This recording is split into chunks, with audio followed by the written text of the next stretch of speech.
Chu Yi and Bai Xiao, 4, stopping right before the young lad's presence. Chu Yi was only a step away from crashing into him. "You're hurt, Xiao Xiao?" Without surprise, Bai Xiao became startled by the sudden appearance of this friend of his. Even so, it didn't take long for him to respond with that brilliant smile. "I'm fine, how come you are here?" For a moment, even Snow Lotus was bedazzled by the level of charm coming off of the lad. She's always taken her big cousin Wen Yi as the most handsome man in the ice realm, that's why she's so heads over heels for the person. Yet now she's coming to realization of someone even better on the bed right over there. To say she's not slightly swayed would be an understatement. But then the remembrance of the repugnant things done to herself instantly shook Lotus back to attention. Furthermore, she just got shoved by some lowly peasant outsider. "It's good that you are all right. I and Xiaoyun came to meet Bai Yan, but we ended up going the opposite way and came here instead. I'm just as surprised to meet you here, Bai Yan." Snow Hawk, who's been listening intently at their conversation, formed a frown at the name. Why is the name so familiar? Bai Xiao's even cool face finally breaks into a warmth never shown thus far. Turning to the Snow Chief, "Chief Hawk, I will be leaving with my friends now that they are here. The debt I owe your clan will be repaid by me in due times, that I promise." The frown in Snow Hawk's face deepened even further. Instead of making the kind elderly facade he showed earlier, the chief had turned sharp and borderline threatening. Chu Yi sensed this of course and subconsciously stepped forward to put herself between the two men. She's vigilant in the eye like a fight's about to break out. In light of the heavy air, Snow Hawk's dangerous aura eventually scattered and returned to the gentle and kind one. "Sir Xiao, I believe it's best if you stay until you recover from your injury. I wouldn't want our efforts to be in vain, how about it?" "Humph, why would we do that? You people will only continue to insult him if he stays." Chu Yi doesn't back down and shot the idea down with her warning glare around the increasingly larger crowd of occupants around the doorway. "I'm taking him away today regardless of what you all do." This time it's no longer a mere differing opinion or argument, it's a direct insult for Snow Hawk, who called himself the chief. Bai Xiao felt the sudden pressure exuding out of the older man there and immediately reached out to grab hold of Chu Yi's hand to pull her back. "Yi, we will stay for now like Chief Hawk suggests. My injury is too severe to move properly, so it's the best arrangement." As soon as he said this, the pressure that surrounded the Holy Land's princess dispersed and the chief bellowed out a laugh at the sensibility of the young lad. "That's great then. I will not disturb your rest, so we will take our leave. Lotus, come with me." Grabbing his eldest daughter's arm, he drags her out without room for discussion. The whole room went all quiet despite the ruckus mere seconds ago. "Xiao Xiao, why are you staying?" Chu Yi asks with a perplexed look. Scanning the room to make sure there's no eavesdroppers lingering around, "The Snow Clan's chief won't be letting us go regardless of what we do. Also, you're not his equal, so there's no point in resisting right now. We will move once I recover." That little remark about her being weak definitely didn't make the girl any happier, but even so, the Holy Land princess didn't refute the claim and moved on. "So we can leave after you recover?" The boy makes a faint nod. "Once I am healed, no one here is my opponent." Bai Xiao wasn't one to repay kindness with hate, but they are leaving him no choice. A debt doesn't equal to slavery, nor does it mean one must sell themselves out for such a thing. Chu Yi and Bai Xiao, 5, "Then I'll stay with you." Chu Yi wanted to reach out to help the young man when her hand froze midair at the sight of that huge scar along the chest. Frowning in the face, "Do you need me to help you with the medicine?" Realizing his current flaunting of skin, Bai Xiao suddenly found it oddly uncomfortable and quickly covered up part of it. Coughing to clear his throat and to hide his inner embarrassment, "No, I'll apply it myself, I've got some injuries elsewhere. Can you first move outside for it?" Men and women are different, it's already bad enough he's showing his open chest before her, what would she think of him if he starts stripping the pants as well? "You're hurt elsewhere?" Chu Yi blew open her mouth and began to examine the young lad with anxious eyes. Bai Xiao's expression only got more embarrassed at the added attention. The place where I got hurt is on my inner thigh, it will be inconvenient, so, The Holy Land's princess reacted like any young maiden would, she's flushing red in the face like a peachy plum. Hurrying to swing around in order to not make eye contact, that. I will take my leave first then. Go ahead and apply the medicine. If you need help then call me. By the time her voice finished that sentence, she's already bolting it out the door. Lan Xiaoyun was the first to greet the fleeing friend that came running back out from the estate. That person inside, is it my cousin Bai Xiao? Bai Xiao? Huang Xiaoing the tigress didn't know who the guy was, however, she could see the flushed red appearance of her companion there. Without thinking, this big-breasted dunce jumped up and yelled the first thought that came to mind, why is your face so red? Did someone inside the Snow clan pick on you? No one will call you a dummy if you don't speak. Chu Yi yells back in exasperation. This big-breasted dunce couldn't pick it up, but Lan Xiaoyun definitely did with her intelligence. Did I say something wrong again? Huang Xiaoing makes an aggrieved face. Xiaoyun, Chu Yi turns to her smart companion and instantly noticed the smiling look coming her way. In the momentary panic, she blurts out the only excuse that came to mind, it is Bai Xiao inside there, and I'm blushing because of the sun, it's really the sun. Pricking her eyes up skeptically, Lan Xiaoyun looks upward and found only the gloomy white clouds covering the sky. Sun? Where is the sun? Chu Yi's flushed face nearly exploded due to the blood rushing up to the head. She's known as the little demon witch of the Holy Land. When has she ever been so weak and helpless? It's shameful, but the girl had to admit she's inferior to even the tigress here who they took as a dunce. At least Huang Xiaoing had the courage to pursue love despite everyone's opinion. Do you like my cousin Bai Xiao? Lan Xiaoyun figured it's best to be direct.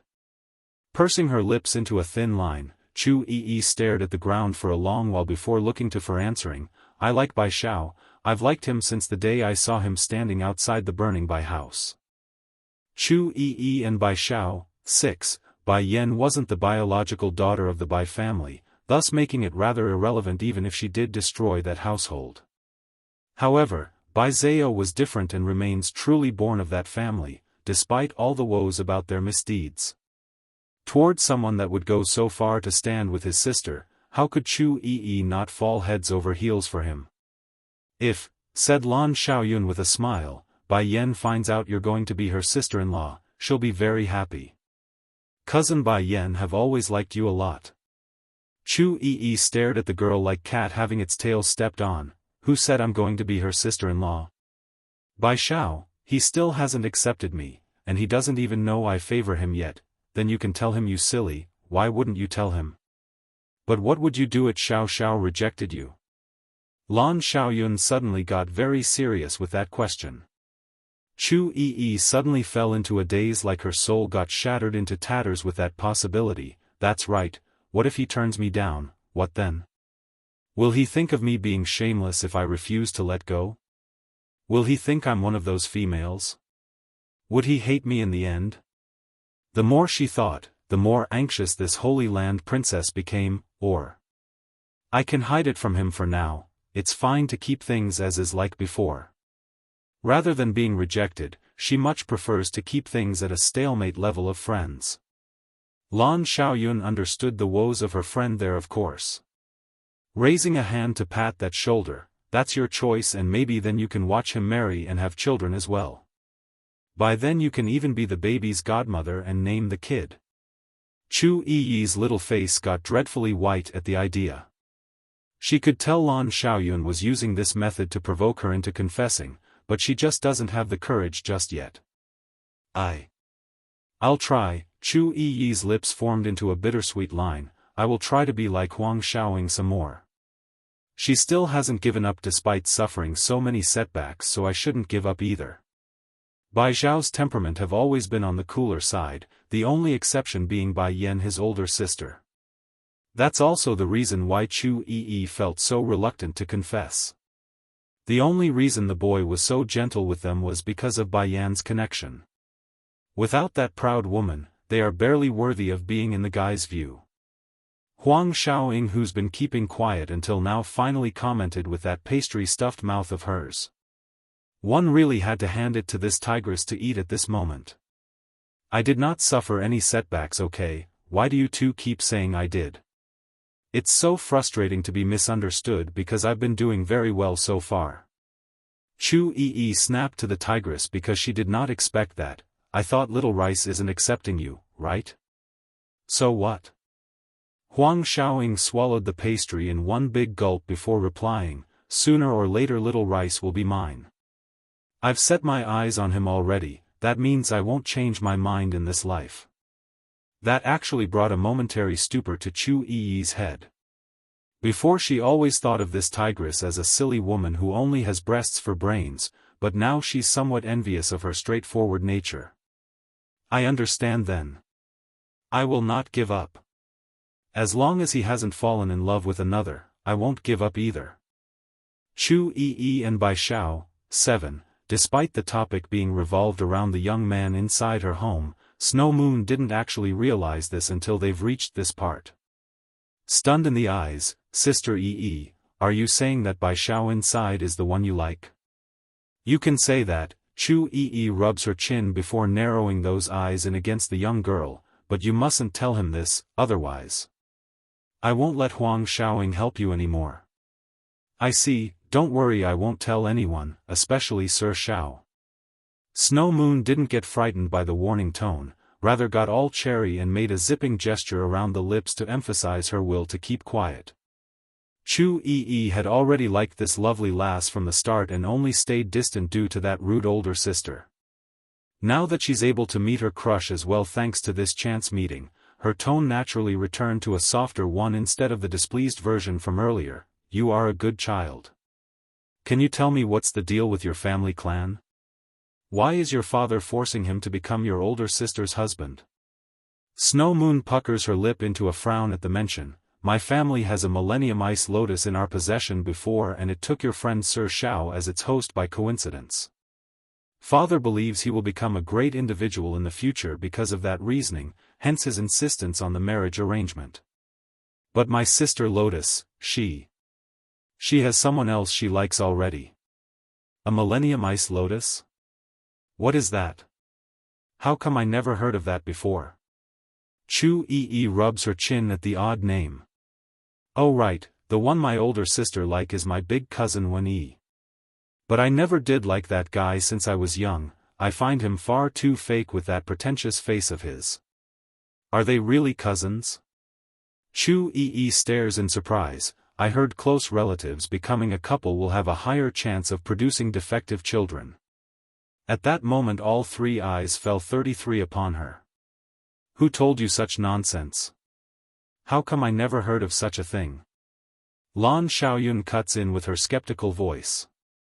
I agree, I've never heard of these things either, so it mustn't be true. Huang Xiaoying also nodded in agreement.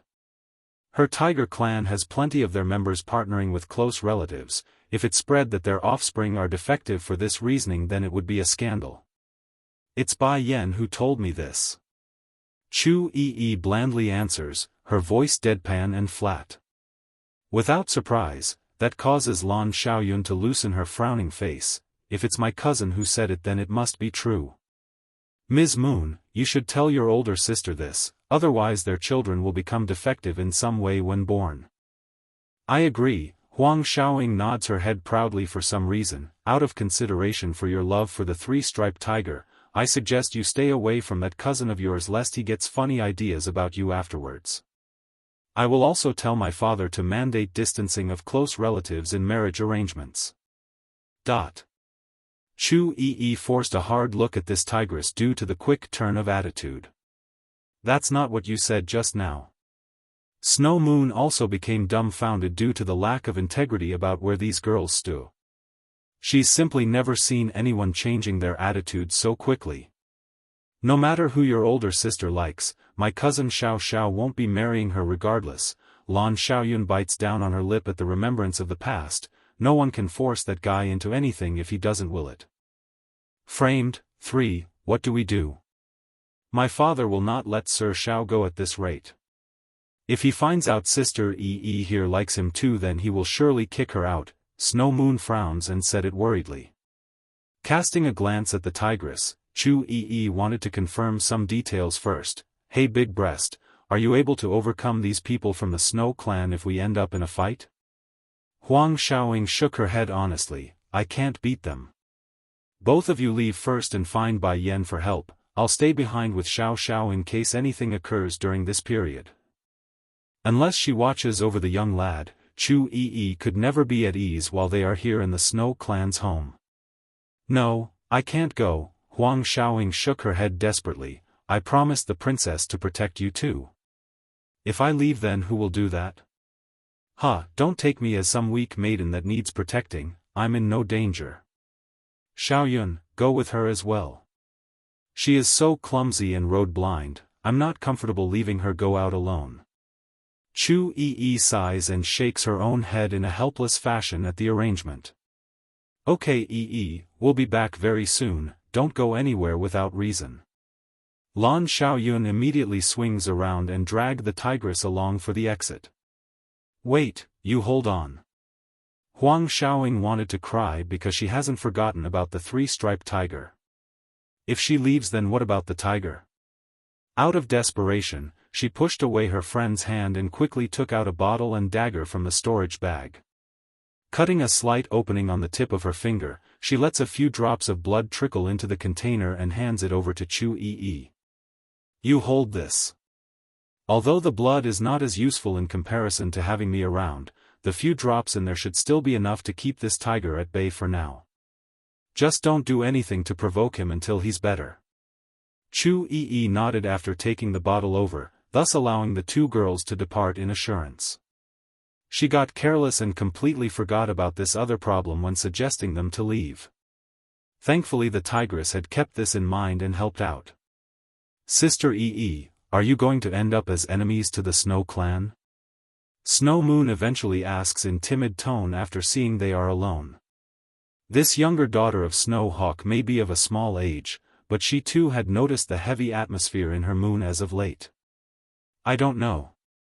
This answer from the Holy Land Princess was an honest one. She too doesn't know of what the future holds.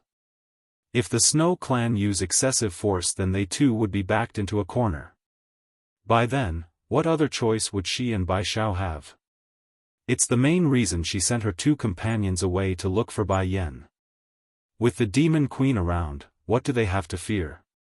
I see. Hanging her head dejectedly, Snow Moon could guess what's going to happen at this rate. But then her sad moon immediately got swiped away when she noticed the older sister's gaze. It's okay Sister Yi, I won't go tattle on you to my father. I know my family's situation, I only hope my father won't make the wrong choice in this. He can be quite stubborn at times, but he's not a bad person at heart. Please know that. Feeling a tinge of guilt for putting such a young lass in this bind, the Holy Land Princess reaches out and caressed that small head in a comforting motion. Framed. 1. Snow Clan's main gathering hall. Snow Hawk sat high atop of his master chair as he gazes down at the two younglings before himself. I have something to discuss with Lotus in private. You can go back to your room first. Yes, uncle. Despite complying by arching his fist and turning for the exit, the young man had made a disgruntled face once he turned the other way. It's not surprising in this case, after all, he did work so hard just to get this far and winning the girl's fancy. Why should he be cast aside like an outsider when he wanted to be more? Lotus, Snow Hawk returns his attention back to his daughter after making sure they're alone. You've been talking with Wen Yi again, haven't you? Hanging her head low in an almost guilty manner, Father, cousin Wen Yi is way better than that Bai Xiao. Why are you so prejudiced towards him? Besides, what's so good about that Bai Xiao anyways? Didn't that outsider say he's without parents? Such a person has no status to speak of. Why are you comparing such a low-standing person to Big Cousin? The Wen clan may not be comparable to the Snow clan, but they're by no means weak in this frostbitten realm. However, in retrospect to Bai Zhao's connection with Bai Yan, the two could never be on the same stage.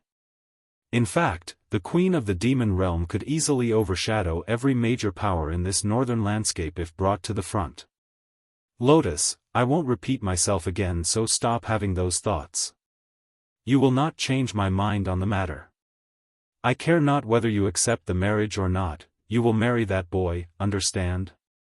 The older man's expression had gotten stern and hard, and in my opinion, that Bai Xiao doesn't necessarily want to accept you. Lotus only sneered at that idea. Cocking her chin high like a proud peacock, don't make me laugh, father, that asshole is only pretending to not like me in order to trick me into liking him. I've seen plenty who tried such plays in the past. I bet it's because he knows you won't let him leave, that's why he wanted to use such means to earn image points. He probably feels so inferior that he needs to use such underhanded tricks. Enough, I don't want to hear any more. Groaning like he's going to get headache at his eldest daughter's logic, Snow Hawk's brow had furrowed into a deep knot. Swiping the air impatiently, we will talk again later, leave me for now.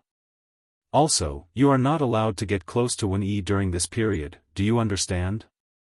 Father. Lotus stomps her feet hard in frustration, but then retracted that whiny tone after lighting up with an idea. Father, I heard you got your hands on a divine god pill, can you give cousin Wen-Yi it? If you do, then I promise to listen to you. Divine god pill, a very rare drug that could help one break through from a middle divine rank into the higher divine rank. It's a wonderful product most could only dream about, and in this case the Snow clan has gotten in their possession a single pill for the most talented of their members. Growing extremely ugly in the face at the sudden request, the man could tell where this was leading to. Lotus, you know well enough that our clan is saving that pill, why would you ask such a thing of me? Of course I know, father, that's why I'm asking you to let cousin Wen-Yi take it. I know you and the elders are all looking for the most talented among the younger generation to use it upon, but you need to stop being biased towards cousin Wen-Yi. He's been stuck at the middle divine stage for so long, if he takes that divine god pill then he will surely make a breakthrough. You know it too, he and I, humph. Snow Hawk sounded irate now. You really have been blinded by that boy, haven't you, Lotus? Don't think your father I can't see through to his schemes. He wants the divine god pill? Dream on. That precious drug will only be used on someone within the family, not some distant relative from another clan. Also, once you are married to that Bai Xiao, I will be sending Wen-Yi back to the Wen clan. It's not right for him to constantly stay at our home when he has his own. Framed, too, father. Snow Lotus exclaims, her eyes teary and wanting to argue some more. However, the indifferent gaze coming from her old man told the distressed lady all she needed to know and how fruitless it would be. Without any extra hesitation, she turns and stepped out of the hall with a strong level of unstableness. Father can't fool me, he only wants to keep the divine god pill because of that annoying Moon, little sister. Just because Moon's talent is superior to mine that they are willing to be so unfair to me? I can't let this go on. Cousin Wen-Yi have already been wronged, I must get him the pill at all cost. Gradually, Snow Lotus's figure had straightened out with a firm steadiness in her strides. Father, don't blame me, it's you who forced me. She mutters while giving a casting glance at the hall behind herself. In this world, there's no one who could give Snow Lotus a sense of security aside from her so-called strong and powerful cousin. After leaving the hall, the resentful lady directly went over to Wen-Yi's courtyard where the man was already waiting anxiously. Big cousin, without surprise, she bursts into tears and threw herself at him. Wen-Yi caught the girl, of course. Wiping some of the tears with his finger like a gentleman, he dives right into the main topic. So did you get it? Did uncle give you the divine god pill? Appearing apologetic in her face, my father did not want to give me it. Big cousin, it looks like we will need to look for an alternative method at this rate. Towards Lotus's answer, the guy expected it as much and didn't get angry. Even so, he couldn't hide the touch of disappointment in those eyes. This woman is really stupid, she can't even get a stupid pill for me. If not for the fact that the Snow clan only has her and that young moon as the next heir, I wouldn't even consider this stupid woman. She has neither brains nor body, it disgusts me so much. Having thought that, Wen-yi did not forget to keep up his gentleman act when the girl faced upwards to meet his gaze. Softening in his voice, "Lotus, you know I only want to rely on my own ability to grow, I do not want you to suffer in my stead. Regarding the divine god pill, you mustn't go to uncle again, understand?" That worked as expected because Snow Lotus's mood grew even more guilty and conscious of her own failure. Cousin Wen-yi is so amazing, he never asks for others to help him. Why must father misunderstand him as such? Cousin, I will not let father continue to misunderstand you. He will learn sooner or later who is the better option for being the Snow clan's son-in-law.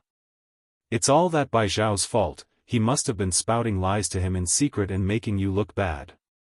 Wen-yi didn't buy that theory of course in the way he narrowed his eyes in at that last remark.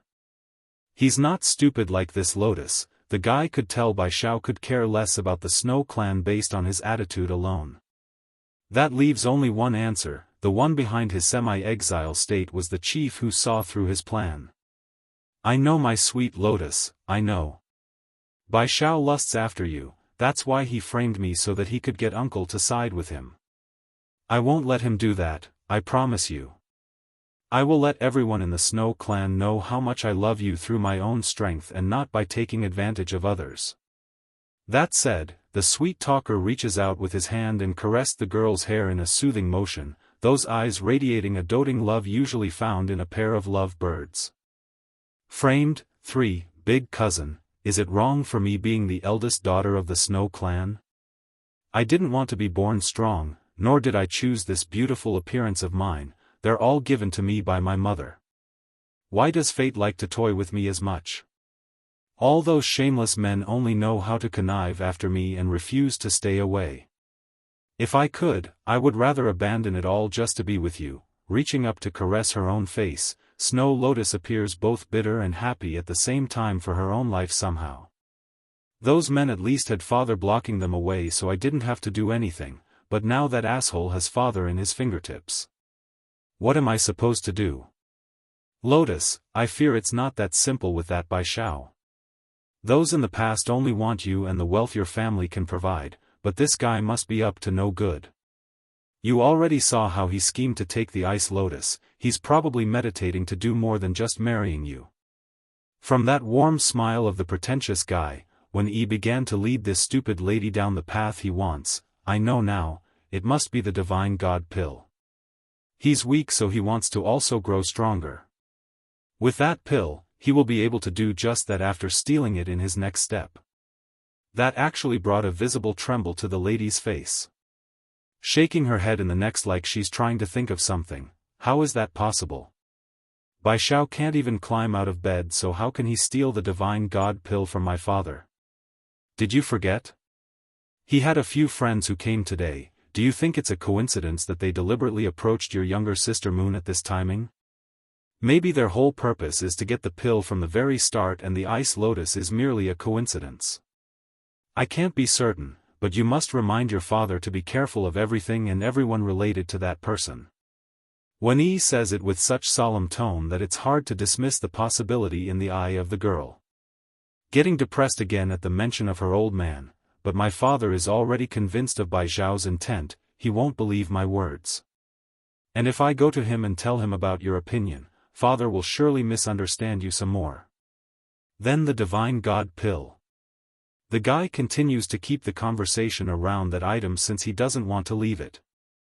Don't worry, that is placed inside the altar room by father, some outsider wouldn't be able to get there on his own.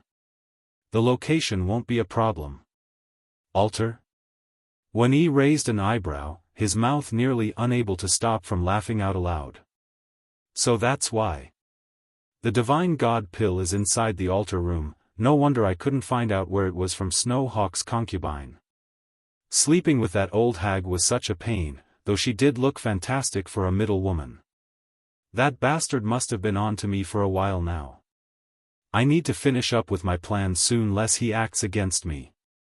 Softening up until his voice could melt hearts, I am relieved then Lotus, you have no idea how worried I've been for you and your family since that outsider came into our lives. We must continue to be vigilant around that person. There are a lot of bad people who wants to take advantage of others in this world. After saying that, the guy went ahead to lean down at the nearby rose patch and plucked a piece from the bush to offer it over to the girl. Snow Lotus of course felt elated at the offered gift, but her sight had lost sight of the thorns on the stem there and easily pricked her own finger, letting blood draw from the small cut. Lotus. The guy hurriedly grabbed hold of her hand and wiped it with a handkerchief, his eyes showing pain and regret. It's all my fault, you're hurt because of my carelessness. Seeing the unabashed lovey eyes coming her way, the girl melted away like she's eating honey. I'm alright cousin Wen-yi, don't worry about me. This won't do, you are my precious Lotus.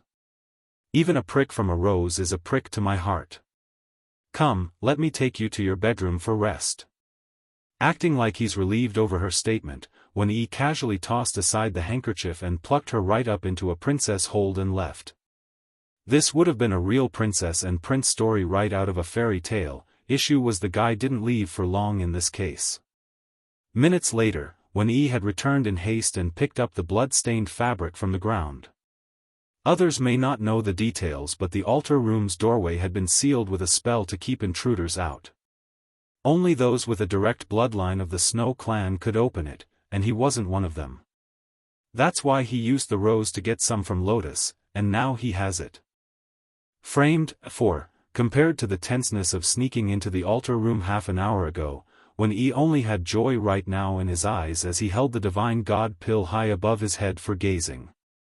It took longer than he expected earlier, but he's got it now after locating the item inside a small compartment hidden behind the altar. With this I will finally break into the high divine stage, and at that point no one can order me around anymore. Humph, I can also ditch that stupid woman and get a real one. Lotus can't even get a simple pill for me, what use is she in the future?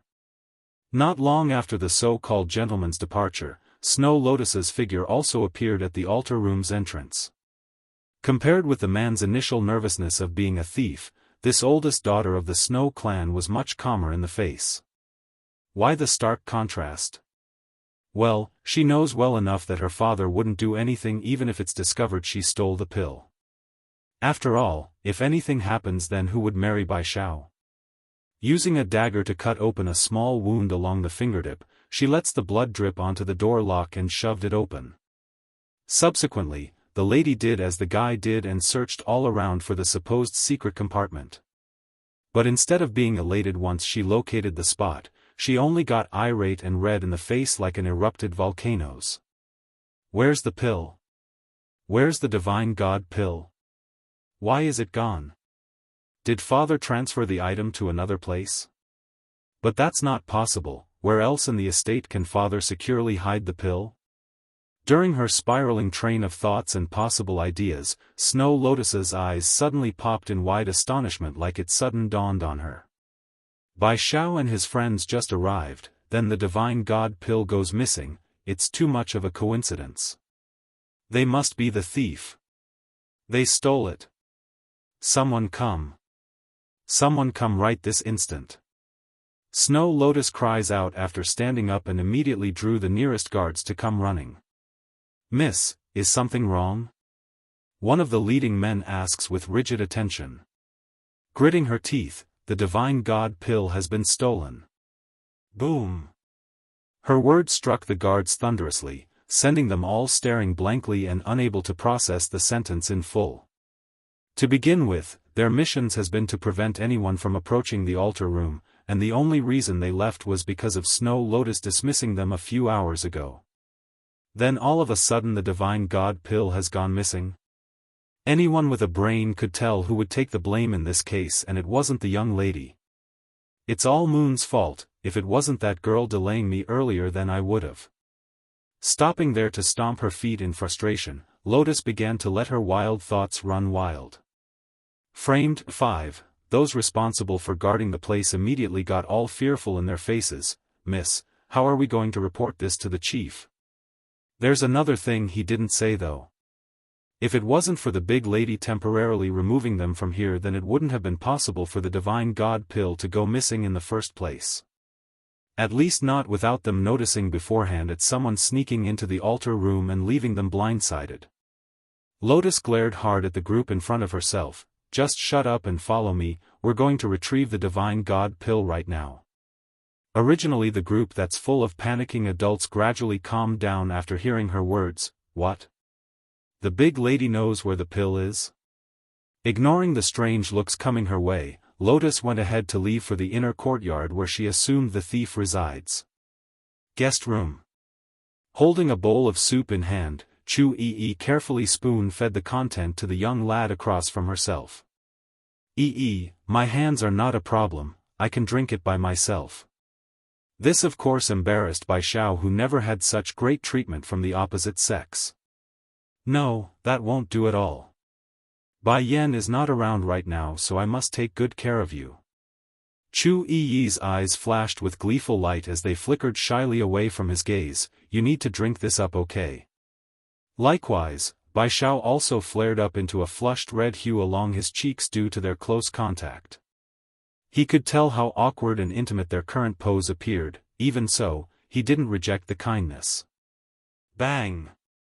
Just then, as the pair were going through their moment, the door to the room suddenly got slammed open by a pair of feministic hands. Startled in the fashion of a cat having its tail stepped upon, Chu Yi swiftly dropped the content in her hand and stepped in between the unwelcomed people and her crush. What are you doing here? Standing at the door was a lady wearing a peach-colored dress, and behind her was a line of guards that had surrounded the room in a circling formation. Go, nab this thief for me. Cocking her chin high, Snow Lotus ignored that question and directly gave the order. Yes, milady. The leading guards rushed forward, giving no care for anything else. Pung!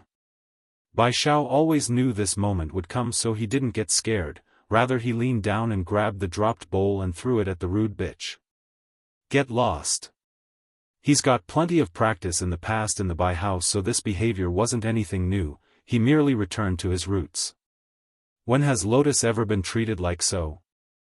Having a bowl that's been smothered with soup thrown in her face? Ha! The very fact that she was clueless enough to get hit showed how dense this lady was at heart. Shouting aloud in an irate manner, Bai Xiao! How dare you throw my family's own stuff at me? You are a thief. Now I got proof, so you can forget about escaping the blame. But as long as you return the divine god pill, then I will spare you a painful death. Chu Yi now understood why this lady would come barging in. Raising a sneering smirk, instead of going to look for the thief after losing something, you come and blame us? Do you take us for fools? You, Snow Lotus glared at the Holy Land princess. Nothing happened until you came into my home. Who else could have done the theft then, huh? I bet it's you who did the thieving. Puffing up her chest to taunt the other rude girl, Chu Yi never cowers before a challenge, especially when she's being called a thief when she never did it. I, Chu Yi, will never deny doing something if it's done by my own hands. Don't go accusing me of just anything. Although I don't know what that whatever divine god pill can do, but if it's an alchemic product then I can get some at any time I want. Why should I go steal it from your household? Framed 6, Bai Yan's an alchemist, and with her ability and knowledge of ancient formulas, Chu Yi was certain she could get any damn pill without problem. In that case, why would she need to steal some from another person? Don't assume that Bai Yan disliked the Holy Land princess by the way she speaks to her or the way the mother lectures the steambun to stay away from the troublesome lass. They're in fact very close and would do anything for this temperamental follower. You really know how to lie. Who would dare say they can get a divine god pill with ease? Despite my family being the most powerful in this land, we too could only get one of those, and yet you dare say you can get a bunch? Show me proof then, humph. Come on, bring out a bunch to show me. Chu Yi actually became stumped for a second. I don't have any on me right now, but Bai Yan is an alchemist, so she will know how to refine some. If I go and ask her, then she will give me plenty, so why would I need to take yours? Ha! Snow Lotus cracks a sneering laugh like she's exposed the other side. That proves my point. You know, alchemist. Don't make me laugh. I'm giving you one last chance. Hand over the divine god pill that you stole and I will spare you a painful death. That does it for Chu Yi. Squinting her eyes into a narrow slit, the princess forms a smirk and beckons the other girl to come forward with a finger. Come over, if you do then I'll return the whatever pill to you. That's more like it. Snow Lotus snorted, her chin held high as she slowly marched over. Now where's the damn pill? Since the place belonged to the Snow clan, none of the guards or the lady suspected trickery. But as she got closer, Chu Yi suddenly raised her leg and directly kicked into the lady's stomach and sent her flying backwards.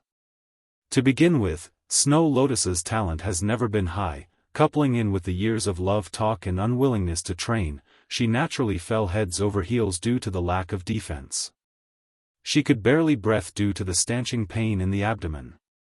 Then to make matters worse, Chu Yi took this opportunity while everyone was still in a daze to rush forward and stomp down at the gasping girl's back. You think your madam here will just put up with your nonsense and accusations, right? I've been putting up with your attitude long enough. When have I ever suffered such attitudes from anyone? Chu Yi has devolved back into her old violent self in this case. She's never been one to take anything, attitude or indignation.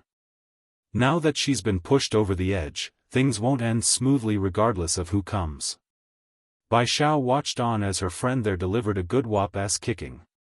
He actually found this side of the Holy Land princess quite likable based upon the way he's smiling. However, being happy was one thing. The guy didn't get so lost in the moment that he would miss out on the guards who were throwing themselves at Chu Yi by this point. Rushing over to his companion as well, stop. Whoever comes closer then I will destroy the Millennium Ice Lotus inside my body. Afterwards no one will get their hands on the flower. He warns with ice in his voice. Sure enough, the guards who came with Lotus halted in their steps. They know well enough the only reason Snow Hawk the current chief wanted this young lad into their kin was because of the Ice Lotus and the promise it holds. If anything happens to that magical flower then they would be severely punished, death even for themselves and their family. Framed, 7. What are you all dazing around for? Snow Lotus became rightfully outraged at the guards who didn't run over immediately. Get over there and nab this woman. But Milady, the Millennium Ice Lotus. Are you stupid or all just brain dead? This bastard is bluffing you. We just have to kill him to retrieve the Millennium Ice Lotus, there's no reason to keep him alive. Big Cousin said it already, retrieving the Ice Lotus is as easy as offing this asshole. Afterwards the flower will be ours to remove.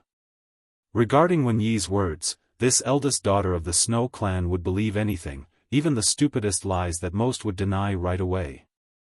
However, these household guards weren't as confident and hesitated. They know what the consequences are if anything happens to that precious treasure. What's more, their status wasn't on the same level as the lady, they are expendable and they know it. By this point Bai Xiao had taken the opportunity to get in front of his friend. Showing force in his posture despite being sloppy and weak, no one can touch her as long as I'm here today. Unless you want me to destroy myself along with the Ice Lotus. The boy's threat once again pushed the guards back. Xiao Xiao. Chu Yi lets go of her target and swings around to be a shield again, her face tense and insecure. Actually, I'm usually not this brutish, I'm usually very gentle. She got careless and revealed that temperament born from the protection of the Holy Land. Oh, what do? Will Xiao Xiao think I'm too brutish and not give me a chance? Thinking of this, Chu Yi strongly adds another part, I am really really gentle, you must believe me. Bai Xiao openly smiled at that, you are indeed really really gentle, but for this type of woman you need not be gentle.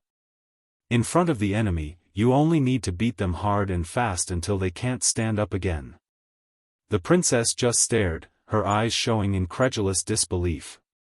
He means I don't need to hold back my temper in front of those I find to be an eyesore.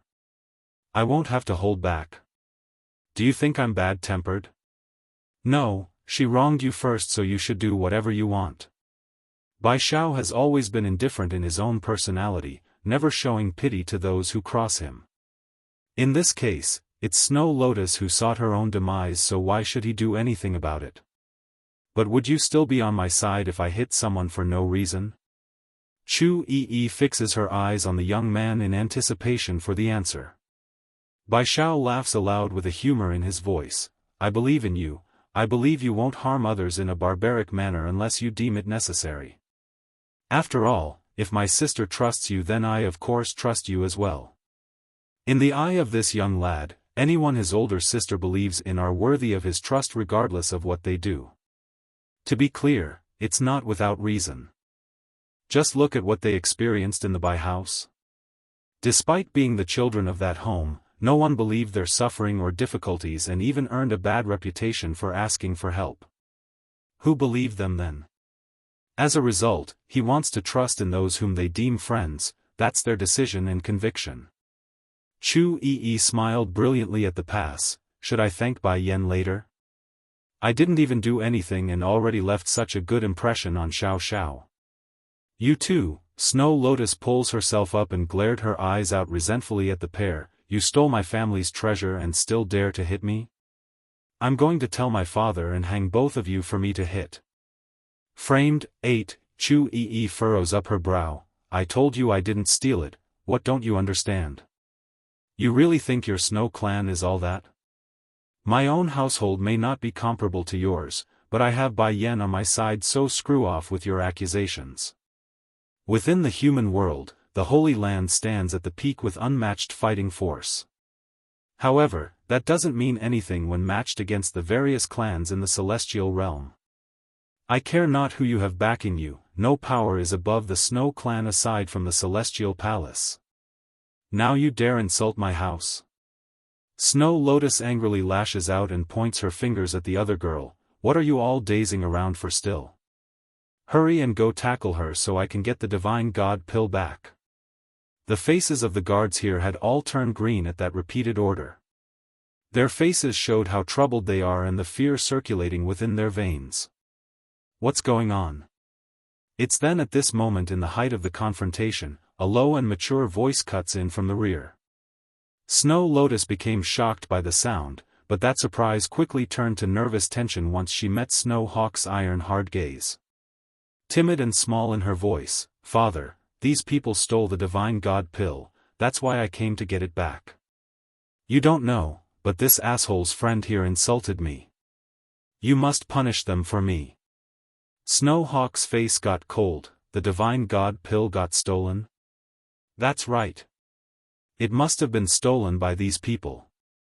The pill was perfectly fine until this woman came into our home. If it's not her, then who else can it be? Big sister.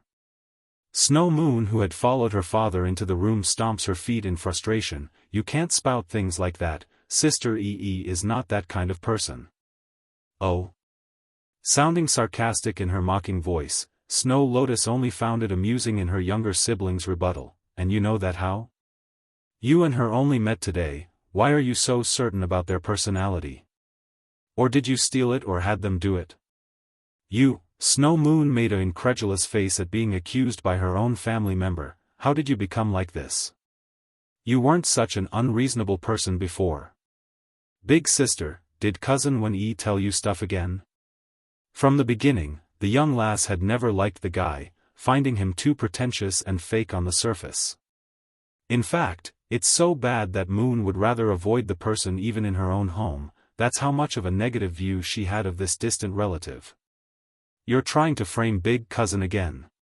Snow Lotus's I saw red. Cousin Wen Yi is not what you all think of him. I know him better than anyone, so you can stop your persuasion now. Enough. Seeing how his two daughters are about to quarrel again, Snow Hawk rubs his forehead in pain and cuts them off. Lotus, I want to first know how you learned of the pill's disappearance. Biting her lip at the question, Father, it's my own doing. You won't give the Divine God pill to cousin Wen Yi, that's why I wanted to steal it and give it to him. Yet when I went to grab the pill, I discovered it's been stolen. Originally Snow Hawk thought it would be Wen Yi who had stolen the precious pill under their nose, but since his own daughter was going to do it anyways, then that suspicion became moot. Issue was, the chief here didn't consider his own daughter's idiotic nature. If he did, well, he would go investigate the guy anyways out of extra precaution. Miss, blinded now, Snow Hawk turns to Chu Yi with his frowning face. Is what my daughter said true? Chu Yi-feng, Bai Zhao's expression got very icy then. Raising a hand to pull his friend behind himself like a pair of love birds trying to protect each other, he confronts the Snow clan. If your home experienced a theft, then go look for the thief out there, not here harassing an innocent woman. Also, we won't be staying any longer since it's clear we're not welcomed. Let's go, we're leaving. Okay. The princess stumbles to react but reactively followed. It's just that. They had not taken step out yet before the guards surrounding their path and blocked the exit. Still having his back turned to the Snow Chief, Bai Zhao's temperament was also showing in a harsh manner. Chief Hawk, what is the meaning of this? Although I have not fully recovered from my injury yet, I can still walk on my own, so what reason do you have in stopping us? You misunderstood, Sir Xiao. I am not stopping you from leaving, but a theft has occurred within my home. Regardless of who they are, it's only proper that I investigate the matter and go over every individual that could be a suspect. Showing a light smile that neither roused hate nor kind feelings, someone come, send Miss Chu here to a guest room for rest. If we locate the thief, then we will naturally let her leave without issue. Although Snow Hawk did not explicitly accuse Chu Yi of being a thief, it's nevertheless obvious to everyone he also suspected the Holy Land Princess to some degree. It couldn't be helped in this case.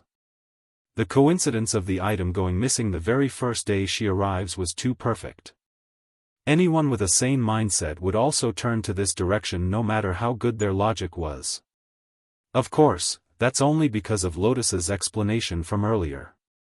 Otherwise, the Snow Chief here would instantly turn to Wen Yi instead. Father, Snow Lotus stomps her feet in frustration. Bai Zhao is also with her, they're part of the same group. I believe we should tie them up and send them to the punishment hall for disposal instead.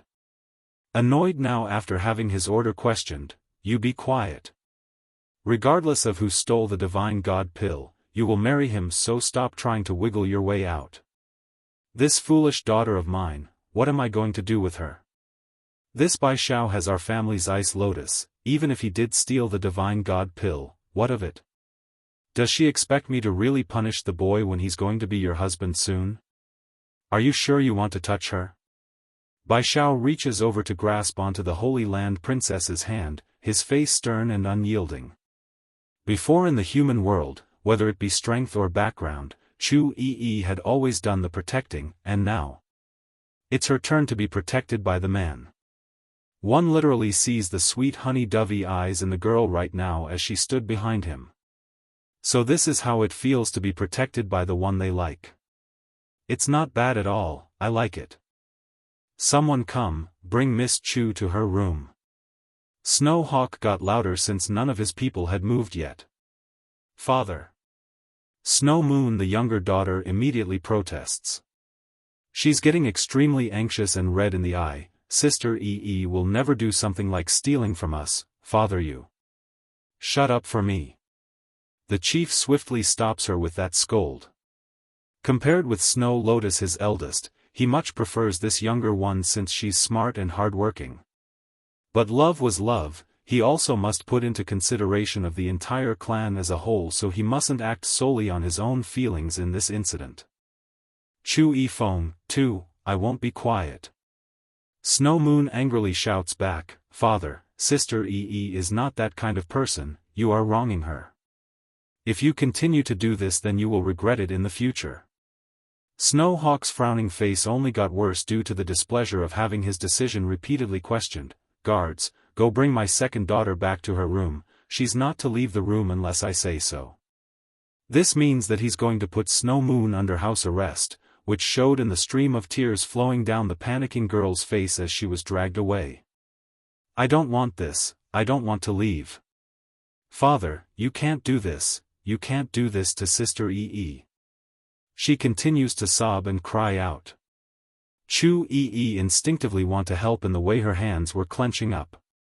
However, this princess also knows what the consequences of her own rash actions would mean in this case. She's seen through this chief already. Family bonds? Sure, he might have some, but that bond pales in comparison to being the head of this household and all those who follow him. Heck, she's certain if the situation comes to shove, he would even sacrifice his own daughters if it meant the prosperity of the clan as a whole. Xiao, grasping onto the young lad's hand as she spoke, Bai Yan will come save us, so don't let this get to you. Huang Xiaoying and Lan Xiaoyun had already left to find the demon queen. Once she gets word of their predicament, that proud woman would surely come running. I know my sister will come, but I fear we won't have the time to wait for her. The lad forms a helpless smile. In another few days I will fully recover and could fight our way out, but it's unlikely they will give us the chance until then, nor do I want you to endure this indignation for my own sake. Chu Yi was a person whom his older sister highly valued. How could he bear to make her suffer in his place? So, even if his strength hasn't been restored yet, he would still fight in order to not let them take her away. Chief Hawk, you are likely not aware of what I said to these guards to make them back off earlier, so I'll repeat myself for your sake. If you lay a hand on my friend, I will immediately destroy the Millennium Ice Lotus within my body. I will do what I say, don't doubt my words. There's no fear or indecision in the young man, only strength and a drive to continue moving forward in life. Snowhawk's face got even uglier as he narrowed in on the lad. Are you threatening me? Take it however you like. Don't assume I don't know what you are thinking. Cocking a smirk in his face, aren't you only pairing me up with your daughter because you want me to stay at the Snow Clan for the rest of my life? Don't try to say otherwise. I know as much as you do on what it means for the Ice Lotus to take root within my body. To think you would rather sacrifice your own daughter's happiness just to have her take half of the powers given to me by the Ice Lotus, you sure are a thoughtful father indeed. Snowhawk's facade of being stern and mighty finally crumbled at his plot being exposed. Yes, he wants Lotus to marry Bai Xiao because the Ice Lotus works exactly in that fashion. Once mated, the pair could never be separated since their powers are shared. By then there wouldn't be any cause for revenge since the association has been made. Right now all that remains was the look of astonishment from the chief's eye. This. How did he know about this? Only the chief of each generation would know about this secret. Why does he know what the Ice Lotus entails for the female partner? Father, is what he said true? Snow Lotus swung around and locked onto her old man's stunned face. Is this the reason why you want me to marry him? You know I like big cousin the entire time. I never cared for talent or strength. Why must you force me when Moon is around too? She could have done so in my place. Sure, she's a bit young, but you could have waited a few years before making the marriage proposal. Chu Yifeng, 3, shut up. Snowhawk snaps and yelled at his daughter. In a few years? A few years is all it needs for this young man to grow strong enough to overcome our control, and then what? What leverage do we have to make him marry Moon at that point? This dumb daughter of mine is so frustrating at times. If she wasn't so easy to control then I wouldn't even consider her. Moon is smart, but she's also much more difficult to manipulate for the clan's sake. You're all shameless. Chu Yi jumps out from behind Bai Xiao and yelled out in exasperation. Xiao Xiao is a dragon that soars through the sky, not some fish in a small pond. He will never be used by the likes of you. Snowhawk simply sneered at the outcry. Sir Xiao, I know my eldest daughter's temperament isn't the greatest around, but the arrangement is also mutually beneficial. My Snow Clan may not be the strongest in the celestial realm, but it's still a first-rate power. Aside from the celestial palace itself, there are no other forces out there that could make us fear them. As long as you become my son-in-law, power and wealth will easily be within your reach. Why go out on your own when you can easily obtain a lifetime's worth of wealth in mere moments? Bai Xiao chuckled at that temptation, and if I don't agree? No, I do not believe you will disagree. Snow Hawk appeared so confident in the way he spoke that it's hard to disagree. I admit, I care a lot for the Ice Lotus, mainly because it's our clan's treasure for generations and a vital part of our strength. If you must insist on leaving us and taking the Ice Lotus away, then I'm sorry, but I would rather it be destroyed than to fall into an outsider's hand. You cannot blame me for wanting to secure what's ours to begin with, can you? Unfazed by the open threat there, I cannot blame you for that, I agree. However, one point in your argument is incorrect. The Ice Lotus, it's mine to begin with. I'm the original owner. Please don't make me laugh with that joke, Sir Xiao. Everyone knows the Ice Lotus has been in my family for centuries already. How can it be yours? Honestly, this is the first time I've ever heard of such a shameless claim. Chuckling coldly now that things have come this far, guards, secure both my daughter and him. Lotus must marry him tonight. As long as they finish doing their thing tonight in bed, then everything is sealed. Father. Out of panic, Snow Lotus subconsciously took a few steps back because she never expected the situation to turn out this way. She only wanted to get the divine god pill back, not be forced to have sex tonight. Moreover, how can father believe this asshole is more talented than Big Cousin? If they swapped position, then Big Cousin's achievement would surely exceed this guy's. Bai Xiao lowers his gaze. I will stop them from touching you. Leave first while I keep them busy. Once you find my sister, then return. Don't worry, I will be alright. Shaking her head after hearing that, I don't know where Bai Yan is. Regardless, Xiaoyun have already left to find her. You still have injuries on you, I can't just leave you behind. If only Di Xiaoyun was here, then she could probably overcome everyone here with her strength. She will certainly have a way to deal with these bastards. Leave? Snow Hawk huffs a grunt and stepped forward. Neither of you can leave. In this snow realm, my people are everywhere, don't think about escaping. Swish. Drawing their swords, the guards quickly surrounded the pair at the center. Bai Xiao didn't hesitate in the slightest. He may be weaker right now, but he's not powerless. Drawing his own sword, the young man pounced at the men that's swinging their blades. If it was in the past, then he could easily pummel these people, including the chief here, but he's far too injured from the last battle. Exactly then. Chu Yi Feng, for Grar. Suddenly, a massive roar of a tiger's howl blasts over from the back of the group, causing Snow Hawk to hesitate for a brief moment and allowing the three-striped tiger to pounce at him. Those claws extended and lethal as it cuts into the man's arm from that swipe. Chu Yi, are both of you alright? Huang Xiaoying jumps off the three-striped tiger's back and hurried over to examine her companion. Ho, how come you are back? Where's Xiaoyun? Where's Bai Yan? The Holy Land Princess urgently asks after seeing it's only the tiger and girl who had come. I felt uneasy not long after we departed, so I came back with Tigerly. My instincts have always been good, so I didn't want to risk it. But I did tell Xiaoyun to continue on with the direction I've given her. I'm sure she will reach the queen real soon. Pursing her lip, the tigress sighed in relief knowing she's made it in time. It's clear that if she had come even a moment later in this case, Bai Xiao would have undoubtedly been seriously injured there with that hit. Damn beast, I'm your master. How dare you help these outsiders to hurt me? Snow Hawk snaps, his anger ready to explode as the pain continued to sting from the arm. The big tiger didn't cower and instead issued a ferocious low growl in retaliation of that remark. He's been in the Snow Clan all his life, never once has Snow Hawk been kind to him. If not for Snow Moon taking care of him, the poor thing would have been living a life of hell, hence his strong kinship to Huang Xiaoying, who had stopped him from going berserk on the young lass earlier today. How dare you growl at me? Ignoring the others in the room, the outraged chief attacks the tiger in full. He won't kill Bai Xiao or Chu Yi until he knows she's the thief, but a demonic beast was another deal. As the most powerful man in this snow realm, he won't be insulted by a mere animal who had swiped at him. Careful. Huang Xiaoying became shocked, throwing herself over to the tiger to help only to be a step too late.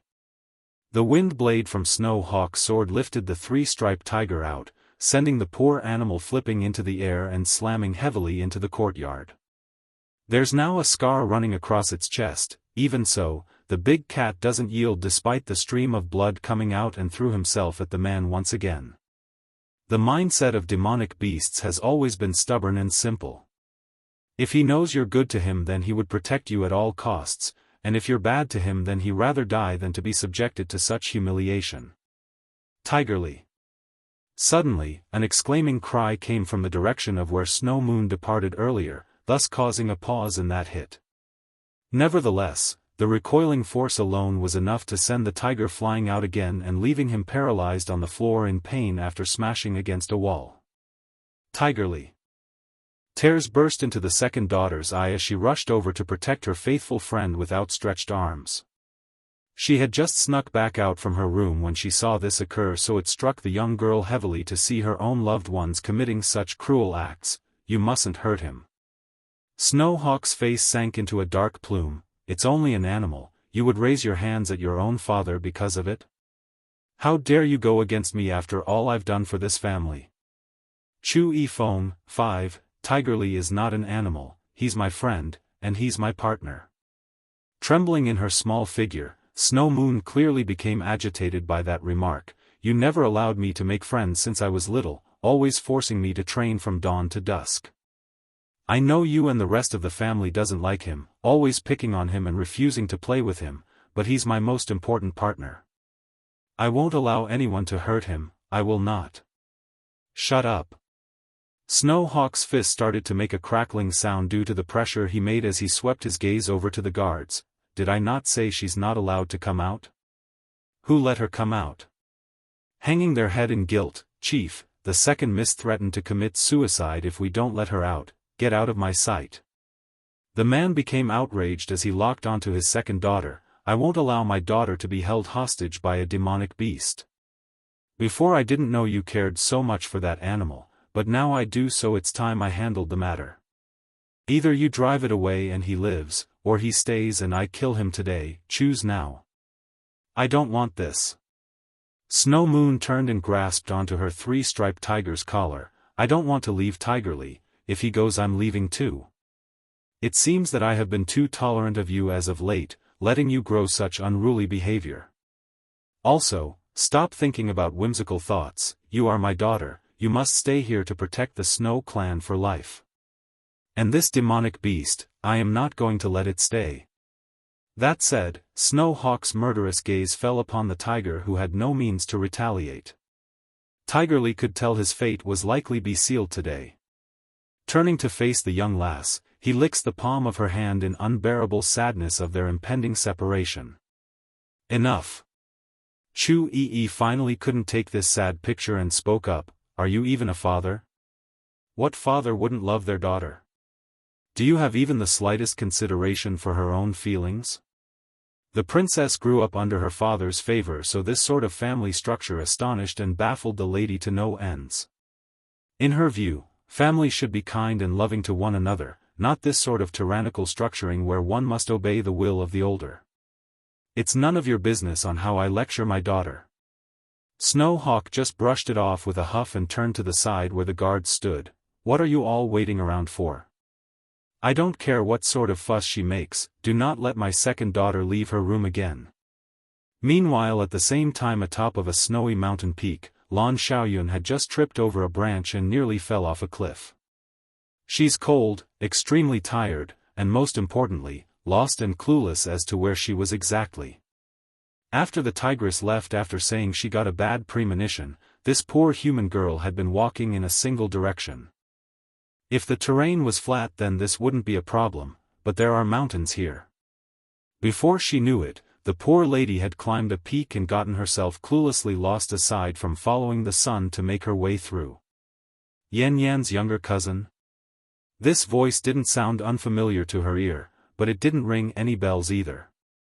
However, that picturesque face once she turned upwards to the sky left her tearing up with great fortune. Why are you crying? The man floating in the clouds frowned, his voice indifferent yet surreal. Sir Yifeng, excited in her voice due to the flaring hope that fell into her lap, you need to hurry and save Yi, she's in trouble. Right now she's inside the Snow clan's estate. And cousin Bai Xiao is also there. Chu Yifeng's expression sank into a stern look that he almost never showed. This only occurs when it involves people he's close to, and even then it's a rare thing. Disappearing like the wind, he's true to his name that comes like the wind and disappears like the wind. Not long after the guy had left, another familiar voice reached out again and causes the human girl to become ecstatic. Xiaoyun, how come you are here in this icy mountain? Chu Yifeng and Bai Yan's arrival. 1. Cousin Bai Yan, she couldn't control the tears that swelling outward of those eyes after seeing who had come. Taking a few steps forward, Lan Xiaoyun didn't hesitate in throwing herself into the demon queen's arm after all the trouble she's been through. Cousin, I miss you so much. You have to go save Bai Xiao, he is being held against his will. Instantly, from that perplexed face of finding her relative in this frostbitten land, Bai Yan's expression had turned grimly dark. What happened? Tell me right away. Wiping the corner of her eye to remove the fluid, she quickly went over the encounter at the Snow clan and how things aren't looking good. Yen. Di Tsang sweeps his wife into his arms then and made his iconic smile before a bloodbath occurs. Lead the way, I want to see the sort of people who would dare touch my brother-in-law. Compared with the calm of the snowy mountains, the Snow clan was experiencing a crisis of its own from within the ranks. By this point Snow Moon had been roped up and being dragged away for the second time. She struggled and struggled of course, but her strength paled in comparison to all these good fighters of the family. As for Tigerly the three-striped tiger, he's too injured to even get up, only able to make several whimpering cries from the throat as he watched on from the ground. What a foolish animal. Snow Hawk snorted at the fruitless struggle before shifting his attention back to the reason he's here. Bai Xiao acted in accordance with this by pulling Huang Xiaoying and Chu Yi behind himself. He's ready to fight despite his weakened state. Chief Hawk, you are certain about not letting us go today? Know that I will never marry your daughter even if I stay. The young man's cold heartless words were like swords stabbing into Snow Lotus's heart. If at first the eldest daughter only believed Bai Xiao was trying to win her over by playing hard to get, then now she's certain he truly despises herself. She's dumb, not stupid, she could at least read the situation when things have evolved to this point. Father, just let him go if he doesn't want to marry me. I already have someone I like, a far better one. It's simply baffling to me how he can be so high and mighty despite being so powerless. Guards, take my eldest away as well and summon the matchmaker. I want Lotus changed into her wedding gown for tonight. Snow Hawk doesn't even bother responding to her oldest daughter and instead began ordering the rest of the guards to move. As for Sir Xiao here, get him the wedding garb from the storage. If he resists, lock his two female friends away. I like to see him resist then. Lotus's complexion got dreadfully white then, but as she gnawed on her own tongue in frustration, the girl suddenly got another idea in mind. I need to find a way to escape tonight. I will never have sex with that asshole. Even if I marry, I will only marry big cousin. The two of you leave now. Bai Xiao's eyes grew grim as he lashed at the nearest guard with a punch. Grabbing both girls by the waist, he forcefully tossed them into the sky. This was the only opening he could see with the divided attention from the Snow Chief, so he took it. Chu Yifeng and Bai Yan's arrival, too. Forget about the Snow clan members here, not even Chu Yi or Huang Xiaoying expected the young man to pull this trick. Staring at him, the Holy Land Princess reactively wanted to reach out and grab his arms to only slip those dainty fingers across that shoulder sleeve in the last moment. Catch them. Snow Hawk glowered as he ordered the men to move it. Ignoring the fact that Chu Yi might be the thief here, the mere fact that the only weakness of the young lad was these two ladies was enough to make Chief Hawk capture them. By using the two as hostage, he could easily manipulate the guy into sleeping with his daughter afterwards. If you want to catch them, then you better step over my dead body. Bai Xiao blocked the pursuers with his figure, that sword in his hand pointing at whoever attempted to draw closer. Unfortunately, the young guy never did fully heal from his injuries. When he moved, so did Snow Hawk, who locked onto him. Following a palm strike to his chest, the guy stumbles backwards and spewed blood from the mouth. "Bai Xiao, is she your lover in the way you protect her?" Snow Hawk casually comments, "Her strength is so mediocre, likely not from any noble house or clan. Why are you so insistent on being with such a mundane female when my Snow clan far exceeds her worth?" A frown naturally formed on the young man's face at the misunderstanding, but he's not going to correct the chief either. Huffing a grunt, he continues to keep a wary pose. And my relationship is none of your business. Also, I will never be forced into any form of marriage, no one can dictate my future. Bang! Striking out once again with his palm after that retort, Snow Hawk knew his words wouldn't do anything, so he intends to use force to do the talking. Yet despite increasing his power in that hit, the recoiling force only made the young man take 2 steps back before stopping. Naturally, blood leaked from the corner of Bai Xiao's mouth at his injury becoming more severe, but the stubborn pride in his eyes and face never relented. "Don't look down on me. I may not be able to defeat you lot today, but don't think I will submit to your whims just because I'm losing. If you want to kill me, then go ahead, I will never sleep with your daughter." Snow Lotus was being dragged away when she overheard that shout. Like any young maiden, being disregarded to such a degree would undoubtedly make them flush with embarrassment. In the heat of the moment, this foolish girl actually broke free from the constraints of her 2 restrainers and ran up to the guy and slapped him across that handsome face. If it were in the past, then Lotus wouldn't even be able to get close to the boy, let alone slap him. But now, Bai Xiao's exhausted and suffering from a double injury, just about anyone could come hit him as they please because merely standing there required most of his energy to support the feat. "Get this, you asshole. It's me who don't want to marry you, not you not wanting to marry me. Who do you think you are? I am the eldest daughter of the Snow clan, a woman beloved by hundreds in this land. You are nothing but an orphan without family or background, don't go running your mouth like you're all that when you're not." In the eye of this pompous lady, only she's allowed to refuse the marriage of others and not the other way around. Imagine this news being spread across the city, it would cause irreparable damage to her reputation, you know? Not the least bit annoyed by that outburst, the teen here only licked the corner of his lip to remove some of the blood. Then turning to Lotus, his eyes radiated a cold bristling ice storm that shocked the blasphemous girl back like she's actually there in person. "Before your family saved me when I fell unconscious, I wanted to repay that debt using my own means, but now I owe you all nothing." The way Bai Xiao carried a heavy note, showing how repugnant he was starting to feel about this place. Chu Yifeng and Bai Yan's arrival. 3. He's no longer able to resist. Go. Frowning in his face, Snow Hawk gives the command and slowly turns around to have his back facing the young man. He doesn't want to continue watching this sad sight despite being one of the reasons causing it. It's just that his words did not get to finish when a fierce piercing wind emerged from another side. Before he could react, a long sword had already gone into Bai Xiao's chest and out through his back.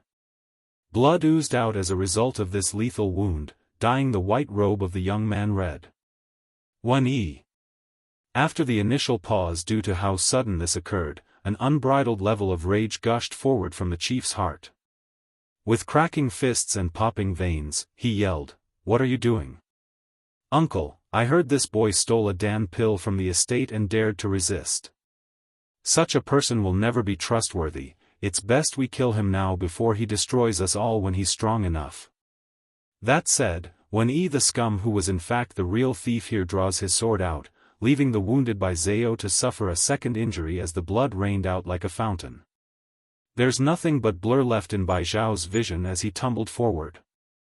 Then as his consciousness slowly faded away, a light blue figure quickly dashed over and caught him mid-fall before he hits the ground. Didn't I tell you to go?" He weakly mutters upon recognizing that familiar face upon close contact. "I said I won't go, I won't ever leave you, I would rather die with you before then. Even if I die, I'm going to die with you." Bai Xiao had trouble getting a full look at the Holy Land princess, but he could sense the intense emotion in that voice. You, when exactly did that happen? Why do I sense such strong love from her voice? Did she always feel that way towards me? Father, this is not cousin Wen Yi's fault, he's only looking out for the Snow clan. Snow Lotus didn't care for the dying boy and instead ran up to Wen Yi to act as his shield using her own body. She's afraid this momentary pause would bring the attention back to her lover. Humph, I'll dispose of you later. Bai Xiao won't last much longer, you and him must do the deed now. Snow Hawk has seen many things in life, so he knew this was the time to act lest he missed the opportunity. As for the one responsible for this tragedy, he has every intention to kill Wen Yi afterwards for this mess. Yes, Chief. Two of the estate guards got the hint and began to move over to pull the Holy Land princess away. Chu Yi ignored them, of course. She could care less for what others want and started to bring out the Dan pills from her storage bag and stuffed it into Bai Xiao's mouth. Unfortunately, these restorative pills were all made by Bai Yan during her time in the human world. It's not effective for someone that's at this level. I'm not leaving him, you better kill me first before I let go. Finding her efforts futile, she directly wound her arms around the guy's shoulder to keep contact, those eyes blazing with hatred for the men around. Snow Hawk remains indifferent to the tearful outcry, of course. If she won't let go, then beat her until she does. That's all these bastards needed. Finding a stick nearby, they began to hit the princess from all angles. Bruises quickly developed across the girl's body as the hits continued to rain down. It hurts, but when her eyes met with the fading light in Bai Xiao's, the material pain paled in comparison to the stinging helplessness in the heart. I won't leave him, even if I die today. Stop, all of you stop now. Huang Xiaoing the tigress had been standing at the entrance the entire time. The queen's brother, got stabbed? How did this happen? These people dare to hurt Her Highness's brother? With that thought in mind, this lady roars out and transforms into her bestial form, pouncing at the guards with her claws leveled at their necks to stop them from beating her friends. Chu Yifeng and Bai Yan's arrival, for Snow Hawk didn't expect the second girl to be a demon, so he became quite taken aback there by her transformation. However, his initial shock quickly subsided after seeing the trouble this tigress was causing by stopping his men from beating Chu Yi. Getting dark in the face, this chief raises a hand and attacks the tigress from the rear. Huang Xiaoing hit the ground hard from that sneak attack. Even so, she immediately pounced back up due to the heat in her eye and rushed the group, attacking Bai Xiao and Chu Yi a second time. Meanwhile, outside the snowy city's gate, Bai Yan and the others were rushing over at their fastest speed towards the estate when they overheard the tigress's sorrowful roar. Yi and Shower, something must have happened. PFFF. Chu Yi again spewed a mouthful of blood from the mouth due to the last hit from the rod, but no matter how hard these people tried to pry her away, she refuses and clung even harder to the young man's body. You go, let go of me and leave on your own. Bai Xiao didn't fare any better as the blood continued to drain from his veins. He wanted so direly to do something, but he couldn't even lift a finger anymore. That's how powerless he was at the moment. This truly turned out into a mess. Damn it, if Bai Xiao doesn't sleep with Lotus soon, then all this trouble will all be for naught. Snow Hawk never intended to kill anyone in this matter, but as the situation spiraled out of his control, it simply wound up like this. It didn't help either that Snow Lotus and Wen Yi was pushing the problem from the rear in their own way. Miss, I advise you to let go, otherwise I'll have to use a tougher approach. The chief attempts to salvage the last bit sanity from all this with that persuasion. Chu Yi didn't care, only weakly muttering to the air, I'm not going to leave him. If he goes I go, if he dies I die. Xiaoying, I'm afraid I can't hold on anymore. If Bai Yan comes, help me tell her to bury me together with Xiao Xiao. That's my only request. I'm sorry, father. I'm sorry, brother. I can't be with you anymore. Gradually closing her eyes in acceptance, the past images of her friends and family flashes before the mind and brought a sad pitiful smile along those lips. It's just a pity. I will never see them again. Suddenly, a familiar and gentle voice cuts through the noise in this courtyard, sending the Holy Land princess into a momentary trance like she's hearing illusions. But it quickly dawned on her, this was no dream. Shooting open her eyes, the girl looks up toward the source in where voice originated. White robe, raven black hair, a picturesque handsome face that she would recognize anywhere and anytime, Chu Yi knew she was saved. Throwing herself into those arms after the man landed, "Big brother, it hurts, she's the little witch of the Holy Land, when has she ever been beaten?" Snow Hawk had long noticed this new arrival before everyone else, but his body wouldn't allow him to move like he's been petrified. In fact, the aura coming off of Chu Yifeng was so strong that his heart started to panic and made him want to back off. Make no mistake, Chief Hawk was by no means a weak individual. He's long become demi-divine lord and could be comparable to a keeper in terms of strength. Despite this fact, he felt minuscule before the handsome man that just landed on the ground. How strong is this person exactly? Chu Yifeng and Bai Yan's arrival, 5, but then his attention quickly shifted to the way Chu Yi addressed the guy. She called him Big Brother? How can it be? How can this woman have a brother who is more powerful than me when she's so weak? Big brother, help Zhao Xiao. I can't do it, please save him, I don't want him to die. Chu Yi did not wait for Chu Yifeng to speak and tugged at his sleeve for help, her eyes tearfully crying, take him to Bai Yan, I know she can save him. As long as there's a breath in him, Bai Yan will be able to bring him back, I'm sure of it. Shower. The abrupt voice sounded urgent and filled with panicking fear when it reached the princess's ear.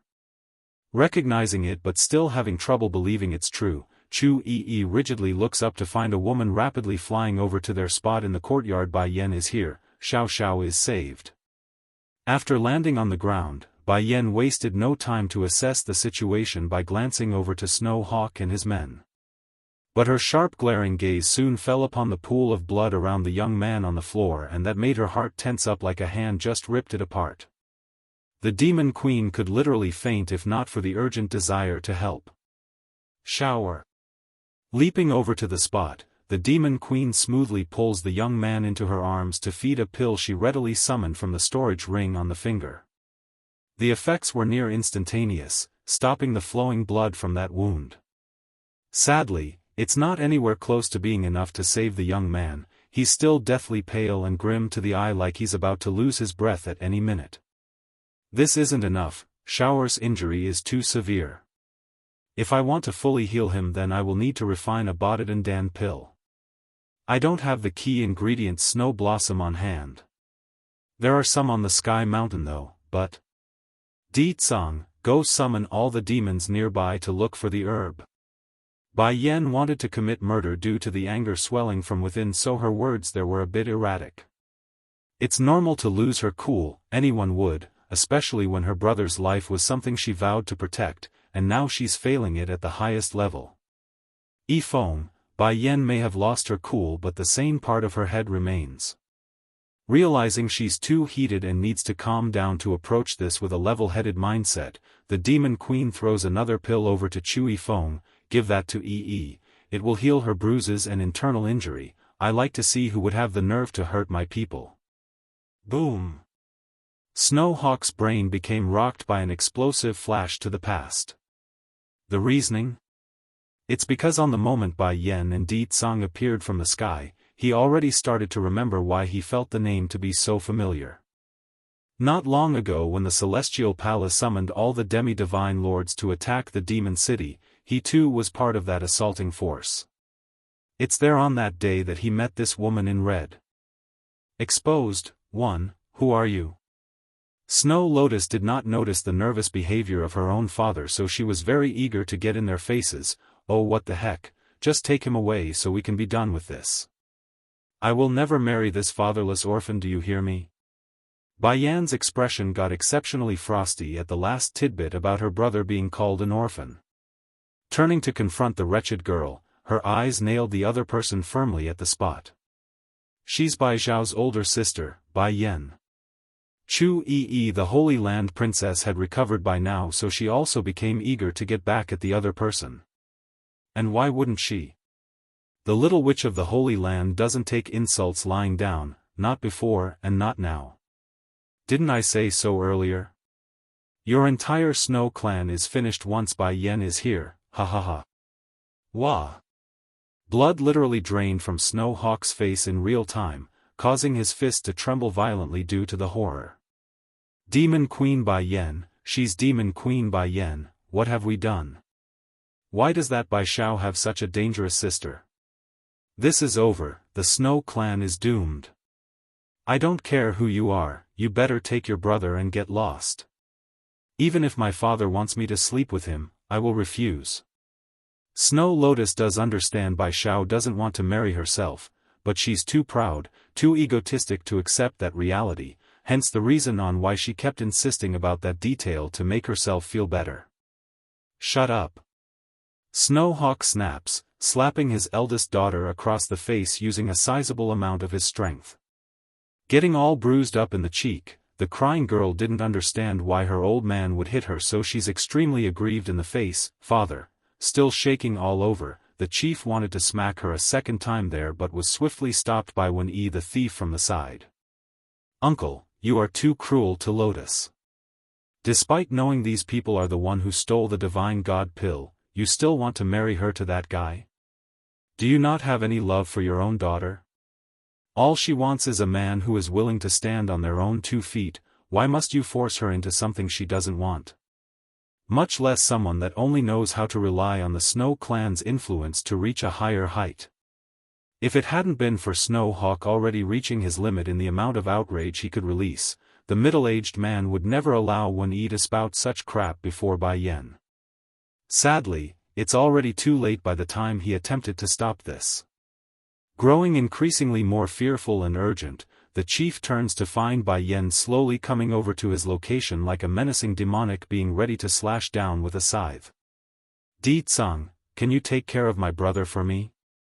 I want to personally handle the matter here today. Back when they were powerless and weak, it was always Bai Xiao who protected her. Now, it's time she did something for the younger brother. Exposed, too, Di Tsang readily picked up this brother-in-law from his wife's arm after that request. He has no issue with caring for this relative and happily nodded before giving all of these walking corpses a meaningful smirk. He knows, whatever's going to happen would be far worse than what he had intended for them. Eradication would be the least of their worry. After all, there are fates worse than death, and in this case with his wife that's only the bare minimum of what she could dish out. Who did you say stole a Dan pill? Bai Yan asked with the most hair-raising smile one could make. Miss Bai, Snow Hawk knew where this conversation was headed and wanted to explain themselves. Unfortunately, the guy's sentence didn't even get to finish when it suddenly got cut off by that cold hard glare from the Demon Queen.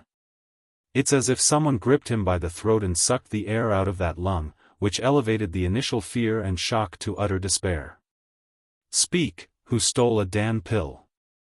Bai Yan continued to ask with a higher level of intensity as she threatened those around. Wen Yi also felt the momentum and fell backwards a few steps, but then this thief quickly recalled the fact that they are in the Snow clan's estate and regained some of his composure. Answering bravely, it is that young lass over there who stole the divine god pill. She and your brother are a group together, that makes him her accomplice. Bai Yan sneered, they are my family, why would they need to steal someone else's Dan pill, let alone some measly divine god pill? After saying that, the Demon Queen roughly pulled out a bottle and uncapped it by popping the cork. Pouring the content out onto her palm, she readily tossed the bunch out towards the tigress to one side. Divine god pill? Those are all divine god pills.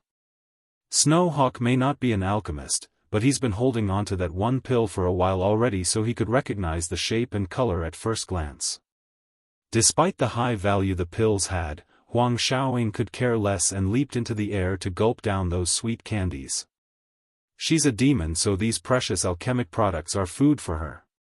In my case, divine god pills are no more than snacks to feed a pet, yet you claim my brother and sister stole it off your hands?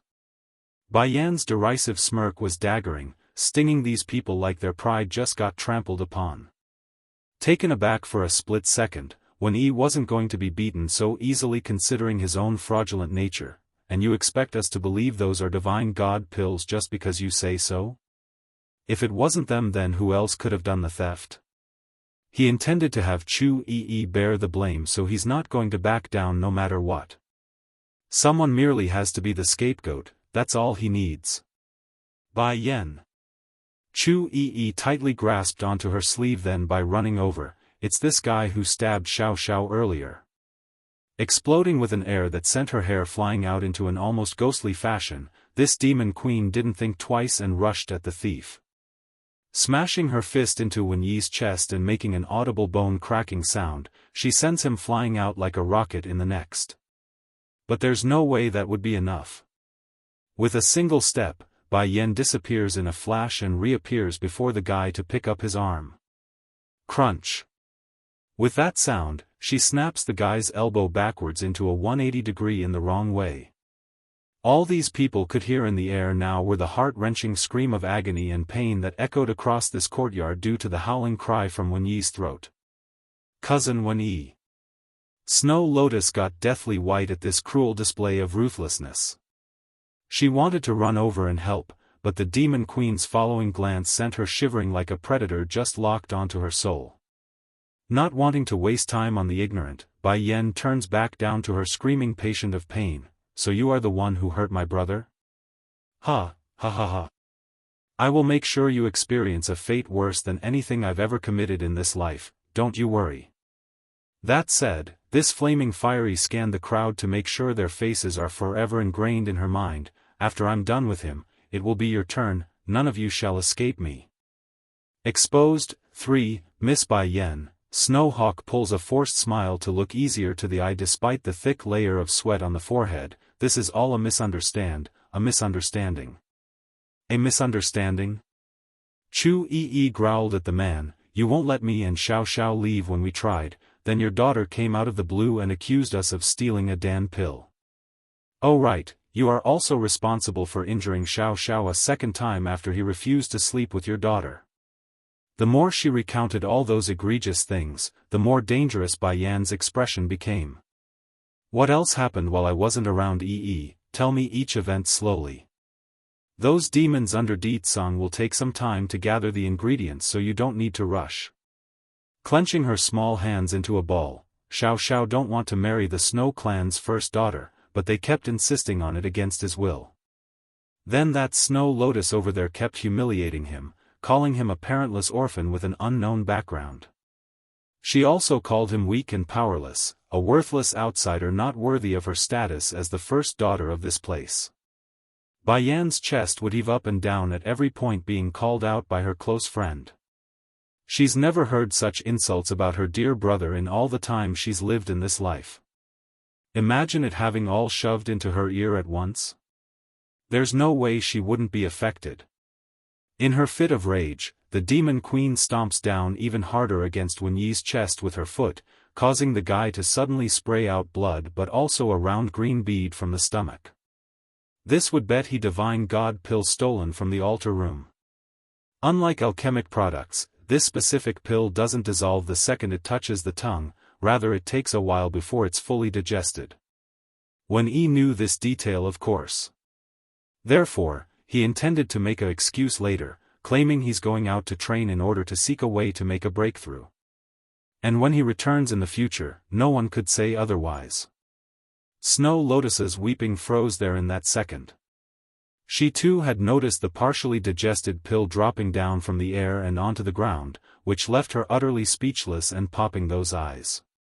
As for Snow Hawk the chief, well, what other emotion could this middle-aged man have? He came over to catch a thief, yet it's this very thief who thrust his entire clan into the fire pit by nearly murdering the demon queen's younger brother. Wen Yi, it's you, it's you who stole the divine god pill. The chief reactive roar causes a huge uproar from the men of the Snow clan.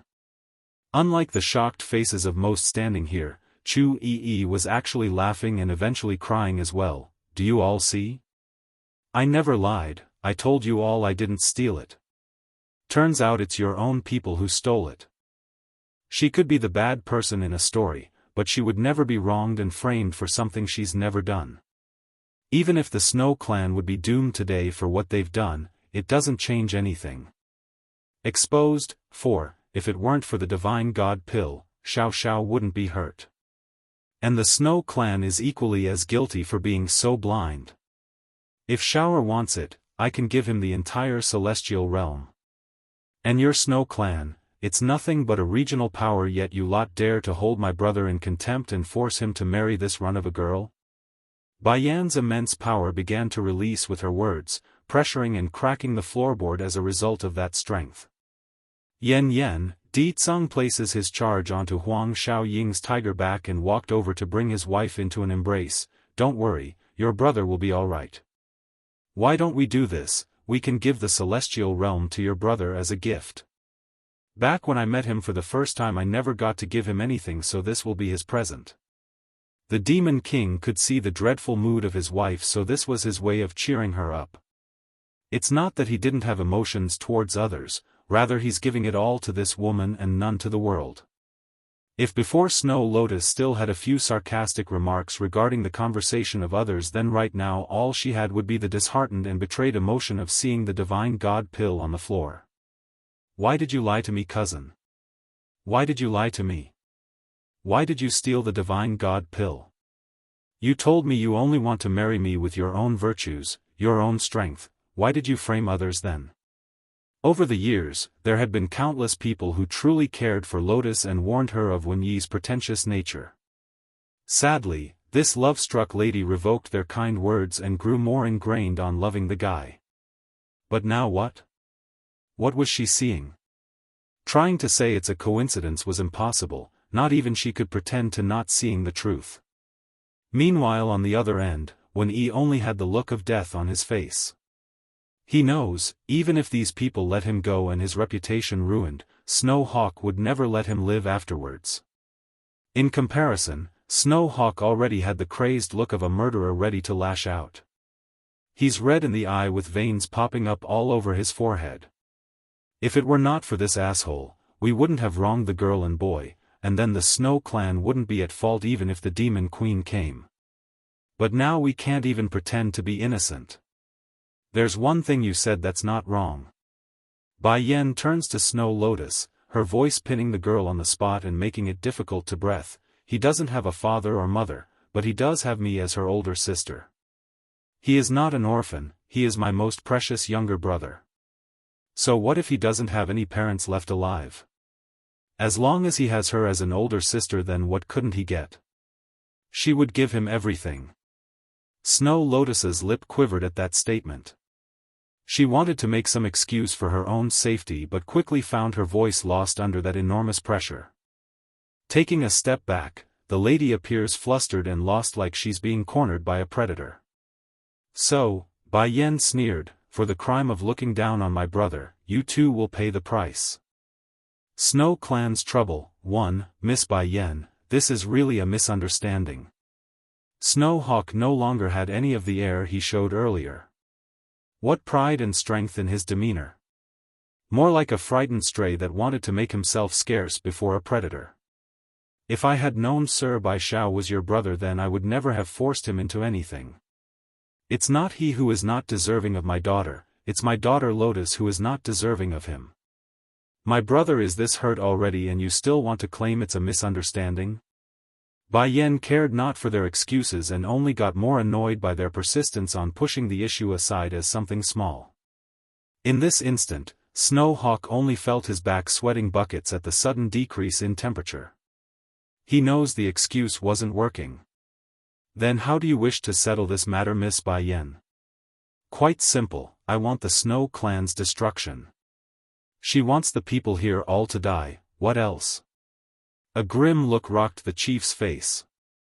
Others from his clan may not get it, but he does. If this demon queen says she wants to destroy the Snow Clan, then she would do it. There's no other force in the celestial realm who could stand up to her at this point. Miss Bai Yan, your brother was stabbed by the guy under your feet, he is the one you want. Now, I'm gifting him to you for disposal. I only ask you spare my clan for the gift. Snow Hawk grinds his teeth and utters this out. Father? Snow Lotus turns to her old man in shock, not believing the proud and powerful father of hers would behave so timidly before this unknown woman. To be clear, this eldest daughter of the Snow Clan wasn't delusional here for continuing to side with 1E. She knows she's been deceived, but love and emotions aren't that simple, otherwise why else would there be so many cases of people suffering despite being able to solve it by leaving? Cousin 1E did do wrong, and he also lied to me for a very long time, but this is still our own Snow Clan's business, we can't let others intervene. Perhaps it's Bai Yan's cold menacing gaze, but Snow Lotus's argument there sounded weak and unconvincing. Coughing at the sudden glimpse of hope, 1E didn't want to let this chance go and attempted to crawl up. Unfortunately for him, Bai Yan noticed this and immediately stomped down harder and nearly sucked the air right out of his lung. Lotus, I'm sorry, I shouldn't have stolen the divine god pill. I want to grow stronger so I can marry you, I did everything for you. His voice croaky and difficult to make out, he's nevertheless said what he needed to make the young foolish lady to move. Father. I won't marry cousin 1E anymore, you can break his leg and anything you like, but please spare his life. Slowly closing her eyes, Lotus's lip quivered with exhaustion after making the plea. Snow Hawk instantly shot a threatening glare towards his eldest, let him go. Ridiculous, he's done enough damage as it is. No, 1E is Miss Bai Yan's now to dispose, I won't get involved. This whole mess was done by him, so he needs to shoulder the mistake, it has nothing to do with us anymore. Snow Hawk made sure to peek over to the Demon Queen for her reaction, hoping desperately for confirmation. He could care less for his own daughter's plea at this point when it's all their necks on the line. Bai Yan merely smirked in a sarcastic manner, the way you said it. It sounded like I need your permission to punish this guy or something. If that's what you are thinking, then too bad, everyone who is involved with my brother's injury will all be punished. Snow Clan's trouble, too. Snow Hawk dropped his head right away. He didn't dare to make any more excuse because the guy knows it would only get worse if he did so. Which hand of yours did you use? Bai Yan asks with the look of a murderer. Pfff. Blood splattered following that sound. Looking down at his hands, Snow Hawk had to take a good moment to let his brain process what had occurred and what fate befell his dismembered hands. Your hands are the consequence of answering me too late on the first question. Now, your continued hesitation will cost you your internal dantian. I will destroy it and let you live a life of a frail old man. Boom! Snow Hawk's chest felt a major blow in the next, causing him to spew a mouthful of blood and himself falling to the ground in a deathly pale light despite being under the sun. My dantian. It's destroyed. I'm no more than a useless trash now. I can't even be compared to a child. Snow Lotus cusped her lips at this sight, both horrified and shocked by what has transpired to her father. Father is the chief of the Snow Clan, one of the few demi-divine lords in the celestial realm. How can he fall so easily and without resistance before this woman's hand? Why? Why is this happening? Where exactly are these people from? Isn't Bai Xiao just some undeserved orphan who got lucky by coming to the Snow Clan? Wen Yi's face was equally as stiff. He wanted to run at this point regardless of how futile the efforts were. As a result of his thoughtless movement, Bai Yan's attention soon fell upon him again. No, you can't kill me. It's all Lotus's fault, it's her fault for seducing me and promising me everything, it's all her fault. The guy cries out in desperation after realizing he's the next in line.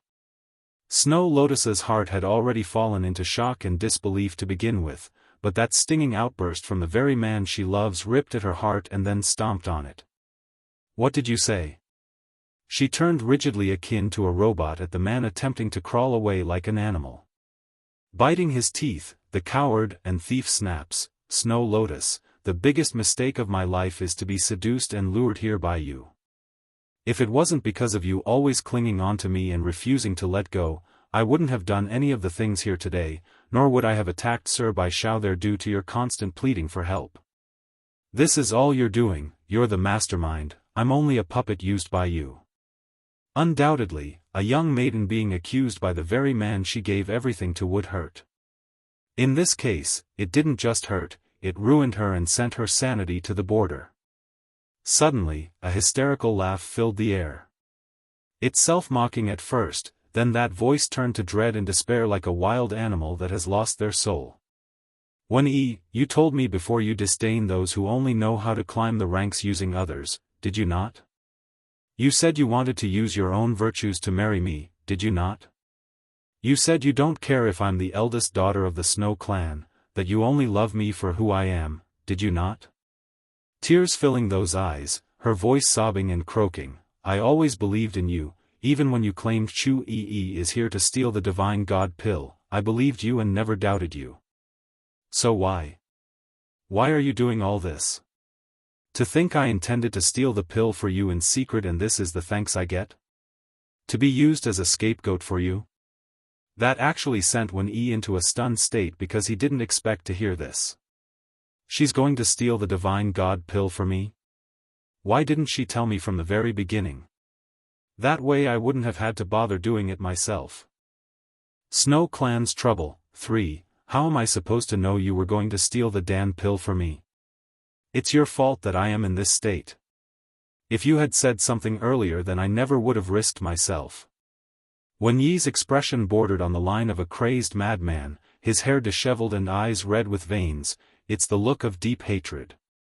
Snow Lotus's heart had already been riddled with holes by this point, but that outrageous argument only added to her wounds. To say there's barely anything left inside would be an understatement. Wen-yi, I loved you with my all. I even went against my father's order repeatedly, and I went as far as to betray my father behind his back. This is how you treat me? Swaying in unstable strides as she got a bit closer to the guy, I made a lot of mistakes in my life so a lot of people have the right to resent me, but you are the only one not qualified to do so. This would be the awakening point for the lady. Looking back at all the past things she's done, the egotistic pride of looking down on others in contempt, all of it were goaded along by this very man. Truly, Lotus never did act like this during her youth, at least not at this level of spoiled contempt. Bluntly said, Wen-yi destroyed her. Finally dropping the rock in her heart, Snow Lotus sloppily ran over to her own father's side and leaned down in tears. Father, I'm so sorry for being so stupid, I got blinded by this evil bastard and ruined you, ruined the Snow clan. This is all my fault. Snow Hawk acted as the pillar for this clan, with his fall so does the Snow clan as a whole. For this huge mistake in her life, Snow Lotus felt nothing but regret and guilt for the harm she's caused to her family. Di Tsang, said Bai Yen with a cold smile, bring this man back to the demon realm and leave him with fourth elder. He hurt my brother and nearly took his life, merely letting him die won't make up for what he's done. Bai Yen never lets a debt go unpaid. Chief Hawk already paid the price by having his hands dismembered and Dantian destroyed, now all that remains would be Wen-yi. The bastard doesn't get something so easy like death, he's going to suffer for putting a sword into her brother. Demon Realm?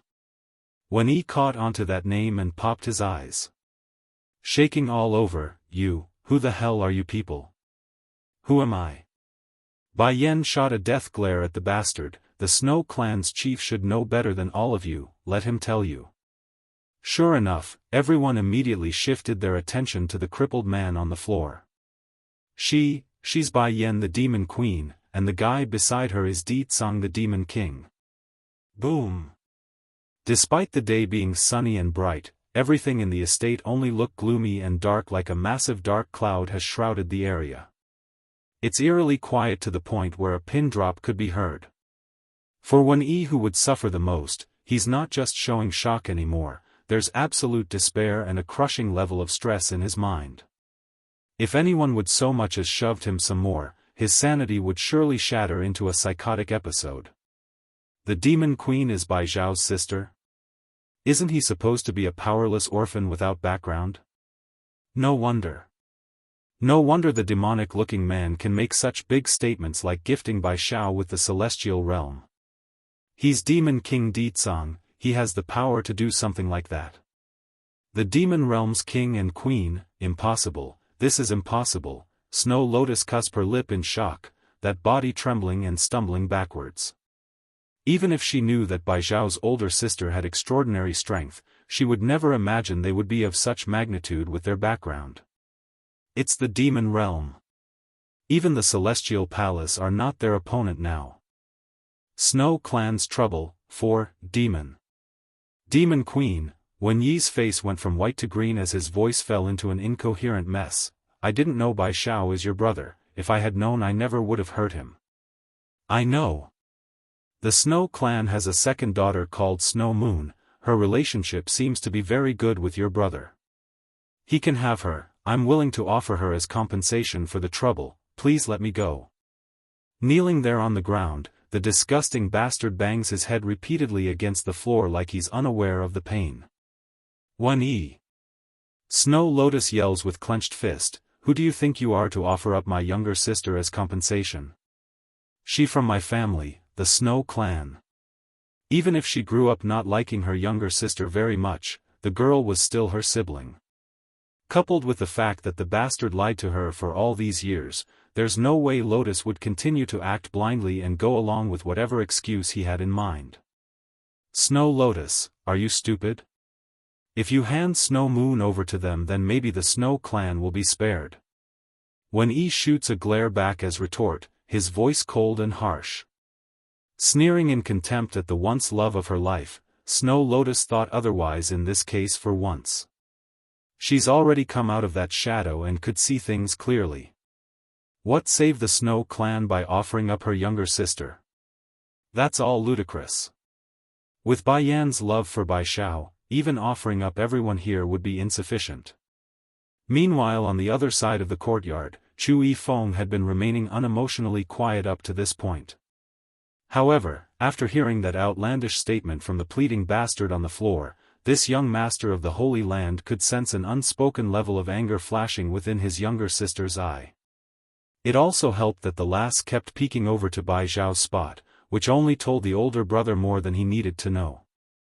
Queen, Huang Shaoying looked towards Bai Yan then, that Snow Moon did defend us, but that's only because of me and Chu Yi, she has nothing to do with Sir Bai Zhao. This explanation allowed Bai Yan to understand everything. Curving her lips into a smirk, if my brother really does like that Snow Moon, then I'm more than happy to accept her into the family, but if he doesn't, that makes the whole thing different. Are you planning to force that girl onto him? That is another crime atop of your already guilty self. Wen Yi's face again went white, but this time the blood literally drained from his skin. Even if he doesn't like her, your brother can still take Moon in as a concubine. That girl rebelled against her father to defend Sir Bai Zhao, that's why I made the suggestion. It's normal for men to take multiple wives. If he doesn't like her, he can always marry more females later on, like. From out of the blue, a huge gust of wind came blowing over and sent the foolish guy flying up into the air and crashing back to the floor. And this time, he was certain to not speak because his mouth had been smashed up from that impact.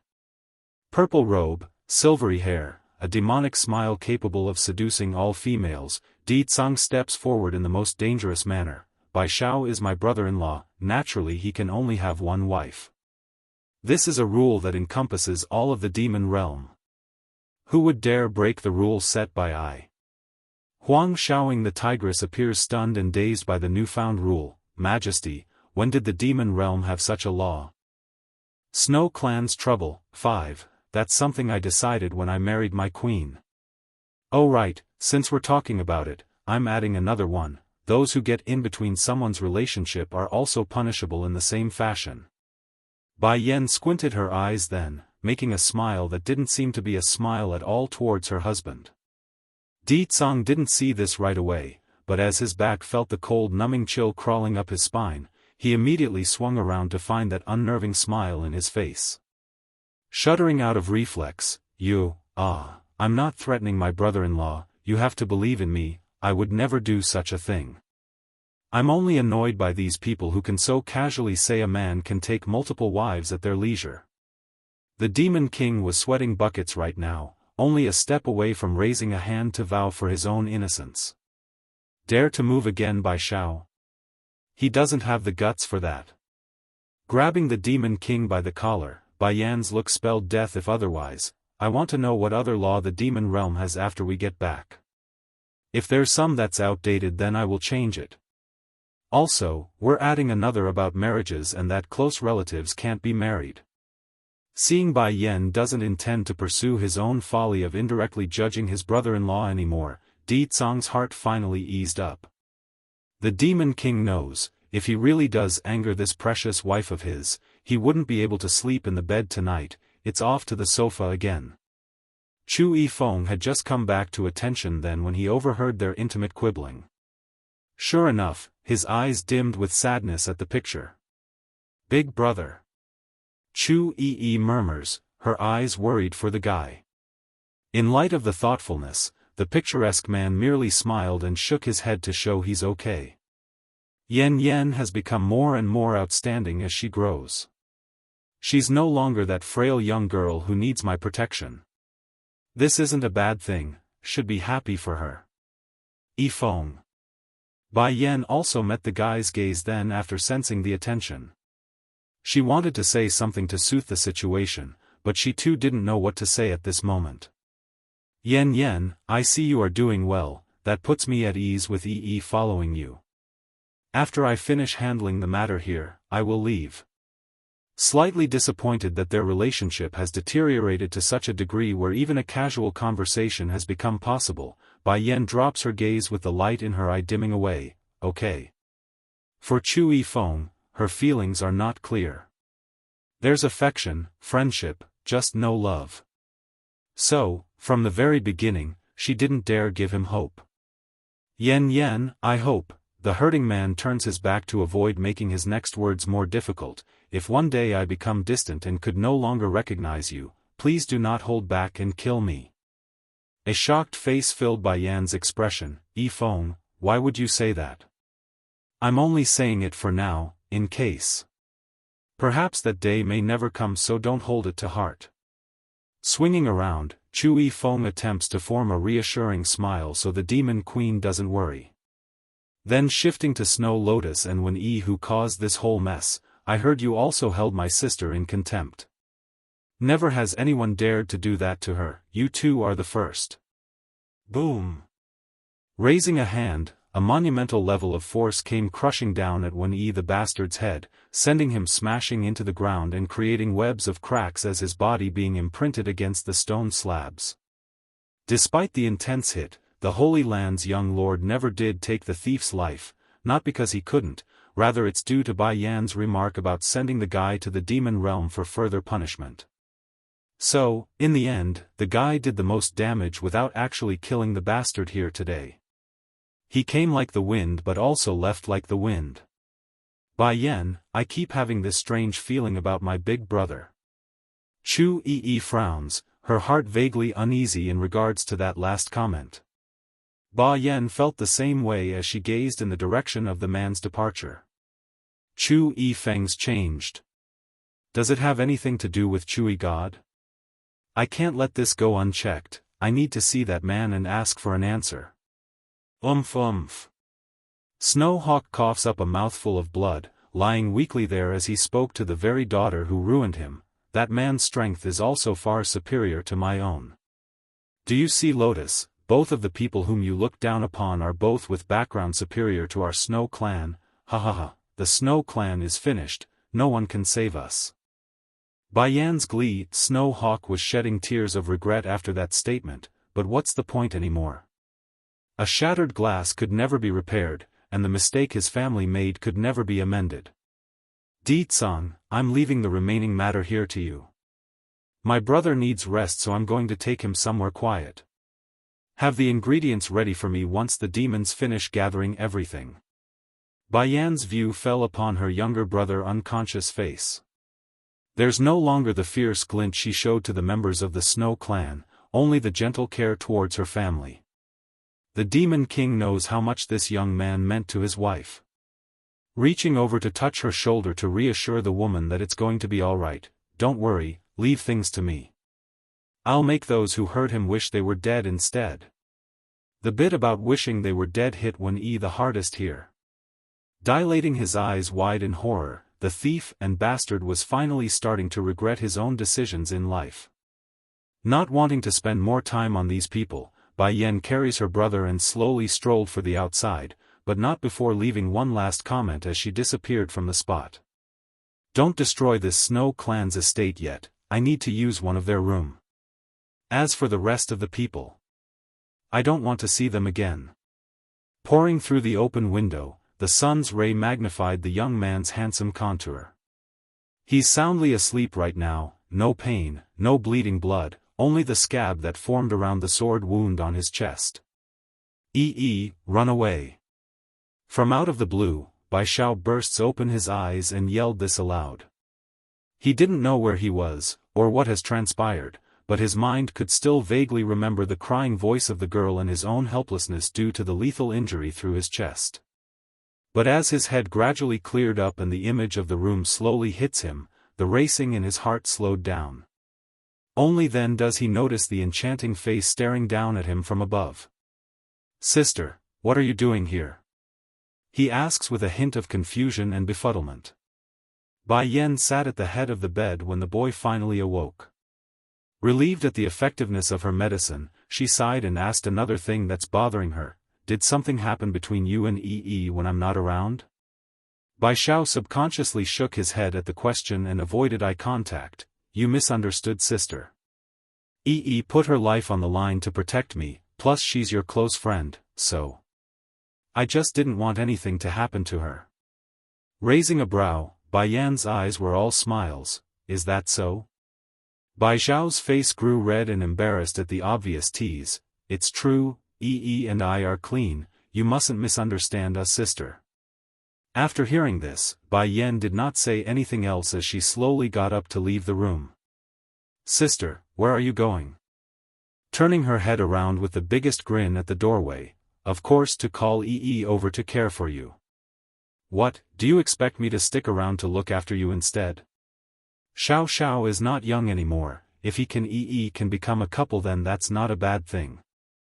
Qiu Moon's aim, 1, standing inside one of the nicer rooms of the Snow clan's estate, Di Tsang quietly waited until he sensed the familiar breathing of the love of his life. How is Bai Xiao? He asks after feeling the physical contact from behind. I gave him the medicine I refined so his body should recover without issue. Di Tsang, I've been trying to give my brother space to grow since he asked for it, but I never thought he would suffer such indignation and danger while out of my view. Even now, Bai Yan still had trouble keeping her heart calm because if she had come any more later, the precious young boy would have died. Such a blunder tells her how much of a failure she has been in being an older sister. I know what you are thinking, but I quite like that side of his. Bai Xiao doesn't want to rely on your power to live, that's why he left to become stronger, that I respect. Di Tsang slowly turns around to caress her hair so she doesn't feel so bad. Di Tsang, Bai Yan stares up to meet her husband's gaze, her lips forming into a smile after feeling better. There's another thing I want to bring up, our demon realm might need to hold a wedding banquet soon. The man raises a brow. Yen, how did you know State Teacher and Xiaowan are getting married? A shocked look filled the demon queen's face. Xiaowan is getting married? She's finally able to get a husband?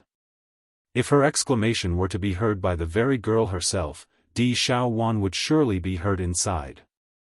Who would like to be thought of as someone that couldn't get married? No one that. That's right, I received a message from the demon realm not long ago that the two are finally tying the knot. Aren't you referring to Xiaowan? Shaking her head, I am not talking about Xiaowan, I was referring to my brother Xiao Xiao. You are his brother-in-law, you naturally have to handle his wedding arrangements since you're his elder. In this world, Bai Xiao was her closest kin, it's only natural that she and Di Tsang oversee the young lad's marriage arrangements and such. Bai Xiao is getting a wife? Whose girl is it? The Demon King squints his eyes in at the possibilities. Why didn't I get wind of him liking anyone? It's Chu Yi. Chu Yi. In regards to the Holy Land's young princess, the Demon King didn't have too much of an impression. All he knows about the girl was she's Chu Yifeng's little sister and that she attempted to pair his wife with the guy. She's gotten together with Bai Xiao. How far are they along? Should I begin preparations for the wedding reception? Don't worry Yan Yan, as his brother-in-law, I will make sure Bai Xiao's wedding be a sight to behold. They haven't made much progress yet, but I believe that a girl as good as Chu Yi will get along with my brother once given the chance. By then I'm sure things will go smoothly on their own. Bai Yan's lip was smiling on its own. In regards to her friends, Chu Yi could be considered one of the few close friends she had from the human world. If she does become family, it would be wonderful. Although I am jealous of Chu Yifeng for being able to accompany you for so many years, but his sister didn't leave any bad impressions with me. Since you like her so much, then she must have qualities that are very good to attract your attention. If Bai Xiao accepts her, then I too will be happy for this union. Xiao Moon's aim, too, okay. Bai Yan smiled. Now that Xiao Xiao is also found, I want to go back to the demon realm. Is that fine with you, Di Tsang? So that Xiao Wan is already getting married. I must act properly as her sister-in-law. I won't be so casual anymore and make the same mistake with my brother. I refuse to be incompetent. From the bottom of her heart, Bai Yan really liked that demon princess and wanted nothing but the best for her. In this case, the lady could feel at ease knowing its state teacher who would be marrying Di Xiaowan. With him loving that girl, no one could ever hurt her. Demon Realm. Standing against the windowsill, state teacher didn't have the usual gentle expression he's known for, rather he's looking serious and somewhat unapproachable with that oppressive air. Is there any movement with Xiao Moon recently? He asks with a frown and cold voice. State teacher, we've been keeping a close watch on her during this period but could not discern any suspicious movement. Aside from the daily routine she does, there does not appear to be anything worthy of note, nor has she gone anywhere near the princess. One of the demonic shadows working under state teacher reports, his shadowy figure a looming haze that's difficult to make out. Xiao Moon would be the white fox lady saved by Di Xiaowan a while back. She's been working at the palace and has been kept under close watch. Keep watching her. If she dares to appear before Xiaowan or do anything suspicious, you have permission to subdue her at your will. I won't let anyone make my future wife unhappy or do anything that might harm her. Yes, state teacher. The shadow arches his fist and retreated. Meanwhile, at the same time in another room, Xiao Moon the fox lady was sitting at a table with her hands holding a portrait. It's yellowed and old to the point where even the figure painted there could hardly be made out.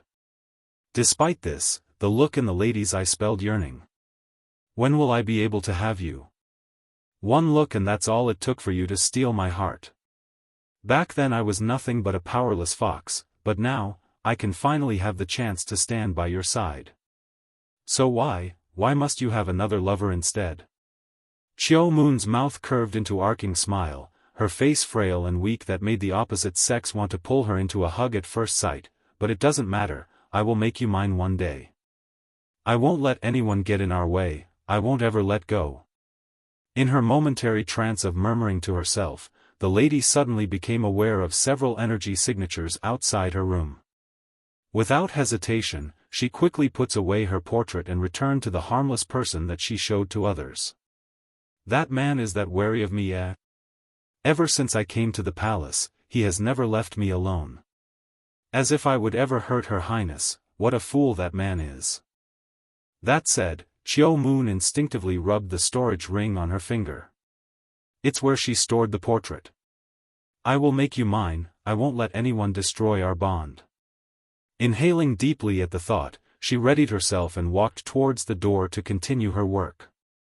Demon Realms Change 1. Coming out of her room, Xiao Moon acted like she didn't notice the shadows trailing her at all. This should have been enough to get her through the day without issue, yet things never do go smoothly despite her trying to lay low. Right after the lady got out of her wing, a slender figure bumblingly runs right into her and causes a crashing sight to behold. Rubbing the forehead, Xiao Moon had to take a second to gather herself before realizing who has come. "High Highness, Princess, are you here to look for State Teacher?" Groaning over the fall, Di Xiaowan pulls herself up and makes a puckered face since this wasn't someone she wanted to see. "Xiao Moon, I don't need to ask anyone to come find State Teacher, so you don't need to ask me that. Also, it looks like you are mostly recovered from your injury." "Yes, Princess, I am." "If you've recovered, then you should begin preparations to leave. The palace doesn't take in females from the outside. I only took you in because I saw you were hurt. If my brother finds out I brought a female home, then he will definitely kill me." Puckering her lips, Di Xiaowan recalls back to the mean old appearance of Di Tsang's face whenever she does a blunder. Xiao Moon kept her head down during their conversation, but those hands had already tightened into a ball at the idea of being expelled. "Princess, I don't have anywhere else to go." "That so?" Di Xiaowan furrows up her brow in contemplation. "Let's do this then. I'll get someone to prepare a house for you outside, you can stay there until you decide where to go." Seeing they are both foxes, the demon princess didn't have the heart to simply shoo the frail-looking lady out onto the streets. What's more, this was the demon realm, they both have the right to live in this realm where all demons call home. Xiao Moon finally raises her head and didn't look so dejected anymore with that gorgeous smile. "Thank you, Princess." For some reason, towards the fox lady's behavior, Di Xiaowan felt oddly uncomfortable to the point where she subconsciously wanted to distance herself from the other side. "If there's nothing else, you can pack up tonight and depart tomorrow morning." After saying that, the demon princess attempts to walk away to avoid prolonging the conversation. However, that's when her eyes caught a glimpse of State Teacher, who was rapidly approaching from the front. "State Teacher!" she exclaims with glee in her voice. "Are you all right?" The man asks with heavy panting, but was nevertheless relieved to find the princess safe and sound. Slightly startled by the questions and how fast he came over, Di Xiaowan counters with a question of her own. "Why would I not be? This is my home, who can hurt me?" "That's good to hear." State Teacher smiles and stroked her head in a gentle manner. "Go to my place to rest first, how about it?" Nodding her head without any thought about the meaning. "Okay, but I want to know when my brother and sister-in-law are going to be back. I miss Xiaofan so much, I'm dying to give him a hug." "Then I got some good news for you. His Majesty just sent me a message before I came, and that he will be returning to the demon realm very soon." The gentle cooing of this man brought a smile to Di Xiaowan's face. By then the couple was ready to leave then, but not before State Teacher shot a fleeting glance towards Xiao Moon, who was standing to one side. "It's a warning and a threat. I need to act tonight if I must leave tomorrow. This man is onto me somehow." The fox lady thought after feeling a cold shudder. Demon Realms Change 2. If I leave the demon realm, then I might never be able to fulfill my wish again. Xiao Moon thought, her heart firming up. Night time, with the moon hanging high, a dark hazy figure slowly rose from the ground and appeared before the fox lady. "Xiao Moon greets your lordship," she takes to the knee, her tone respectful and compliant. "What is the progress?" The strange entity's voice sounded hoarse and rough, yet it had a strange magnetic draw to it that compelled others to listen. Dimming her eyes due to the bump in her mission, "I'm sorry, my lord, the king is not in the demon realm, so it's only State Teacher watching over the palace. That guy is very wary of me, so I couldn't get close to my target. Right now I'm being shadowed by the palace guardsmen, so my progress is limited." "Fool!" The man snorted in displeasure. "I can't even rely on you to do something as simple as that. What use are you to me?" Xiao Yu's face went white, her fluster all apparent to the other side. "My lord, I don't have any options either.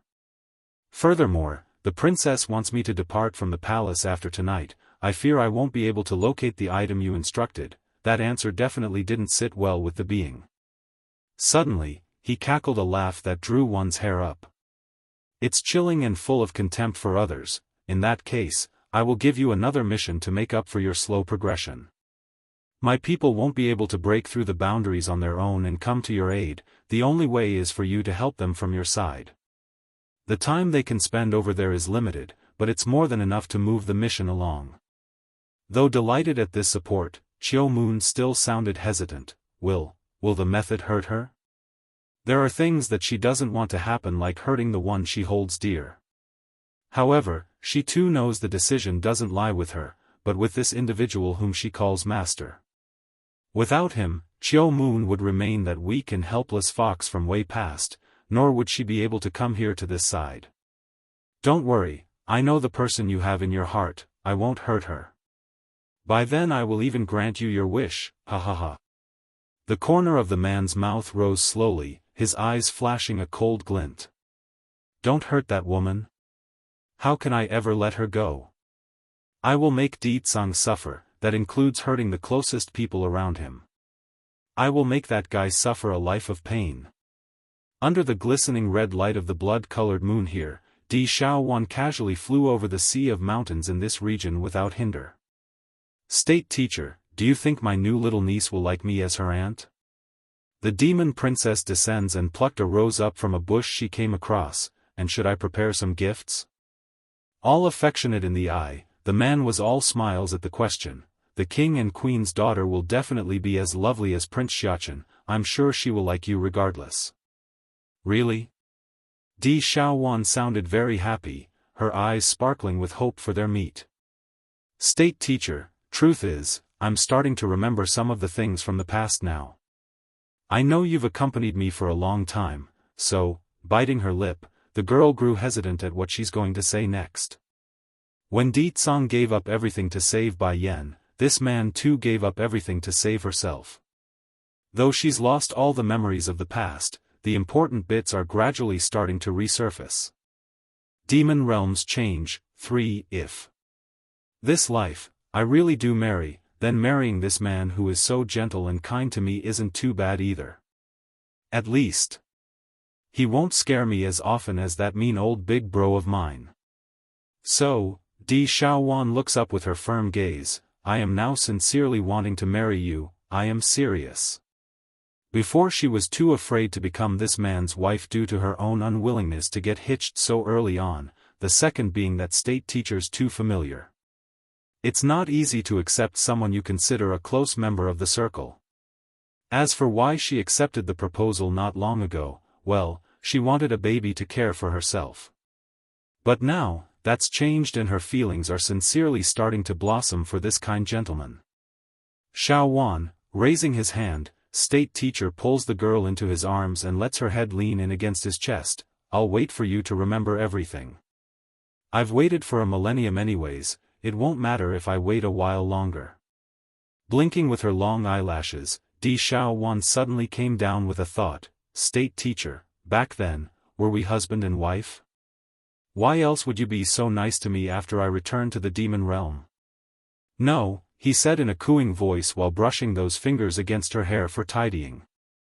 They were not husband and wife, but they were almost, if not for that unfortunate incident where the princess went missing.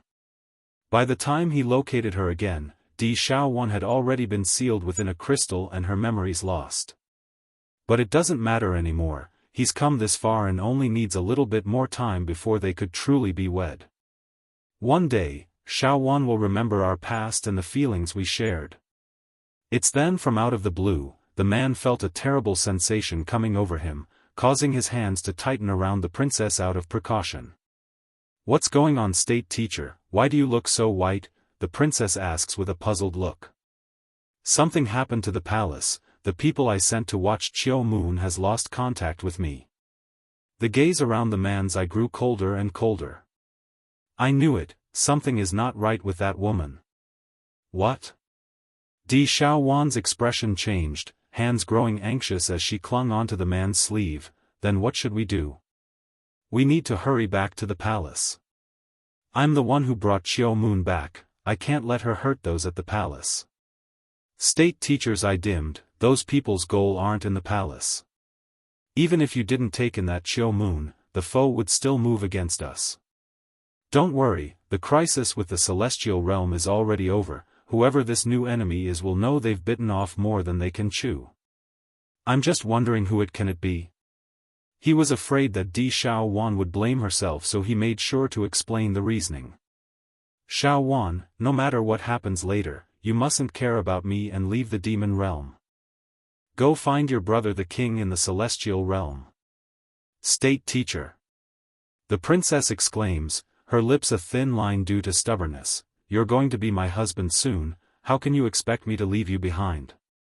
Besides, I'm the princess of this realm, how can I leave my people behind? So, no matter what happens, I will live and die with my kin. Demon realms change, for, its then state teacher noticed a series of powerful energy signatures quickly drawing in on their location. Immediately getting serious with grim look, Xiaowan, you leave now, I'll stay and stop these people. Go. In that last outburst, the man was crying with everything he had, clearly those coming are extremely strong and perhaps beyond his means to repel. Di Xiaowan stumbled backwards at being shoved away so roughly. Then looking up with her shocked eyes, this princess soon saw why and the approaching black dots in the sky. It's too by then, for those enemies quickly surrounded them from all sides, making escape difficult even if she did try to leave. It's too late, state teacher's expression sank into a grimly dark light. He wanted Di Xiaowan to escape, but clearly he's underestimated the foe. Who are you people? Ah! A cold and conceited laughter broke through the red-lit night, followed by the gradual materialization of a black hazy figure that shrouded over the sky to take up the horizon. I'm only here to take that woman behind you. Hand her over and you shall be spared. Those words were poison, hissing and venomous, akin to a snake slithering. Who exactly are you? State teacher's voice got harsh and rough, brewing up a storm around his existence over what he's heard. These people are here for Xiaowan. I originally sent a certain someone to retrieve something from the palace for me, but that woman was utterly useless and failed in her goal. Now, as compensation for the failure, I'm going to kill that man's sister to make him suffer. Gripping his fist, state teacher's posture grew tenser and irater. You are the one who sent Xiao Moon, didn't you? She was working for you.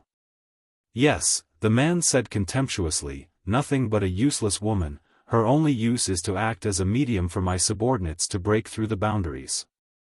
They may be limited to half an hour on this side, but that's more than enough time to finish the business. Di Xiaowan's complexion had turned deathly white then. Hurrying to get behind her future husband for safety, she began to think and quickly came up with an idea for the time being. Gritting her teeth, I do not know what sort of grudge you have against my brother, but you are mistaken about something. Regarding me and my brother's relationship, my big bro would love nothing more than to toss me aside. Killing me won't do a thing to hurt him. He only knows how to beat me and scold me, he doesn't love me at all. In saying this, the demon princess's expression and posture showed much grievance, which goes to show the sort of poo impression Di Tsong had left on this missy. Is what you said true? The man's voice asked with sarcasm. Of course it's true. She angrily replied, I never lie, my brother thinks of me as an extra that is redundant in this family. If you kill me, then my brother will only celebrate, he would never be sad about my death. In fact, if he could kill me himself without creating a scandal with the citizens, my big bro would have done so on his own long ago. Demon Realms Change 5. State teacher cluelessly turned to face the angry-faced princess.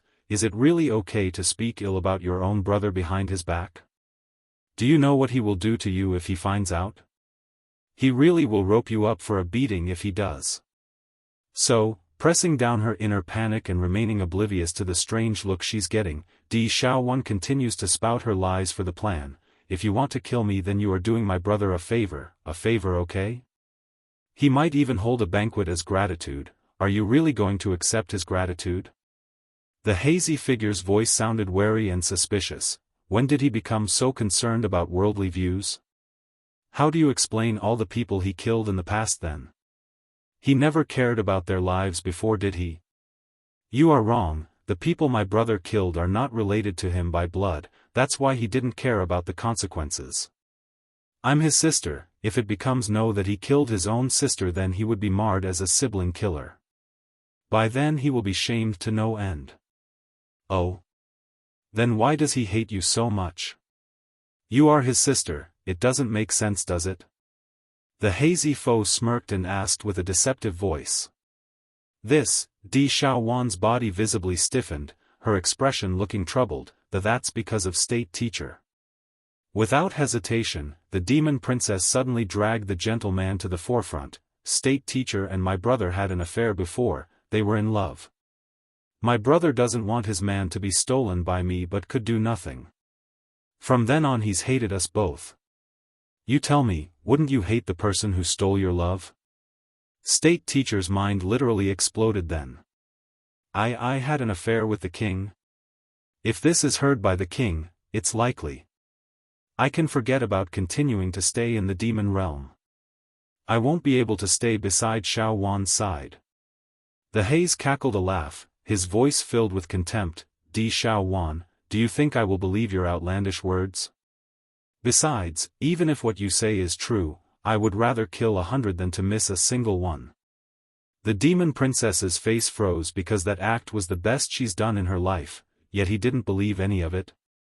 State Teacher, do you have any other idea? She asks in a hurry now that her ploy has failed. Humph. The haze snorted with displeasure. Don't waste my time, both of you will die today. Only then will that guy suffer the loss of his younger sister and a right arm, ha ha ha. Sensing the panic in his future wife's hand, State Teacher knew he must say something to calm her down. Xiaofan, I said I will use my life to protect you and give you happiness. Don't worry, nothing will happen to you, I will do what I promised. 1,000 years ago, he failed to protect her, thus indirectly causing her strength to be sealed and memory lost. Now, 1,000 years later, he won't allow anyone to hurt her. Your resistance is equivalent to a pebble trying to break a rock, foolish. Nothing but contempt could be heard from the dark haze's voice. Qiu Moon the fox, won. At the signal, the crowd behind the hazy figure moved and began their attack upon the couple. The strikes were fierce as they came in from multiple directions. Even so, they were not enough to completely overwhelm their target, who met them punch for punch, kick for kick. Leave me behind, State Teacher, you mustn't die for me. You won't be able to survive if you're busy protecting me. Tears flowing, Xiaofan cries out with trembling voice after seeing the terrible state her protector has gotten himself into. She may be a klutz at times, but even she could see the tide doesn't lie with them as the fighting dragged on. Despite his robe being in tatters and body covered in wounds by this point, this gentle and kind gentleman didn't utter a word, only continuing to fend off the punches and blades with his own hands. He won't be deterred, that's his resolution and duty as a man. I said I will protect her, nothing will get in my way of doing so. As nice as those thoughts were, State Teacher's strained body was swiftly beginning to show its flaws. He's become a swaying tree with holes punched into his trunks. If this continued, then it's just a matter of time before he's toppled over. Milord. Suddenly, a familiar voice cuts in upon this rose-covered field where a life-and-death battle ensued. Xiaofan recognized this voice instantly. Turning to face the lady with a growl, the demon princess wanted to slap the fox lady out of frustration. Didn't you promise me you wouldn't hurt her? Qiu Moon ran up to the hazy figure and kneeled there. He clearly promised me. If he didn't promise me, then I wouldn't have done this. Why are things turning out like this? I never planned for this at all, it shouldn't have become like this, it never was. Scram! The haze roared, carrying force in the voice and sending the fox lady's body tumbling backwards like he just punched her in the gut. I did promise you, but what of it? Who told her to be Di Tsung's sister? If I don't kill her, then how can I teach that bastard a proper lesson? Qiu Moon's body froze as blood slowly trickled out of her mouth, those eyes dull and lost like the life just got sucked out of her soul. How did this happen? He's going to kill her? I'm so dumb to have believed him. You lied to me, you lied to me. Chiu Moon's voice sounded shaky, her eyes unable to hide the despair circulating in those eyes. Why did you lie to me? I am so stupid. Why did I believe this man when I knew he hated her brother? What am I supposed to do? Chiu Moon the fox. Once he's done speaking to the despairing Chiu Moon, the haze returns his attention back to the reason he's here. Locking onto the gentle and kind man who's furiously resisting the attack still. Are you going to keep getting in my way? That woman, is she worth your own life? Unfazed at the mention of death, state teacher gives a blunt and direct reply, yes, she is everything to me, even if it means my death. Fine, so be it. You and her can die as a pair of love birds. Without mercy, the hazy raises his hand and coldly gives the order, kill them both, leave nothing behind. I want Deetsong to feel what it means to not have even a corpse to bury. Yes, Lord. After the haze's words came out, the momentum of those people became more and more monstrous, as if there were countless mountains coming down from the sky and attempting to crush them. Under such powerful pressure, Chiu Moon's body trembled with those pale lips quivering. Despite this, her eyes were very angry still, but more were that of panic and deep regret. I was wrong, I shouldn't have trusted this man in order to get her, the damage I've done will become irreparable at this rate. If only I had never existed, if I didn't exist then she wouldn't have been hurt. Suddenly, Chiu Moon's eyes shrank as she saw countless blades comprised of condensed air shoot over to Xiaofan and state teacher. No, don't. In her urge of desperation, the fox lady moved those legs without forethought and threw herself in front of the couple's presence. For that rash act of selflessness, the ending result was the cruel sound of piercing flesh and bone. It's truly beautiful yet tragic at the same time. Imagine a gorgeous white dress worn by a frail maiden being stained with red, a polar contrasting color to match her end. What a sad but magnificent piece of art. Still locked onto the demon princess, Chiu Moon murmurs out the only words that she could, I'm sorry, I really didn't mean to. I just wanted you, but I didn't want to hurt you. You, Di Xiaowan stared in amazement with those beautiful eyes, aren't you supposed to be with these people, why are you saving us? The attackers around them had stopped attacking due to this sudden interjection, but their frowns revealed enough to display the dissatisfaction they had towards Chiu Moon.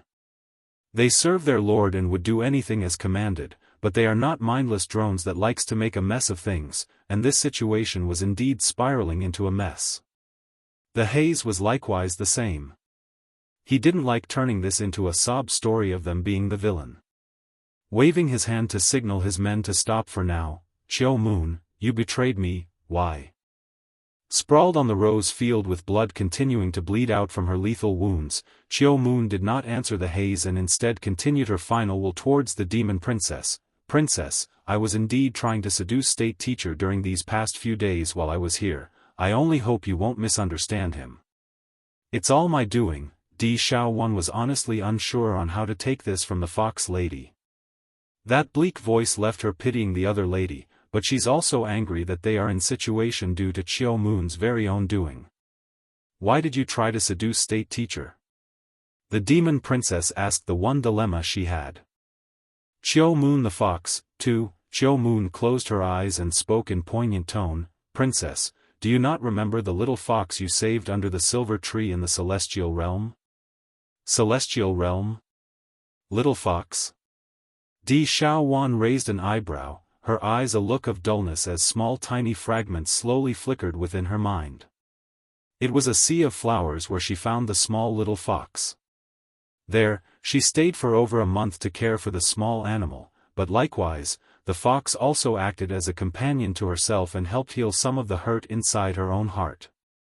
Princess, you may not remember me but I always remembered you. I remember all the stories you told me, and I also remember your promise to come back for me. Then making a sad smile like she just remembered the long years of loneliness on her own, but that wait is a millennium in the making. Xiaowan's heart trembled at the past that has returned to her. Looking down at Xiao Moon and the pool of blood forming around her body, the princess's heart ached with pain as well. Little fox, I didn't keep my promise to go get you. I'm sorry. Not long after she left the Sea of Flowers, the demon realm suffered the great defeat and she too became sealed within a crystal. By the time she awoke again it's already too late and she had lost her memories. Woo, princess, I really didn't want to hurt you. Xiao Moon's didn't sound loud, but it's extremely moving due to how helpless it was. I am jealous of State Teacher because all you talked about during that month is of him. I wanted to do everything to destroy that bond. I wanted to keep you to myself.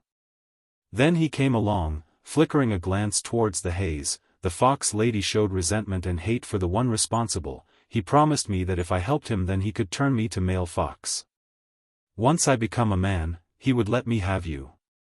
I felt so lonely, I didn't want to be lonely anymore. I was wrong, I did such terrible mistakes, and now I can never redeem myself. Xiao Moon's despairing eye gradually transformed into a look of determination at her last words. Pulling herself up from the ground using the last of her strength, the lady forcefully pushed Xiaowan over to State Teacher and stood as a shield between the pair and the haze. Princess, you leave. They are using me as a medium to come to the demon realm. If I die then they should also disappear, ha ha ha. Xiao Moon meant what she said there, it's the voice of a person on their last legs. Even so, she doesn't feel sad because she finally got the attention of the princess there for the first time since coming here. That only reinforced her will to make a stand. Boom! Her momentum suddenly turned violent, darkening the world around herself due to the affinity of her power. I'm sorry, she gives one final farewell before activating her spell. This is my mistake and I must solve it myself. Little fox, no, don't, Xiaowan reflexively cries out, the images of that month under the silver tree flashing over her eyes like a video in full clarity. Xiao Moon the fox, 3, suddenly, Xiaowan's heart trembled, her hand reaching out in an attempt to catch the fox lady. But a thunderous explosion rocked the air at which Xiao Moon was, causing the person there to disappear into powder and dust. A dazed look filled the demon princess's eye, her mind a dull blank at the sight. Xiao Moon, she's dead? The little fox who accompanied me for a month during my saddest moment in life. She's dead? And her soul is destroyed too, never to be reborn anew? Biting her lips intensely, Xiaowan didn't cry, only staring sluggishly in front like something broke inside. State Teacher, if I had remembered her earlier than today, would she have lived? Holding his future wife's hand to console her feelings, Xiaowan, this is not your intention so you mustn't blame yourself. Events like this is beyond your control. Let's say Xiaowan didn't forget her memories, how could she have remembered someone from a millennium ago so easily? That's beyond ridiculous.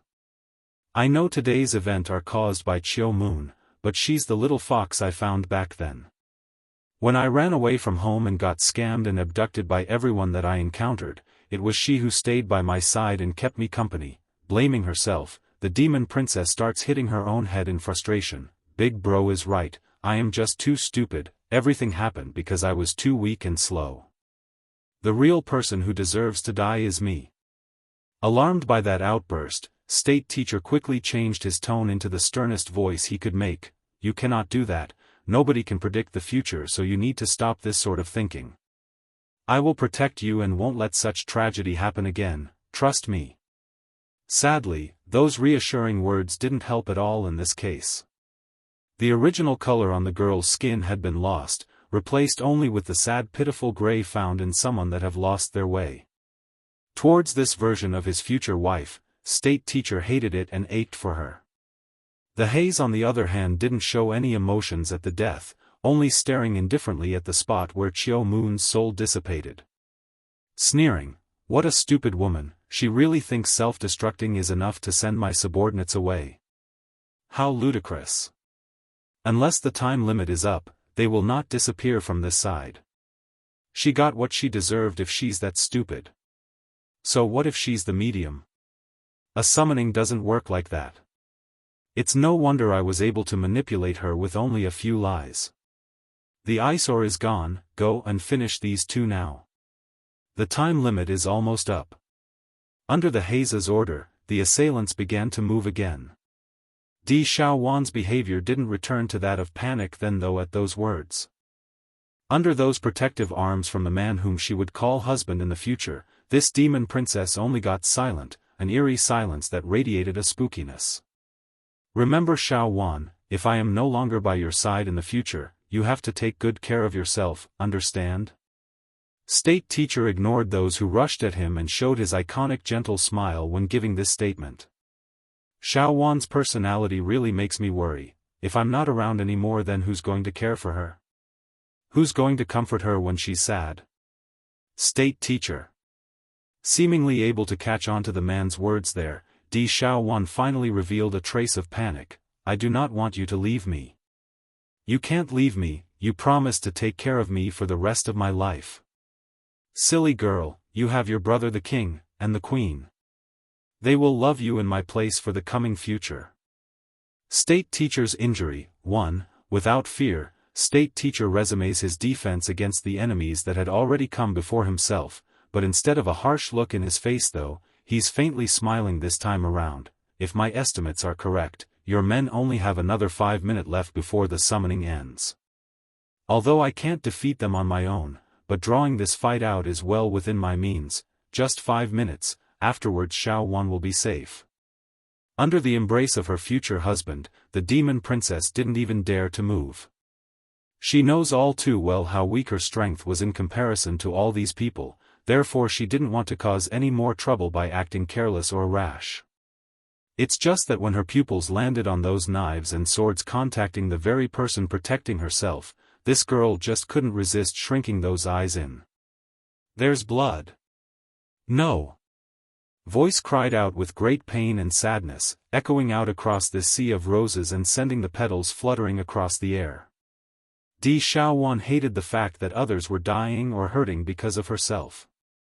First it was Qiu Moon self-destructing for her own sake, and now state teacher was bleeding across his body in her stead. It's all because of her own inability to fight. What's going on? The two green eyes showing within that haze appears troubled after the repeated delay. Why is he not dead yet with those wounds? With so many wounds, how is he able to stand there and fight still? Despite being in his decrepit state after succumbing to so much attacks to the point where his bones were showing in some areas, state teacher did not speak, only firmly shielding the precious treasure behind himself using his own flesh and body in the literal sense.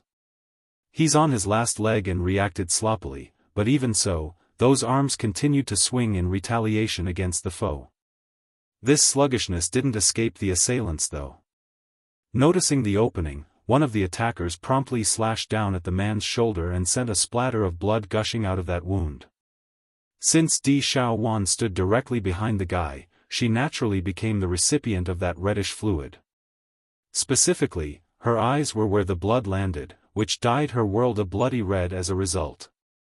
State teacher. Di Xiaowan cried out again after seeing how that powerful back had begun to sway backwards.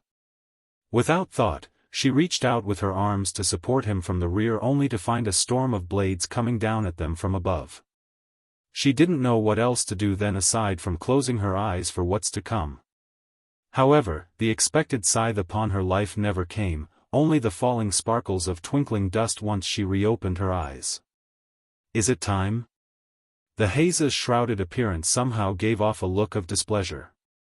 Gloomily locking onto the demon princes, I may not be able to kill you today, but that guy's life is as good as done. Di Tsang will have lost a right arm.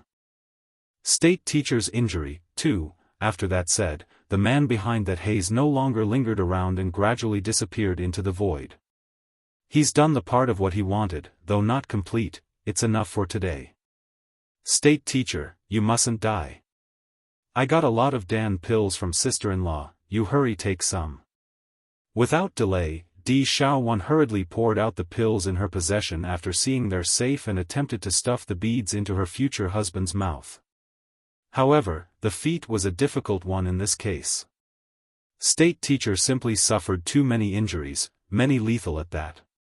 Forget about swallowing something, there's hardly any breathing rhythm in that chest anymore. Seeing the dire situation, the demon princess knew she had to take drastic measures.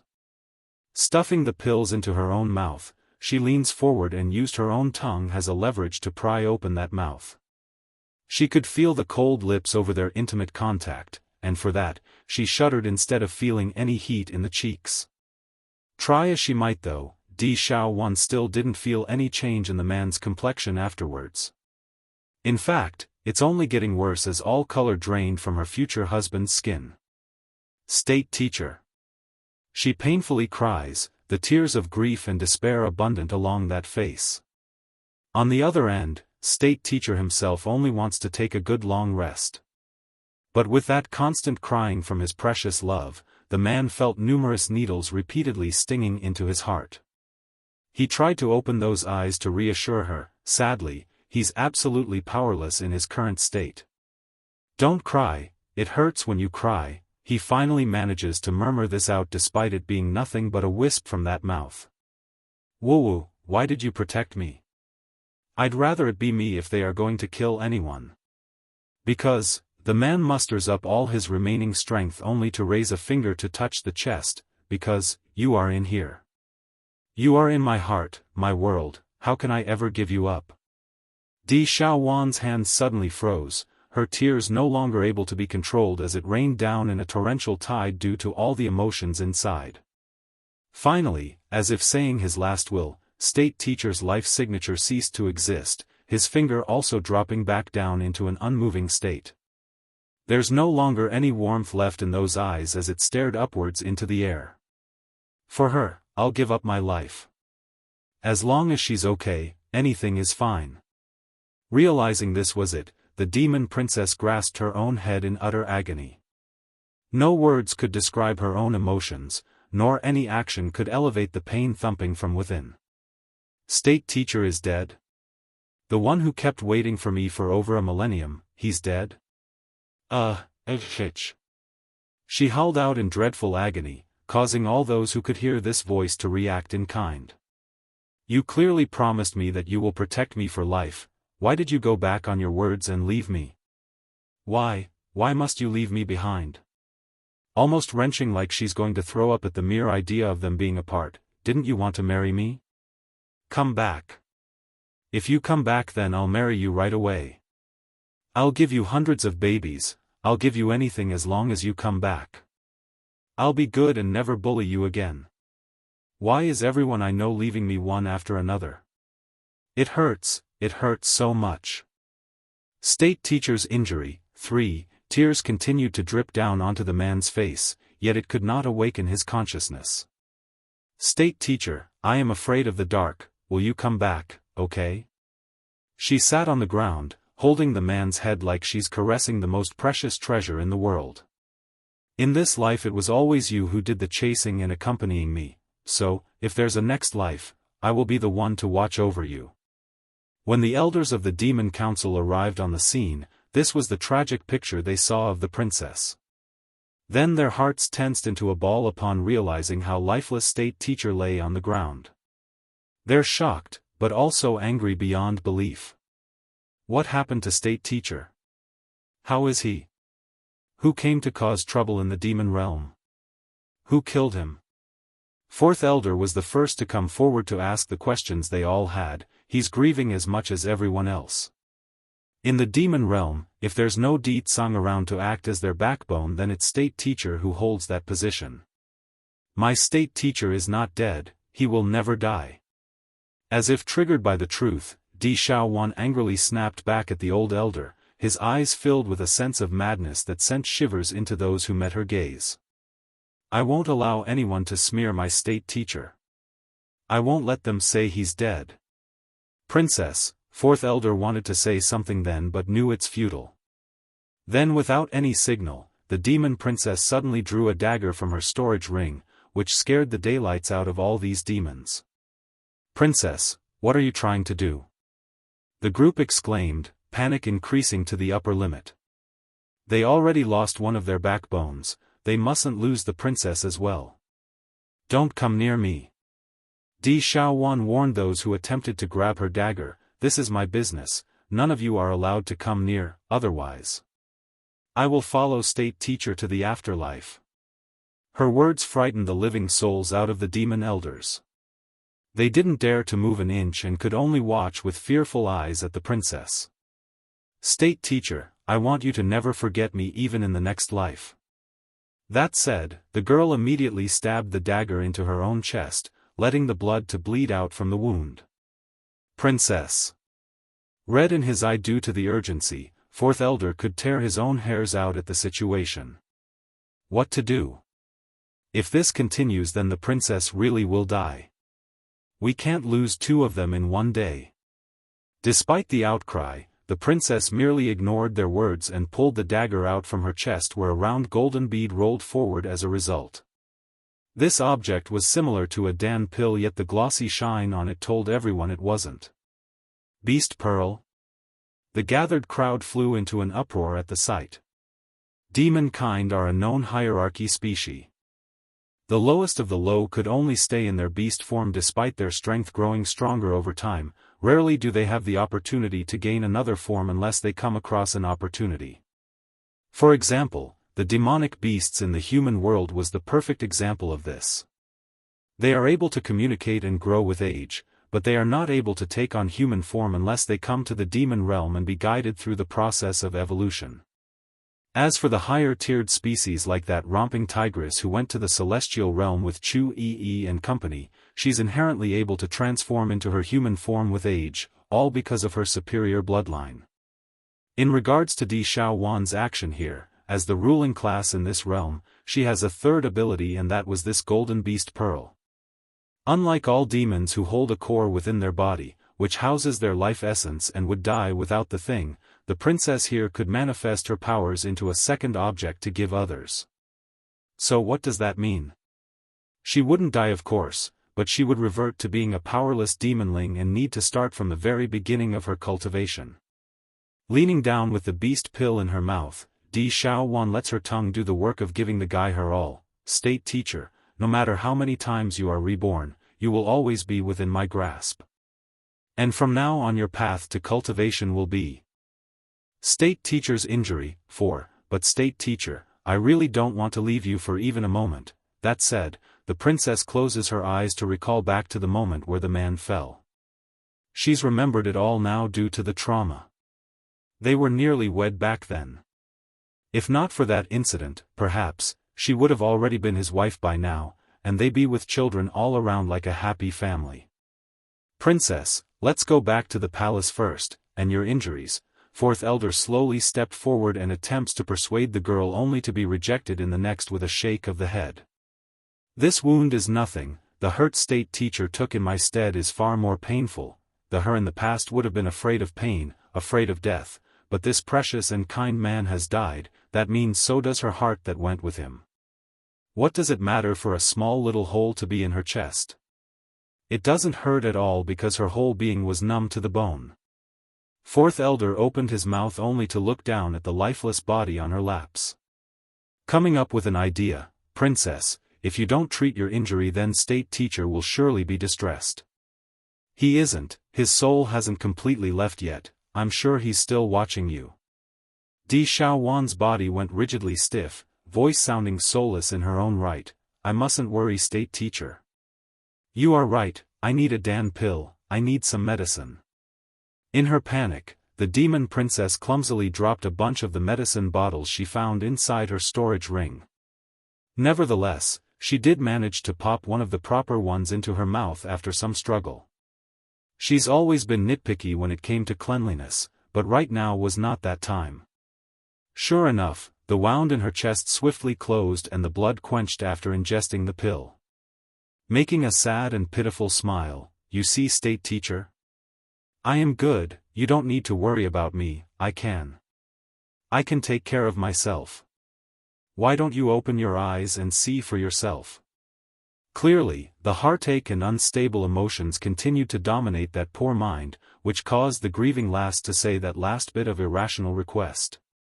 Letting go of your loved ones are always the hardest after all. Princess, who exactly is it that came to murder state teacher? Fourth elder could not hold back his rage anymore after hearing those heart-wrenching words.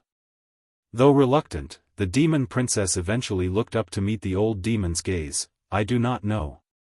I don't know anything, all I know is that I caused state teacher's death. This is all my fault, I damned state teacher with my own foolishness and blindness. It's then when the mood has hit a standstill and left them all extremely heavy and dark, several familiar auras suddenly caught their attention. It's coming fast and roused the group to look up towards at the source direction. Of them Xiaofan should be the most excited here, but events so far dampened any mood for joy in this case. Meanwhile over in the sky, Ditsang and Bai Yan had come to a halt by this point. They could also sense the strange atmosphere gripping the demon realm. Sweeping their gaze across the horizon, their attention soon fell upon the sea of flowers where they saw state teacher's blood-stained body. Mother, Bai Xiachen tugs at his mother's sleeve after finding this oppressive air discomforting. What happened to auntie and state teacher? Why, can't I sense state teacher's energy signature? Coming back to attention, fourth elder was the first to cry out after recognizing the faces. King, Queen, Prince, thank goodness you're back, state teacher he's dead. Won't give up, state teacher. He's dead?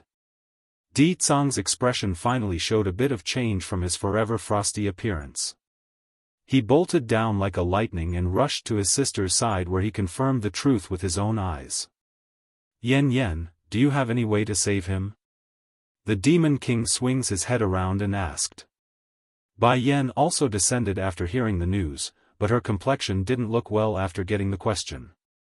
After a brief pause, she shakes her own head in denial. I'm sorry Ditsang, state teacher is gone. She's a very capable alchemist, one of the finest in all the realms at this point, but not even Bai Yan could raise the dead who had already passed. Originally Xiaofan could still hold a flicker of excitement in her eyes at the arrival of her greatest idol, but that hope died out following those words. It's a heavy blow to a already unstable soul.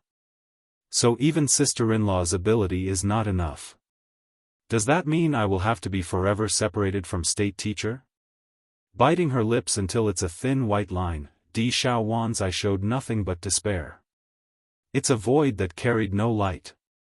Xiaofan, do you know who did this to state teacher? Ditsang's cold frosted voice cuts in then, his calm demeanor starting to fade and replaced by a brewing storm. A bit shook by this voice which should have sounded familiar yet not in this case, the demon princess appears startled in the face before answering. I don't know, that person said he's here to seek revenge on you brother. He wanted to kill me in order to make you suffer. State teacher protected me and died in order to not let that person succeed. Her voice sounded so weak that it could hardly be heard. Nevertheless, it was enough to make the demon king's fist clench into a ball and cause the sky to bloom a stormy cloud above their heads. I see, Ditsang locks eye with his own sister and spoke in a very powerful voice, I will avenge state teacher's death. Whoever did this will pay for what we done. That vow didn't bring any comfort to Xiaofan's heart though. Clasping onto her lost man's head with those frail arms, revenge. It won't bring state teacher back, will it? Ditsang, you go and investigate the ones responsible for this. Making a pained face as well when giving the grieving girl a glance, I will stay behind with Xiaofan. Everyone expected the demon king to walk away without any delay, but he did not, rather Ditsang kept looking down at his younger sister and even showed a flicker of heartache himself. This of course didn't escape Bai Yan's sharp eyesight. Don't assume just because this guy always behaves so serious around the sweet dumbakluts that he doesn't care. He does, and would show those emotions when required. Very well Yen, I'll leave her in your care. Fourth elder, come with me back to the palace. Yes sire. Fourth elder complied and signaled those who came with him to depart, but not before giving one final glance of compassion at the princess and lifeless body on her lap.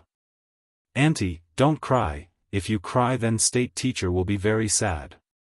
Bai Xiaochen timely came over to wipe some of the tears coming down the princess's cheek. He's always been very sensible and knew this was the time he needed to act.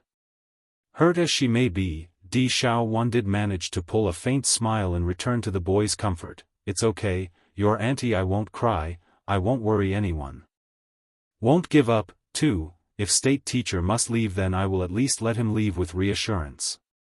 Even if it hurts to no end, I won't show it to anyone. But I will never be able to accommodate anyone else in my heart ever again. Auntie. Di Ling Yan the peachy baby girl and Di Jin Tian the little glutton had also come up from the back, their appearance that of some well-behaved children. Auntie, Jin Tian appears confused by the scene since he's never experienced death yet, so he didn't know what to make of this. Why is the big brother over there sleeping on the ground? Won't he be cold? Should we take him back home to sleep? Di Ling Yan the twin sister may be the same age but she's not new to the concept of death. Upon hearing her brother's careless remark, she instinctively reached over to pinch the little glutton's hand, which only made the boy show an aggrieved face as he bit his thumb. That's right, Di Xiaowan didn't get angry at the uncomfortable comment, rather she only smiled and began caressing the cold face of her lost husband. Your uncle is sleeping, he's tired. From now on it will be me watching over him. Bai Yan's been holding her goddaughter Dragoni the entire time so she wasn't in a position to run over and hug the sorrowful princess, but her heart ached just as much regardless. Taking in a deep breath to gather herself in order to not sound so sad as well, she reaches out with her free hand to touch that shoulder to apologize. I'm sorry Xiaowan, I came back too late. Going stiff for a split second, the princess almost wanted to shout when she realized the outburst would only hurt the only family she has. Shaking that head, no, don't say that, this is not your fault sister-in-law. Those people who attacked us are very powerful. Even if you and brother came back, it might have turned out even worse. Her only blessing now was that Bai Yan and Di Tsang didn't remain in the demon realm, that way she wouldn't need to lose more relatives. Listen to me Xiaowan, the demon queen's expression gets serious, as long as state teacher's soul isn't destroyed then he isn't truly dead. Am I not walking around just fine before you? If your brother was able to bring me back on the verge of annihilation then state teacher will one day return too. The princess naturally knows what the lady was referring to.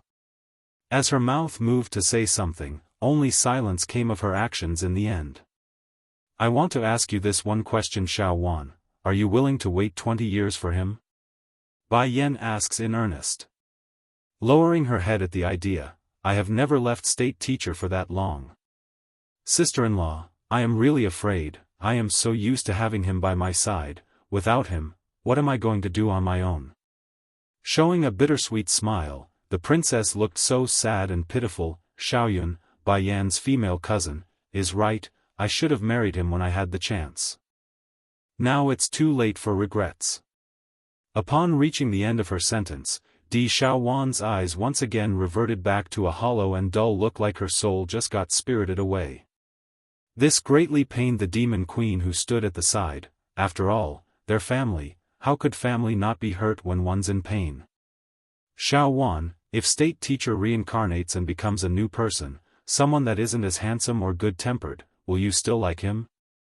Without hesitation, the dull-looking princess nodded her head without looking at anyone specific. I like state teacher because it is him, not because he's handsome or good-tempered. I will love him no matter what he becomes. Won't give up. 3. In this case, you do not have to worry too much. When a cultivator reaches a certain point, they will always have an opportunity to be reborn to a new life if their soul isn't destroyed. I will help you locate state teacher's new self and let the both of you continue your story. And since you left your beast pearl inside his soul, you won't have to wait long. Bai Yan only needed a glance to realize what the demon princess has done. I understand sister-in-law. Biting her lips into a thin line, Di Xiaowan's eyes still contained an unmistakable glint of sorrow. You don't need to worry about me, I will not do anything foolish during this period. If I follow state teacher then I won't be able to remember him, by then how am I supposed to reunite with him in the future? I won't die, I won't let anything get in my way. Therefore, no matter how painful it was to survive on her own, she would not die. 20 years, that time frame was nothing to a demon's lifespan. That's good to hear, it's relieving to hear you're able to think positively. Bai Yan raises her hand to bring the princess into a warm hug, knowing full well how much it hurts regardless of the strong front she portrayed. Xiaofan, I will always be here so you don't need to bear all the pain on your own. Making a slight tremble at the kind words, sister-in-law, I know. I promise to protect myself and not do anything stupid. So, don't leave me please. Closing her eyes, Di Xiaowan's figure was so frail and weak that it looked like she could be blown away by a mere gust of wind. State teacher has already died, if anything happens to Di Tsang or Bai Yan, or even worse, the kids. It doesn't take much to imagine what would happen then to the demon princess. She would likely lose her mind and commit suicide with them. Okay, I promise to not leave you.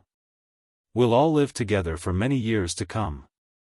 Bai Yan caresses the demon princess's hair, her voice consoling and gentle like how she does to her own children. In return, you must promise me to better yourself, Xiaofan. You will grow stronger and kinder so that when you meet your state teacher, he won't be able to forget you, okay? Letting a trickle of tear to come out of her eye, Di Xiaofan tries to hold back her own sobbing. I will. 20 years, by then I will let state teacher's new self be dazzled by my glory. I will make him fall heads over heels for me again. Let's take state teacher's body back to the palace first. We need to prepare his funeral and send his soul properly. Bai Yan's gaze slowly fell down to the already cold corpse, her hands unintentionally clenching up as the anger swirled within those irises. I will find the ones responsible for this. They will not hide from me even if they run to the end of the world, blood for blood, life for life. I'll listen to your decision, sister-in-law. Perhaps those words did have an effect and cheered up the demon princess. Right as Di Xiaowan wanted to pull herself up, something incredible occurred. State teacher's body suddenly became enshrouded in a brilliant white glow, and in the corpse's place was now a silvery fox lying on the girl's lap. Won't give up, wrapping her arms tightly around the silvery fox, Di Xiaowan's eyes were full of pain when looking down at the unmoving fella. Don't worry, state teacher, I will definitely find you again after 20 years. No one can separate us. So, until we meet again, you mustn't let any other female near you. I won't lose my position as your wife to someone else. You must wait for me. Her crying voice spread into the night, making Bai Yan's heart feel extremely heavy. However, the demon queen did not continue her consoling words, though like before, only patting her friend on the shoulder in silence. She knows, whatever words she utters would be pointless. Understanding the support, Di Xiaowan wiped the tears from her eyes and forced a pitiful smile that wouldn't fool anyone. I'm okay now, sister-in-law, let's go back. I'm afraid state teacher will be cold, Xiaofan, Bai Yan murmurs, her voice croaking like she's also about to tear up. Did you see, sister-in-law? State teacher didn't revert back to his fox form right away.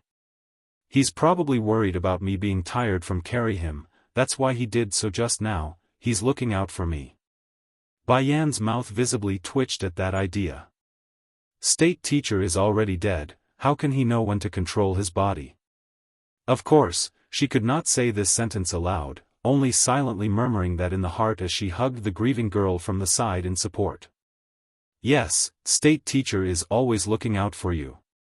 Maybe he will even remember everything once you go meet him again in 20 years, showing a sad face again at the mention of their separation. I will take good care of myself, I won't make state teacher worry. Sister-in-law, let's go back to the palace, I want to send him off myself. The demon princess knows this might be their last time together, even so, she won't give up. So what if there's a high chance that her husband-to-be won't remember her in the new incarnation? She won't give up. Jin Tian, Ling Yan, come help your auntie. Bai Yan tells her twins. Okay, it's the peachy baby girl who spoke first and led the way by holding onto the princess's hand. Auntie, don't be sad, Ling Yan will accompany you home. Auntie, the little glutton quickly got the hint and follows up in his own way using that baby fat smile of his. Uncle is only sleeping, he will wake up after a good rest. Don't worry, I will protect you until he does, okay? Those warming words actually brought some light into Di Xiaowan's colorless world. Nodding slightly with her head as confirmation, Auntie here will wait for your uncle, no matter the years, I will wait. Looking at the three slowly moving figures, Bai Yan promptly casts her gaze down over to the two older kids. Xiaofan, Dragoni, those two are too young and can only act cute before your aunt. In the future you two must pay more closer attention lest she does anything silly, otherwise I can't feel at ease. The steam bun nodded seriously, don't worry mother, I will keep a close eye on auntie during this period. You and Batty father can go off and find the murderer, we must avenge state teacher's death. Although Bai Xiaofan didn't have a lot of contact with that kind and gentle man, thus leaving a thin impression, however, that doesn't mean he couldn't relate to his aunt losing the man she loves. That's family they just lost. Little Rice returns. 1. Bai Xiaofan pursed his lips, this world has too many bad guys, too many of them. The funeral for state teacher was held in a grand fashion a day later, drawing nearly all of the demon realm's notable figures for the occasion. However, the mood didn't bring happiness or joy like Bai Yan's wedding, only a looming cloud of gloom for all those attendees. Thankfully for the demon princess, her older brother the king didn't bury the silvery fox in some sort of underground tomb or cremation, rather state teacher was preserved inside an ice coffin of grand construction, thus effectively allowed the girl to visit every day to help calm her dreadful mood. Keeping a few ice coffins may be hard for most people, but the demon realm had this much resource at hand. After a couple of weeks later, calm returns to the demon realm. It's just that everyone knows a storm was brewing, a big one at that. Auntie, Bai Xiaofan saw his aunt coming out of the icy tomb and quickly stood up, are we heading home for the day? Making a shallow smile with her frail face, Di Xiaowan caresses her nephew's head, you know you don't have to follow me every day like this, I won't do anything rash. Shaking his little head like a rocking drum, that won't do, mother won't be at ease unless I'm around. Auntie, don't be too sad okay? State teacher will definitely return one day, and if he doesn't, I will go and get him personally. A sting pierced into the demon princess's heart. She's overwhelmed by how sensible this steam bun was behaving. From the beginning she's been wanting a child like Bai Xiaofan, hence her initial acceptance of marrying state teacher. But now, the only one that's left was herself. He's grown so much in the past year. Xiaofan is already up to my waist. Of course, our Xiaofan is the best, you will definitely bring your uncle back. Despite the remark, the hollow void in the lady's iris didn't escape the steambun's keen senses. Bai Xiaofan knows, something has died in his aunt's heart and nothing could fill it. She's so bleak that it's hurting him inside as well. I'm not just saying that auntie, I will definitely bring uncle back and have him marry you. Afterwards both of you can make lots of babies. Radiating confidence, Bai Xiaofan's attitude was quickly starting to resemble his old man's dominating nature. It's literally a mini version of Deetsang at this point. Warmed to the heart by that, thank goodness my big bro married your mother, thus giving birth to you. Auntie here is so fortunate to have a nephew like you, now I won't feel so lonely with the two of you around. Auntie, Batty father is only bad at expressing himself, he always looked out for you and everyone close to him. He's not bad like everyone makes him out to be. I know, Di Xiaowan said, he only claims to hit me if I mess up but never does it. And like state teacher, he will secretly drive away those bad people who try to take advantage of me. I know my big bro is good to me like, stopping there, a gloom once again shrouded over the princess's figure. Bringing the boy into a tight hug, so, you don't have to worry about me misunderstanding my brother, I am not a blind person, I can see those who are kind to me. Little Rice returns, too. Di Xiaowan could be silly and slow at times, but she would never mistaken those who are nice and kind to herself. She's of pure heart, not a fool. Then I am relieved, Bai Xiaochen exhales a long sigh. Reaching out to give his auntie a hug, let's hurry back home, mother told me she's making food for us and is waiting. It's been so long since I ate mother's cooking so I can't wait. Charmed by how gluttonous the steam bun was behaving, Di Xiaowan wipes away the thin layer of fluid from her eye and chuckled, okay, let's head home before the food gets cold. But before leaving, the demon princess didn't forget to give a fleeting glance back towards the ice tomb where her eyes surged with conviction. State teacher, no matter where you are I will find you even if it takes me to the end of the world. I won't abandon our relationship. In the main dining hall of the demon palace, a table has been placed with plenty of dishes that left the room filled with delectable aromas. It's enough to make the unaware drooling all the way out the door. Jean Tian the little glutton got hit the hardest here in this case. He's always been fond of eating so his ability to hold back was the weakest. However, thanks to his twin sister's wary gaze and repeated slapping, the boy couldn't reach his hand out and grab what he wanted. Jean Tian, you mustn't eat yet, we need to wait for auntie and big brother first. The words weren't meant as a threat, but it only made the baby boy all the more aggrieved and sadder. How could he not be sad? There's a table of food prepared by his mother before his very eye that's radiating aromas that could drive any child screaming and crying if not eaten. That. I'll wait for auntie and big brother to come back then, mother said auntie is in a poor mood lately, I must be good, I mustn't make mother sad. It's just some food, I can hold it in, I'm a man. With that thought in mind, the little glutton gulped and heavily forced the saliva back down into his throat. He's resisting well against his greatest desire. Mother, auntie, and I are back. It's then when Dragoni had finished carrying the latest dish out, a tender voice called out and caught their ears. Jean Tian reacted very strongly to this and nearly rolled off his own stool. Big brother and auntie is back, does that mean I can start eating? Auntie, the twin sister on the other hand stood up and gave a loud reply instead. Although the little glutton was a bit duller than his twin, it doesn't mean he couldn't act responsibly when required. Auntie, come eat. Against the double soft cuddly assault of these two, Di Zhaowan's heart melted away and found peace. A rare thing in these past few days since state teacher's death. You don't have to wait for me in the future you know. No, Ling Yan shook her head immediately, mother taught us to respect our elders. Father is too busy to be around to accompany us, but auntie is here. Me and Jean Tian will wait, we are not hungry. Gulping at that last word, the little glutton suppresses his desire and followed up, that's right auntie, we are not hungry so hurry and come eat with us. Coincidentally, Bai Yan had also come out from the kitchen with the soup ready. If not for Di Xiaowan's poor mood, she would not personally cook anything herself. As a result, Bai Xiaochen hadn't been able to eat his mother's cooking for a long time. Little Rice returns. 3. Right as Bai Yan's about to lay down the dish and take a seat herself, the demon queen suddenly picked up on a couple of energy signatures quickly drawing close. Squinting those eyes to conclude who they are, a flash of bright light flickered in her eyes. It looks like I won't be able to stay for this meal. As anticipating as he was about to eat his mother's cooking after so long, Bai Xiaochen was more curious about the reasoning for that comment. Why mother? The three of them are back. 3.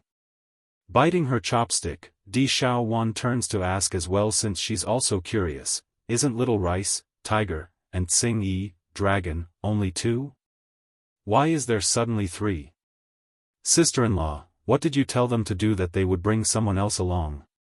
Bai Yan made a meaningful smile at their question, you are forgetting about Black Turtle. That instantly brought a touch of surprise to the princess's face. Black Turtle? You found him already? It's during the time I was gone in the celestial realm. I went to the place where Black Turtle resided and brought him home. All of you stay and eat, I'll go meet them first. Bai Yan normally wouldn't just leave her family behind for no reason, it's just that she hasn't forgotten about the promise with Suzaku the vermilion bird. Back then that phoenix claimed she had something for herself if she could gather the other 3 sacred beasts. Now that they are back, it's time she went and retrieved said item. Mother, I'll go with you. Bai Xiaochen jumps up from his own stool. I haven't seen little Rice for so long, I miss him too. In this world for the steam bun, that white tiger held a very special position in his heart. Their childhood friends, the type that grew up together side by side and took the fault for his own mischievous deeds. Naturally he must go meet this friend that's been gone for so long. That's fine, you come along then. Bai Yan didn't reject the proposal and led the way. Not far away after leaving the palace door, the demon queen could see the 3 black dots in the sky that's quickly descending to their position. In the middle would be a woman in green, her face carrying a heroic feel. This would of course be Tsing Yi the Azure Dragon. Then beside to the left would be a man donning a deep black robe and warmly smiling at herself. This would be Black Turtle who had an air of a scholar. And then to the right. Well, Bai Yan expected a white tiger and instead found a young handsome boy that hasn't quite shed his youth-like air yet. At first the demon queen became perplexed by the sight, but she soon recognized who this new boy was. Little Rice, didn't you say you don't want to take on a human form because it's not as mighty looking as your tiger form? Blushing red in the face, the young boy quipped a stammering reply, PFF. Tsing Yi could no longer hold back her laughter and blurted out the truth. That's easy to explain, mistress. Little Rice made a bet with Black Turtle and he lost. The consequence is him taking a transformation Dan pill and him turning out like this. Little Rice twitched in the mouth at being teased. Can you stop mentioning that already? Oh right. Mistress, is that crazy lass Huang Xiaoing around? I don't want to be here if she is. His eyes quickly and carefully scanned the area in a wary manner. That face told everyone how much he disliked being chased after by a female. Good thing that mad lass isn't around, otherwise she will never let me go in this form. Unfortunately for Little Rice, his sense of security didn't last for even a minute when a hurricane blew right into him. Next thing he knew was a pair of arms wounding tightly around his neck and a pair of legs locking onto his own waist like he's been caught by a crane. Husband, you're finally back in the demon realm. Oh how I missed you. Huang Xiaoing the tigress gleefully bemoans like a good little wife, her breast repeatedly rubbing against his to let their body interact. Flushing hard until it's a cherry red, Little Rice snaps, you crazy woman, who said I am your husband? You got the wrong person. The tigress blinked and wrinkled her nose as she sniffed his scent. No, I am not mistaken. You are my husband Little Rice. I am following you for life, you won't lose me so easily. Little Rice returns, for you. You, the teenager forcibly removed the tigress from himself while giving his mistress an aggrieved look. Mistress, do you not love me anymore? Why did you let this crazy lass into the palace? Help me get rid of her. This crazy girl, is she not embarrassed by clinging onto a man's body in broad daylight? Furthermore, she keeps calling me her husband at first sight. Like does she do that at every whim or with every male tiger she sees? At the thought of this, the teenager's face sank a little more as he shot an accusing stare towards Huang Xiaoing. No matter what. I never want to be with such an open and crazy girl. Xiaoing is here to see Xiaowan so I can't kick her out, now can I? Bai Yan sends a I wish you luck look of her own. You take care. The teenager's face went green and was ready to cry. Can't drive away this crazy girl? Does that mean I will have to struggle with her every time I come to the palace? Little Rice, I miss you so much. Bai Xiaochen rushed past his mother's side tea hen and gave the teenager a big hearty hug. I don't even know what to do without you during this period. That remark actually brought the crying teenager to tears due to how moved he was inside. As expected of my little young master. It's worth being his scapegoat for all those years in the past. Little master, I did not know you loved me this much. I'm so moved. Instead of following up with a compliment to that remark, Bai Xiaochen's face suddenly got all stern and serious. Little Rice, you are overthinking this. Without you during this period I had no one to be my scapegoat. Although there's no one around to take my snacks, it doesn't compare with having someone else take the fault for my pranks. Thankfully I had Yellowy the big dog from Batty Father's household on Earth. That big dog was so handy that he took the fault twice for me. Poor Yellowy, if the pervy mutt overheard the opinion from the steam bun, he would surely be heartbroken and roll over. Of course, that possibility was impossible, so it's of no fault to anyone aside from Little Rice. The teenager looked so sad and resentful that it's heart-wrenching. So my existence is only to be used as a scapegoat? The steam bun nodded earnestly. What else did you think? Don't stop me, I'm going to jump into the river. Don't stop me, I don't want to live anymore. Woo-ho! With a swing, the tiger boy rushed for the nearest river he could find. He originally expected the others to stop him by pulling at his arm, but who would have guessed none of these so-called family and friends budged. In fact, they were so motionless that it was shocking when he took a peek. Take Huang Xiaoing the tigress for example. She should have been the first to run over and stop him, yet the woman only stood there and stared. That's ridiculous and unreasonable considering all the words she spelled so far. Why aren't any of you stopping me? Little Rice asks after coming up to the edge of the water. Huang Xiaoing spoke like a good little wife. You told us not to pull you back, am I not a good and obedient wife? Having one's heart broken was one thing, having his heart shatter and then stomped was a whole another matter. That's what's happening here to Little Rice's poor little soul. Nearly bursting into tears, what have I done that you all must do this to me? Hee hee, I'm just teasing you Little Rice. I actually really miss you. Bai Xiaochen figured his little prank was about right and decides to stop there. It's about time. Little Rice sniffles his nose and turned to the demon queen. Mistress, you said Huang Xiaoing is here to see the princess. Did something happen to her highness? Bai Yan's heart trembled at the question but knew this matter could not be hidden from them. State teacher, he's dead. State teacher's dead? A very surprised look gripped the teenager's face. State teacher's dead? Something that big occurred in the demon realm? How did it happen? The princess likes the guy so much, she won't be able to stand it. You're able to see Xiaowan like state teacher? Bai Yan asks with a raised brow. Puckering his lips at the remark, only a fool would not see it. The princess is always so happy when she speaks of state teacher, always saying how excellent and kind he is, who wouldn't be able to tell she likes him? Bai Yan smiled bitterly, but Xiaowan is that fool, only she, never realized that. Suzaku, 1. If Xiaowan had known about her own feeling, if he had known his heart, now, will not be so remorseful for life. Come on, let's go to the Demon Mountain, I'm sure Suzaku misses us very much. Forming a faint smile, Bai Yan leads the way towards the sacred mountain. As usual, the great Demon Mountain continues to radiate off a white brilliant glow, giving off a sacred and divine sensation to those who witness its glory.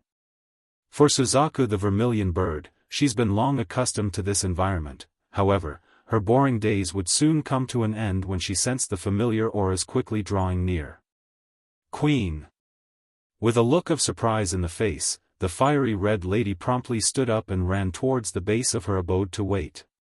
Black Turtle, you're also back. She only needed a glance to recognize that black-robed figure. This brought joy to the vermilion bird, but as soon as she shifted to the lady in green, which was Tsing-Yi the azure dragon, the phoenix instantly deflated and got all sad in the face. Why did Azure Dragon have to be reborn as a female? It would have been better if it was Black Turtle who turned into a woman. Oh why? 1,000 years ago, this phoenix didn't merely treat her companion Azure Dragon as a friend, she also secretly held a crush for that guy. So imagine having your crush be reborn as a woman like yourself? Wouldn't that make her a lesbian if she continued to pursue that love? Tsing-Yi noticed the blaming look flooding out of Suzaku's gaze. Of course. Out of discomfort, this heroic-looking dragoness instinctively took a step back after landing and coughed to clear her throat. Suzaku, it's been a long time. Regarding the past, the dragoness may not remember much of it, but the beautiful lady before herself gave off a trustworthy feeling, that much she's certain. Yet the next action from Suzaku completely scared the daylights out of Tsing-yi because she actually came forward and groped her breasts with both hands. Startled like any woman should at having their important part groped, even if it's by another female, she jumped and cried out, "What are you doing?" "Oh, I wanted to see when those two big balls will disappear." "Do you intend to be a woman all your life?" Suzaku states this as a matter of fact. Quickly shielding her own chest with those hands, the dragoness turns to Bai Yen for help. "Mistress, Suzaku, did she lose her mind?" Gently rubbing her own temple like a headache's coming, Bai Yen suddenly sighed for some reason. Bai Xiachen immediately picked up on this sense and focused in with a worried face. "Mother, are you not feeling well?" Bai Yen shook her head. "I just realized something when watching Tsing-yi." Blinking his big innocent eyes, "That is?" After reincarnating, one's gender isn't up to the individual's wishes. Let's say state teacher became a woman, how will Xiaofan cope with that? The steam bun got quiet for a long while before weakly speaking up. "Auntie loves state teacher a lot, I'm sure she will love him regardless of the outcome." "Auntie wouldn't mind something like that, would she?" "And how do you know state teacher will like another female?" Ruffling his own hair like he's going to go crazy, Bai Xiachen became stumped. "I promised Auntie that I will bring state teacher back home no matter what. If he doesn't agree then I will tie him up and do it. He will marry Auntie and take her as his wife." Though a bit brutish, Bai Yen had to agree with her boy's decision. After rubbing her own chin at the plausibility of that scheme, she nods. "All right, that's decided then. If state teacher doesn't agree then we will tie him up and bring him home. No matter what, he's stuck being the son-in-law of the demon realm. He won't escape that fate." Suzaku, too, for the divine beasts gathered here on this mountain, their only reactionary reflex would be to shudder from the chill running down their backs. As expected of Bai Xiachen, he's truly the mistress's son. Even when talking about kidnapping someone, they're of the same opinion. Little Rice was the most affected and nearly cried in his voice. "Mistress, can you stay away from that Huang Xiaoying from now on?" Bai Yen casts a confused glance at the little feline boy. "Why?" "I'm afraid you're on too good of a term with her. What if she suddenly gets the idea of kidnapping me? So, you need to keep your distance from her. I don't want to marry such a crazy woman. Marrying that sort of crazy one is the same as taking my life." "That's not right on your part, Little Rice. Huang Xiaoying can be a little crazy at times, but she's got a lot of good points too. Why do you dislike her so much?" In the steambun's mind, that tigress does act a bit crazy at times, but that shouldn't warrant such strong dislikes from his friend. "You're making it out too lightly, little master. Imagine you meeting such a crazy woman like that, would you be able to stay calm?" The tiger boy explains with an aggrieved voice. Bai Zaken merely blinked like he didn't get it. "I already have Ling Yen and Dragoni as my sisters, why do I need another girl from the outside? You on the other hand don't have a single one aside from Huang Xiaoying." "Girl?" Little Rice paused for a short moment before exploding with a jump. "Can you even call that a girl? Huang Xiaoying is already 100 years old, that's an old woman. Furthermore, she is so bold and open with none of the air of a fine lady." In saying this, the tiger boy had indirectly offended Suzaku, who's standing to the side. There's a darkened air exuding out of the lady's aura, and by the time the foolish tigerling realized his own folly, pyres of flame had already burst forward to give the phoenix an ominous and threatening picture. 100 years is considered old in your opinion? I've lived for 1,000 years, what does that make me? Little Rice shrank at the frightening temperament and hurried to hide behind Bai Yan's back. "Mistress, can you save me?" Instead of saving though, the demon queen narrowed her eyes in at the young feline. 100 years is an old woman, eh? How about Deetsong, wouldn't he be considered an old man in your eye? The tiger boy gulped, his face pale and antsy.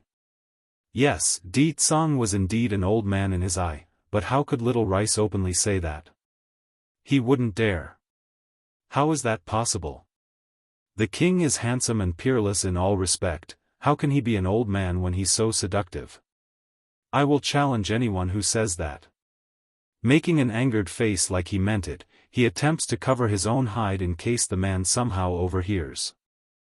Mistress, Suzaku, I merely misspoke there. Huang Xiaoying is a young and beautiful tigress, she's not an old woman at all. 100 years, that's barely old enough to be an adult in demon age, really. Oh, then I will inform Ditsang about your view. I'm sure he will like it when he finds out he's seductive. I'm sure that will please him. Bai Yan smirks, the teasing fun flickering in her narrowed eyes. Little Rice's face went green with fright. He's really going to cry if he continues to dig his own grave. Mistress, when did you get so mean?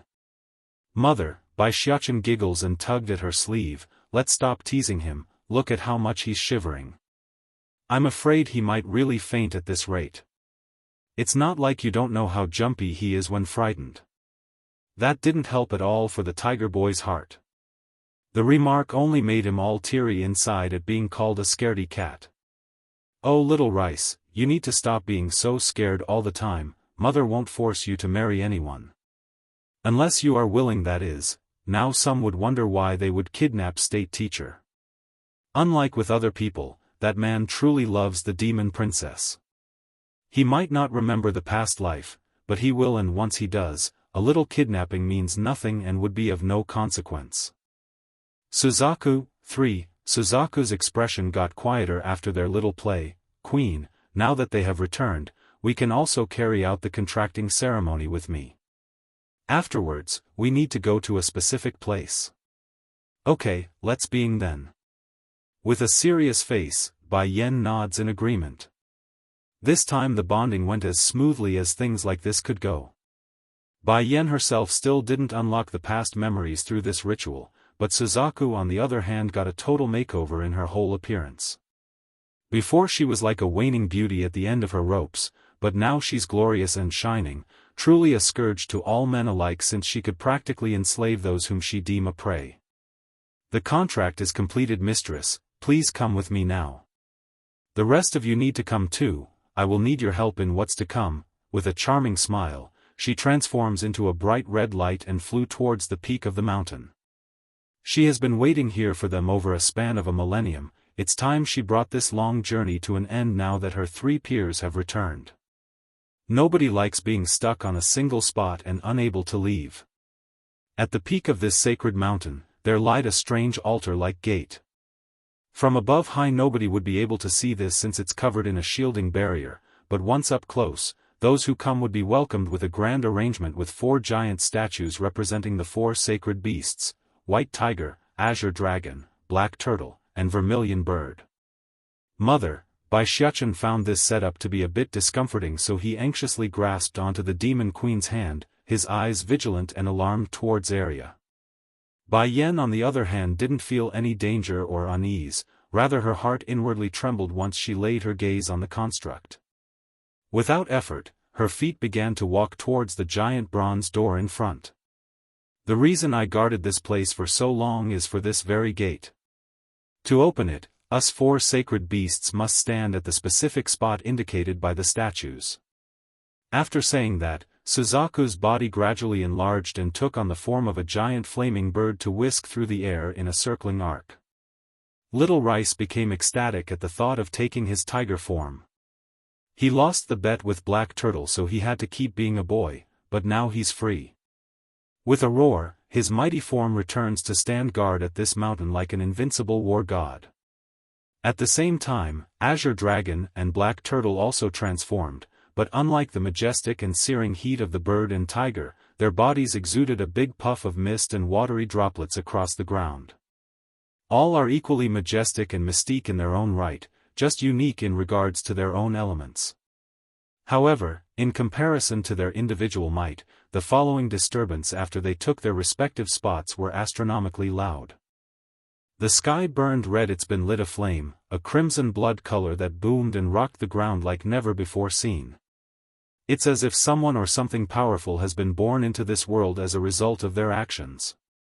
Not far away in the palace, Ditsang had been discussing various matters of the realm with his subjects when this huge rocking quake brought them to attention.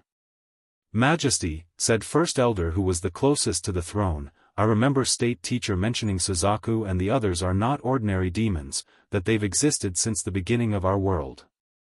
I'm sure the Queen will be fine so you need not worry about the disturbance. Di Tsang makes a thoughtful face, I know they are not ordinary, there's no need to mention that to me. I have full trust in my wife's ability. Slightly startled by that response, First Elder quickly bent his head in apology. Didn't State Teacher say the king lost his memories? How come I got the feeling he's known about those four all along or something? First Elder, Di Tsang paused for a good moment before suddenly speaking, in the following 10 years I want you to pay attention to the human world. If there is any exceptional human that is born, bring me their details immediately. Heavenly Flame Monarch, 1. First Elder took a minute to react to that order since it came out of nowhere. Is there a reason for this, Your Majesty? State Teacher will be reincarnated in the human world. That said, Di Tsang's lips ticked upwards into a cool smirk. Getting silent for a good while longer, the old senior hesitated to speak, that. Normally it's difficult to predict where one's soul is reborn. Majesty, how are you able to conclude State Teacher will be in the human world and not elsewhere? That you need not concern yourself, I have my means to send his next incarnation over there. You only need to make sure to locate his new self. Besides, Xiaofan already gave the guy her own internal pearl, it's nearly impossible to not notice his signature when it comes. His talent will be so grand that anyone would take notice. I see. Though he says that, First Elder's mouth was openly twitching. So that's why the king is not around for the past days, he's been busy handling the matter with State Teacher's death. His Majesty is always like this, hard and cold on the surface but kind and persistent on the inside. I'm sure the princess will be pleased once she hears of this news.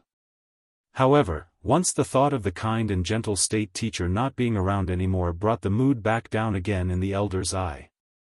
He couldn't deny the recent period has been dark and grim. Enough of that, did you find out who killed State Teacher yet? Do you know their origin? Di Tsang asks with a storm brewing in his iris. The world always say demons are cruel and ruthless, but in reality, the love they held are only for their kind and those around themselves. I've asked the princess some more questions and all I got was that they are not from this place. Apparently, the only way they managed to come was through using that fox as a medium. Going by that trail, I can safely assume it's not the celestial realm who attacked us. That's a given. Without the celestial palace to act as a threat, there are none capable of openly attacking the demon realm anymore. In that case, there's only one possibility. The outer domains. Di Tsang roars once the answer hit him, that voice murderous, those people are from the outer domains. Unlike the celestial realm where the most powerful cultivators are usually around the demi-divine lord level, the outer domains are where the absolute strongest resided. It's not that this world couldn't produce powerful beings like a divine lord or true celestial, rather those who had reached this stage are already capable of breaking through the fabrics of reality, or in the case of a true celestial, they could in fact create their own space within the void and form a whole new world. Yes, Your Majesty, that is likely the case. According to the archives within the palace, those from the outer domains were capable of traversing between our worlds at ease several thousand years ago, but due to the constant wars and fighting of all those planes, one of the true celestials finally stepped in to put a stop to that barbaric age. From what I recall, that person was called Heavenly Flame Monarch. He used his own body to act as the sacrificial body to place a barrier between us and those from the outside. Now that he's thought back to the old knowledge, First Elder's breathing rhythm clearly grew faster, which showed how much it bothered him. Sire, if it's really the outer domains, then I'm afraid. Growing grim and dark in the face as well, Di Tsang doesn't back down despite the threat, and what of it? If they dare to move against my people then I don't care if it's a divine lord or true celestial, I will make all those who caused State Teacher's death pay for their transgression. Blood for blood, that's the ironclad law of our kind, don't forget that. Shaken and moved by that bravado, First Elder still felt somewhat uneasy inside but knew the king he serves wouldn't fail and would surely achieve such goal. The main task at hand would be to figure out the one responsible, only then could they move forward with the next plan. Sire, the only one who truly knows the one behind the attack is that little fox brought back by the princess. Unfortunately, that fox has died and her soul extinguished. I'm afraid our clues are completely cut off at this rate. Heavenly Flame Monarch, 2, First Elder raises his head and met Di Tsang's gaze. The only thing we know is that Monarch has some sort of vendetta against you.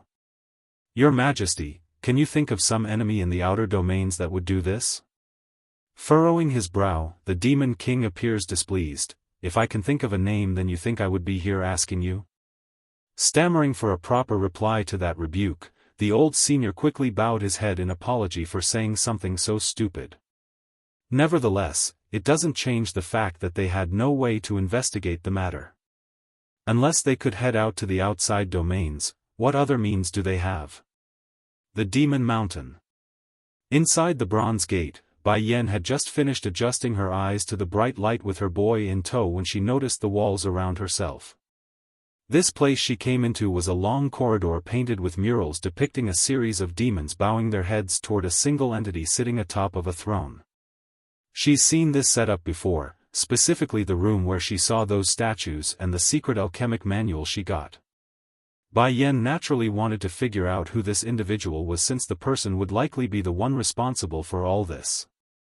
Sadly, that face on the wall had been blurred out, perhaps with age or a deliberate attempt by the painter itself.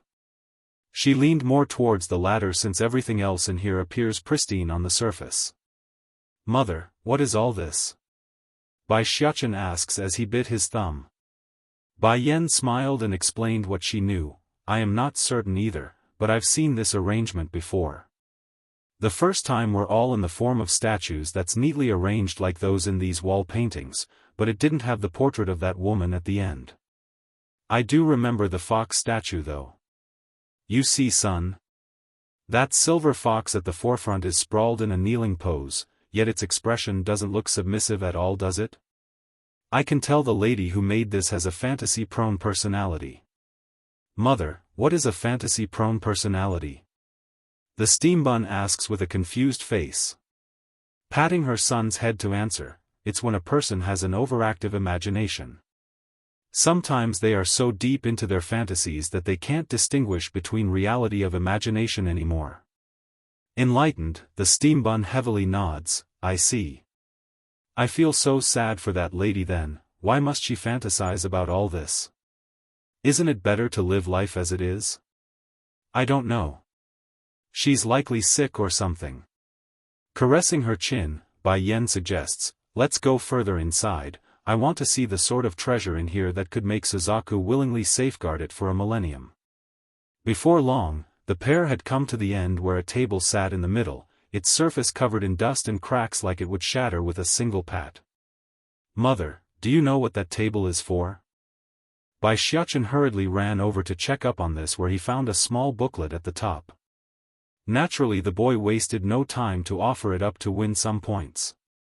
Bai Yan happily accepted the gift from her son and began to flip the pages. It's just that instead of getting through the book and be amazed by its content, she instead found a letter after the cover. It's a diary type of letter. Since then, my soul has been floating around in a perennial stasis. Others are unable to communicate with me, nor are they able to see me. All I can do is watch the world as an outsider to kill off my boredom. Heavenly Flame Monarch, 3, but the things in the world is nothing but fighting and killing, or seeking revenge to win the wife. It's honestly boring to the extreme, until I found that fool named Heavenly Flame anyways. In order to quell the war between the various domains, that fool did not hesitate to use his own body as a medium in order to seal the wormholes connecting all the worlds. Now, unless they are at the true celestial rank of their cultivation, they can't break through this barrier anymore and enter the celestial realm. Well, it worked out for me in the end anyways. After Heavenly Flame died, his soul became like mine and started to float around aimlessly. I found his soul and had quite the happy time talking with him after so long of being alone. Also, I grew a budding interest in life again from his stories, so I decided to go into the cycle of rebirth.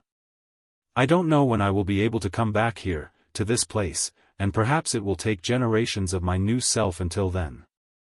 Regardless, I'm not different from others and don't want my years of cultivation and knowledge to go to waste, to be in vain. That's why I decided to write all of it in this book.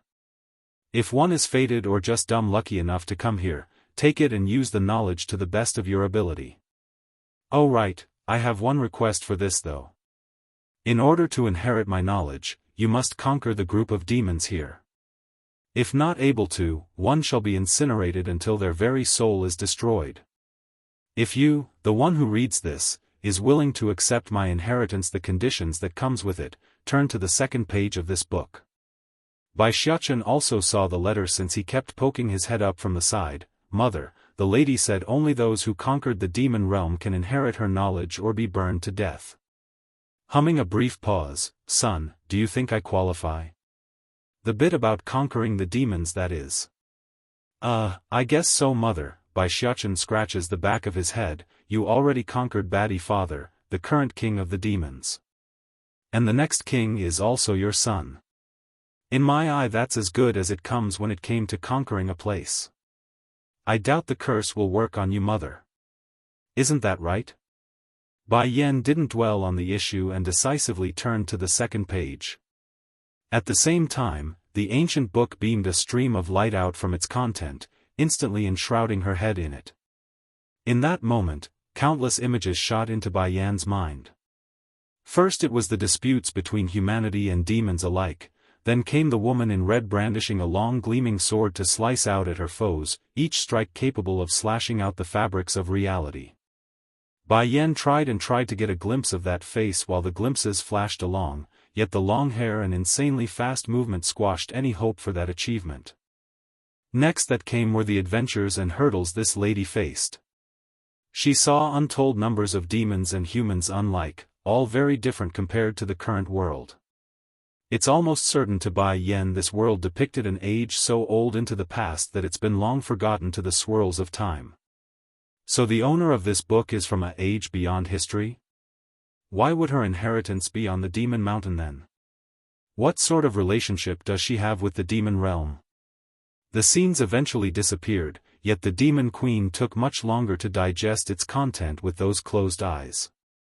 And when she did come back to reality, she quickly came to the realization that the knowledge inside the book had directly imprinted itself onto her brain for future reading. Naturally, this brought a huge wave of excitement for Bai Yan's heart. She's already at the demi-divine lord level, advancing further would be extremely difficult without guidance, and now she's got it. Mother, what's wrong? Bai Xiaofan worriedly pulled at her sleeve, his eyes anxious. Just now, the book, it disappeared. Showing a faint smile, the lady knew why her boy sounded so troubled and quelled it. It's okay, I merely read the content and took it in. During this period, I will stay here for training. Outer Domain, 1, okay, I will stay here too until you're finished. Bai Xiaofan happily said, his big bright eyes shining with life. Inside a rustic study room, a man dressed in a long black robe has been staring out the window with a dark gloomy face, the air around him oppressive and suffocating due to the foul events thus far. Monarch. A maid stepped forward from the doorway and respectfully bowed. Miss Yunro, she seeks an audience. The man frowned after hearing that name. Let her in then. Yes, monarch, the maid complied and left. Moments later. Greetings, monarch. Yunro, she properly bowed her head in a respectful manner, her tone submissive and soft. Were you in the celestial realm recently? The man's indifferent and gloomy voice sent a shudder down the lady's spine, causing her white dress to flutter so slightly due to the vibration.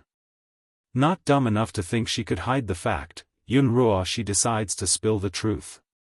Yes, monarch, I did go back to the celestial realm. I wanted to help deal with the demon realm, please forgive me. The man finally turned around and stopped using his back to face her. If something happens to you, I won't save you a second time. The lady's expression changed greatly as she hung her head even lower. I understand, monarch. Say it, why did you come seek me today? Though indifferent, the cold demanding note in there told the other side this person doesn't like being bothered unless it's important. I wish to know why your monarchness wishes to destroy the demon realm. Is there some sort of dispute between you and them? Yunro timidly asks this, her voice so soft that it could melt hearts. In her mind, this person who's a monarch of a world was no different to any other men.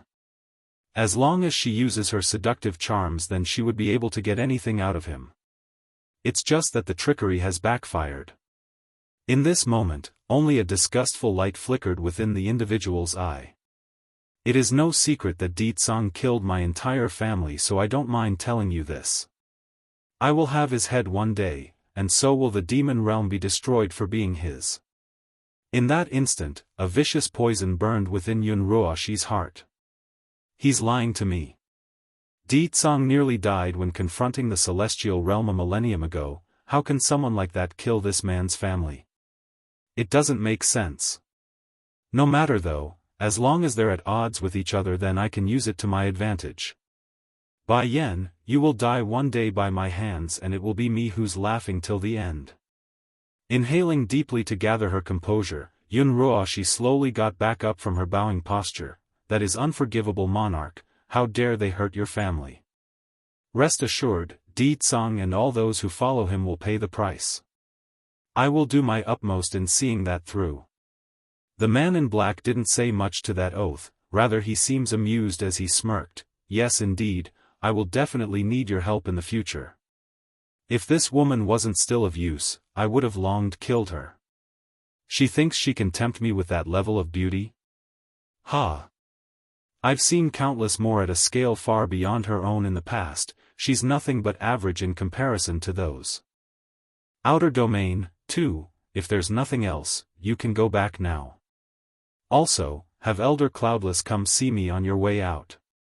Yes, monarch. Making a small smile, Yunroashi happily retreated. Shortly after she left, an old man wearing a grey ashen robe stepped through the door and arched his fist. Monarch.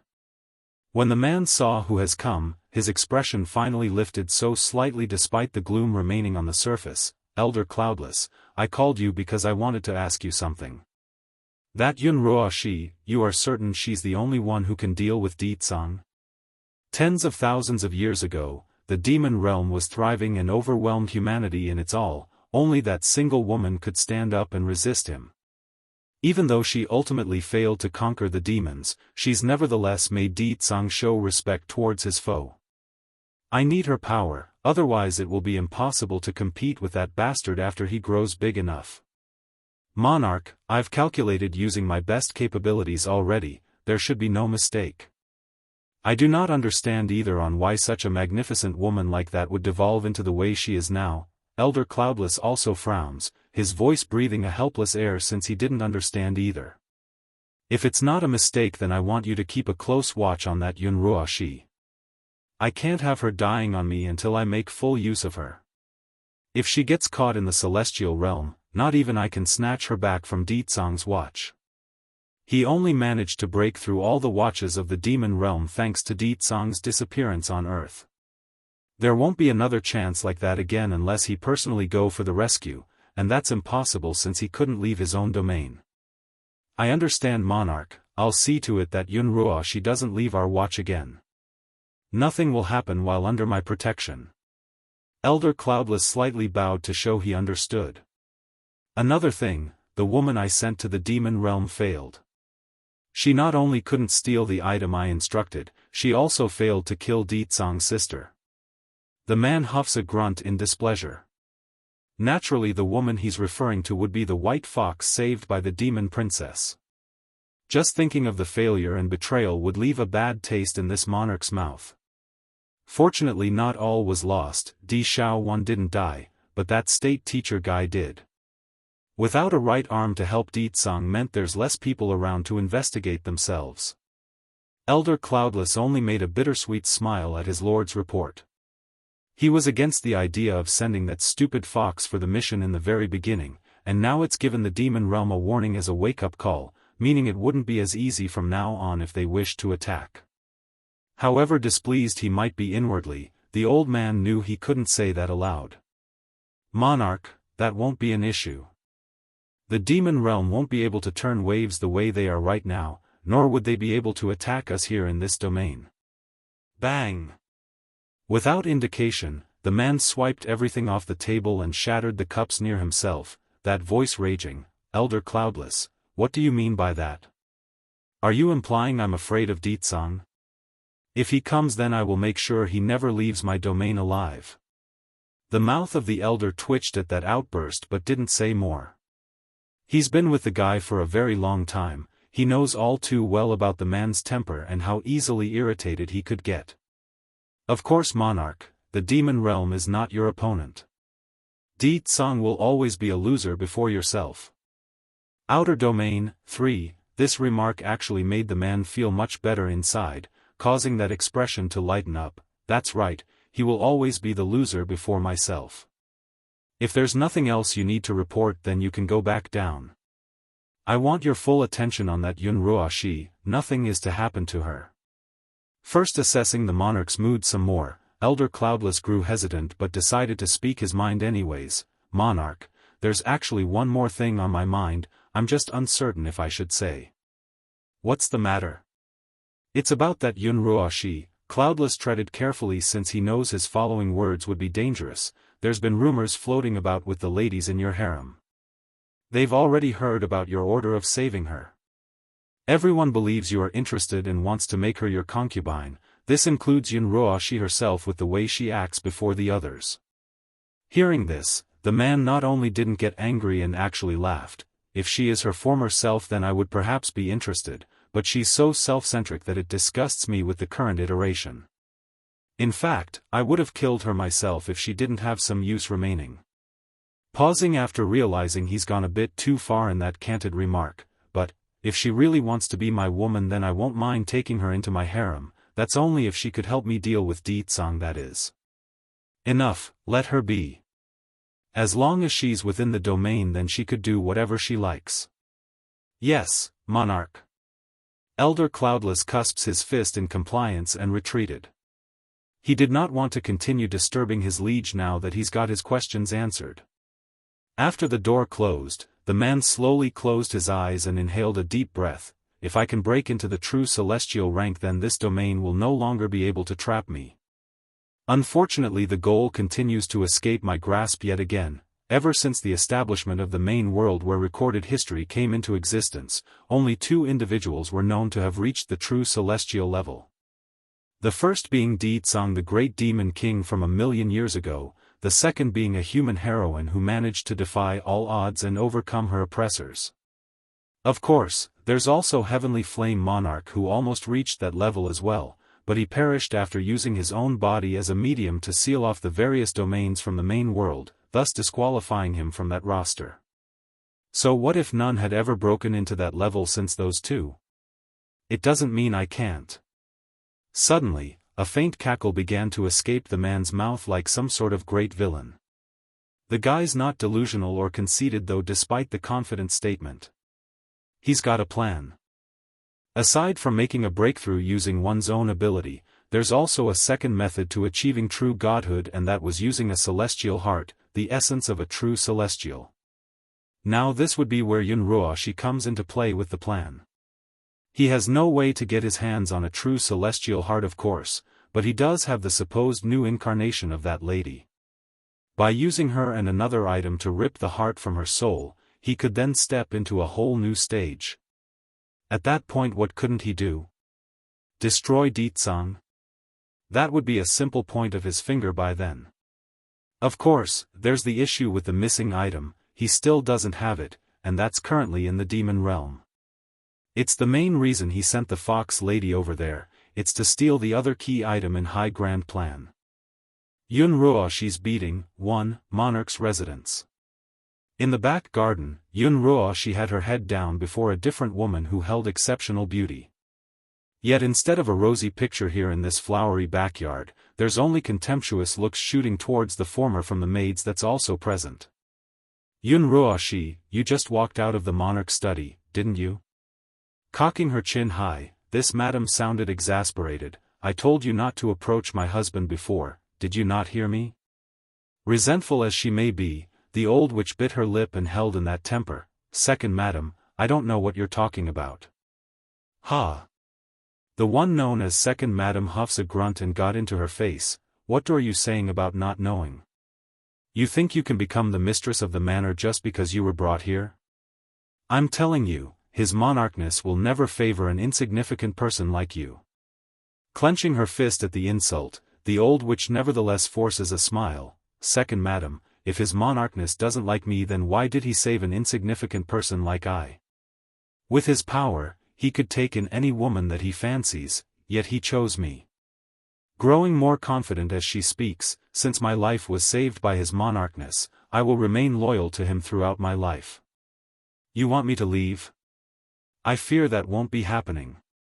Yun Ruoshi's never been one to take things lying down, not in the celestial palace, and especially not here where there's an egotistic bitch who's holding her in contempt. Shut up. Su-ing, second madam, raises her hand and slap down, causing the old witch's face to get red and swollen. There's even a trace of blood leaking from the mouth as a result. Yun Ruoshi offended me with her disrespectful attitude, come tie her up and whip her for me. Grinding her teeth, the second madam orders, as long as she doesn't die then do not stop. Before Yun Ruoshi came, she's the most beloved concubine of the monarch. Sure, there are other females coming and going at other times, but their position never threatened her own. Then that incident occurred. Su-ing had just overheard of what her husband did to save Yun Ruoshi and went to make trouble for the old witch. Yet instead of siding with herself, the man reprimanded his own wife before the servants. How could she ever endure such humiliation? Therefore, as the second madam of this manor, she must get payback and redeem her own pride. What are you guys doing? Yun Ruoshi exclaims, her arms flailing at those who are coming to restrain herself. Currently in the monarch's estate, there are no first madams since the guy didn't take a main wife yet, they're all concubines, as such Su-ing had the biggest say. After a while, the old witch has been tied to an old tree. Pa! The whip came down hard as it hit her body. The old witch felt the sting for sure as the torturous device smashed against the flesh, but more than the physical pain, she's more hurt on a mental level since her clothes are now torn and her important parts starting to show like some sort of parading circus show. Smirking at success in humiliating her competition, Su-ing the second madam halted the whipping with a wave after seeing the scarred face. I forgot, your face was injured before you came here. Did the one from the celestial realm not teach you enough? How dare you come here to seduce another's husband? I bet it's because you tried the same thing on the main world that got your face destroyed, ha ha ha. During this period, Yun Ruoshi has been using the medicine she borrowed from the monarch's treasury to heal her own wounds. Sure, there's still a scar on the cheek, but it's much shallower due to the medicine in recent days. Yun Ruoshi's beating, too, his monarchness won't let you go for doing this to me. Spitting blood as she speaks, Yun Ruoshi glared daggers at Su-ing the second madam. The old witch was truly furious inside and hated Chu-yi God right now. If he had chosen herself, never would she have done all those crimes, nor be forced into this domain and suffer at the hands of others.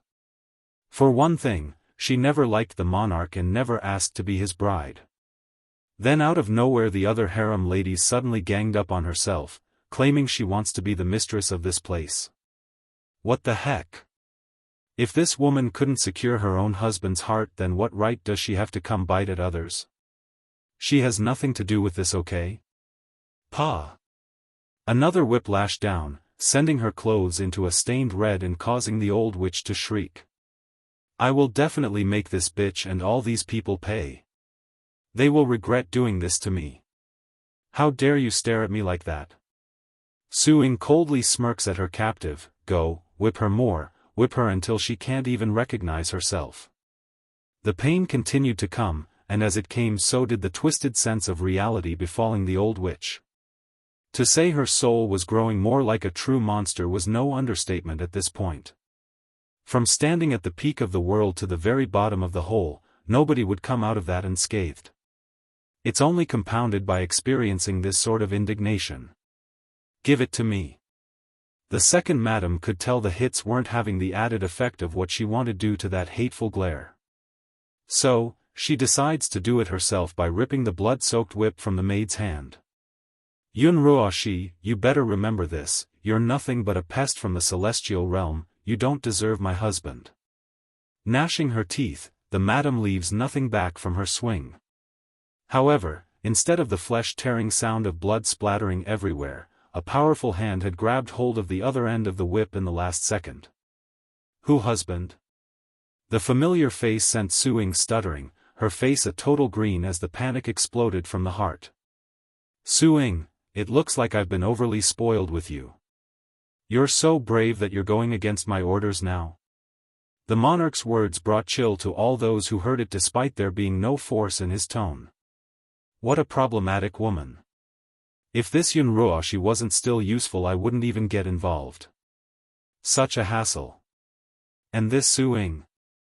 She's getting too lawless because I pampered her so well.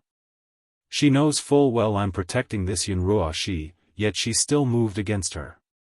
Husband. It's Yun Ruoshi, she insulted me and spewed derogatory words at me, unfortunately for this second madam, she never got to finish her excuse before the man waved his hand to slap her to the ground. Yun Ruoshi's beating, 3, in this moment, Suing shed beads of tears as she gazed up at the very man whom should have protected herself.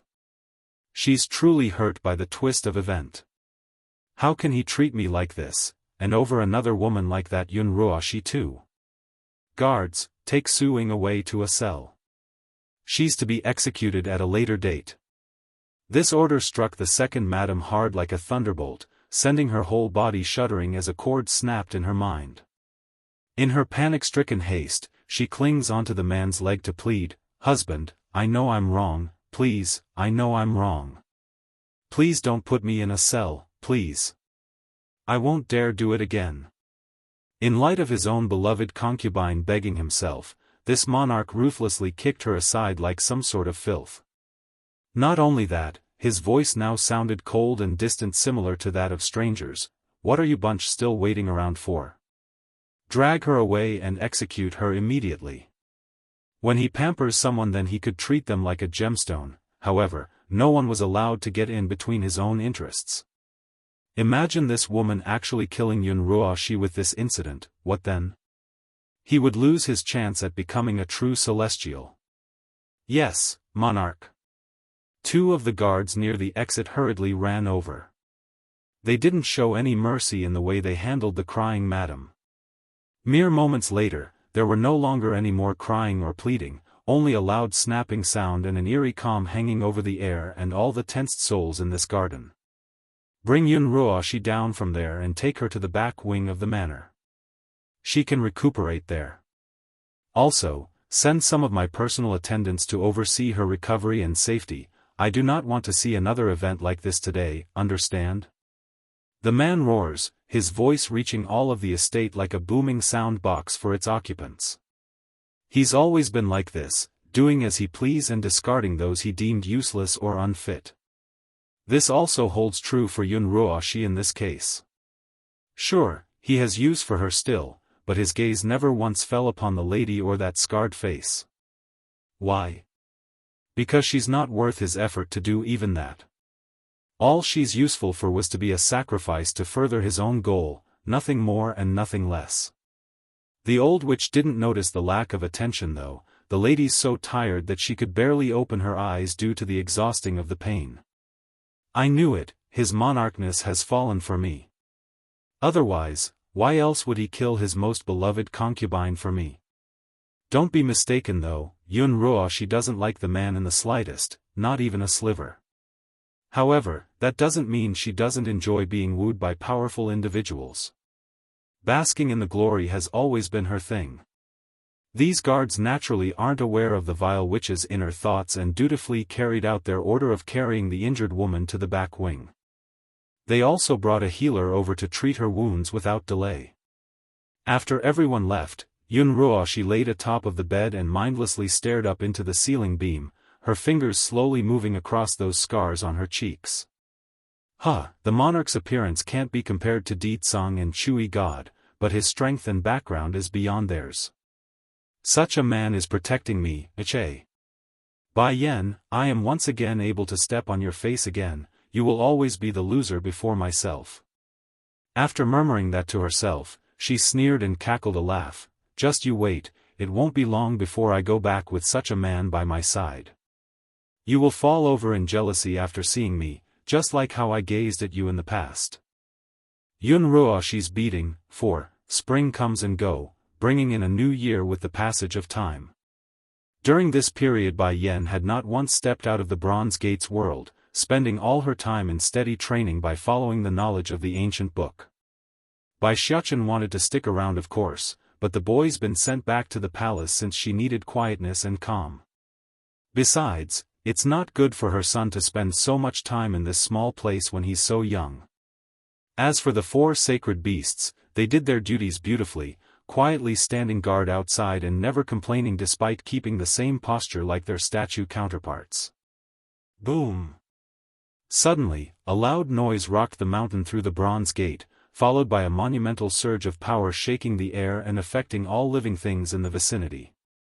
Meanwhile at the same time, Di Xiaowan had been snuggling with her niece and nephew when this loud commotion caught their attention. Stopping in her act of reading them a bedtime story, she made a surprised face. Sister-in-laws reached the higher level of the demi-divine lord already?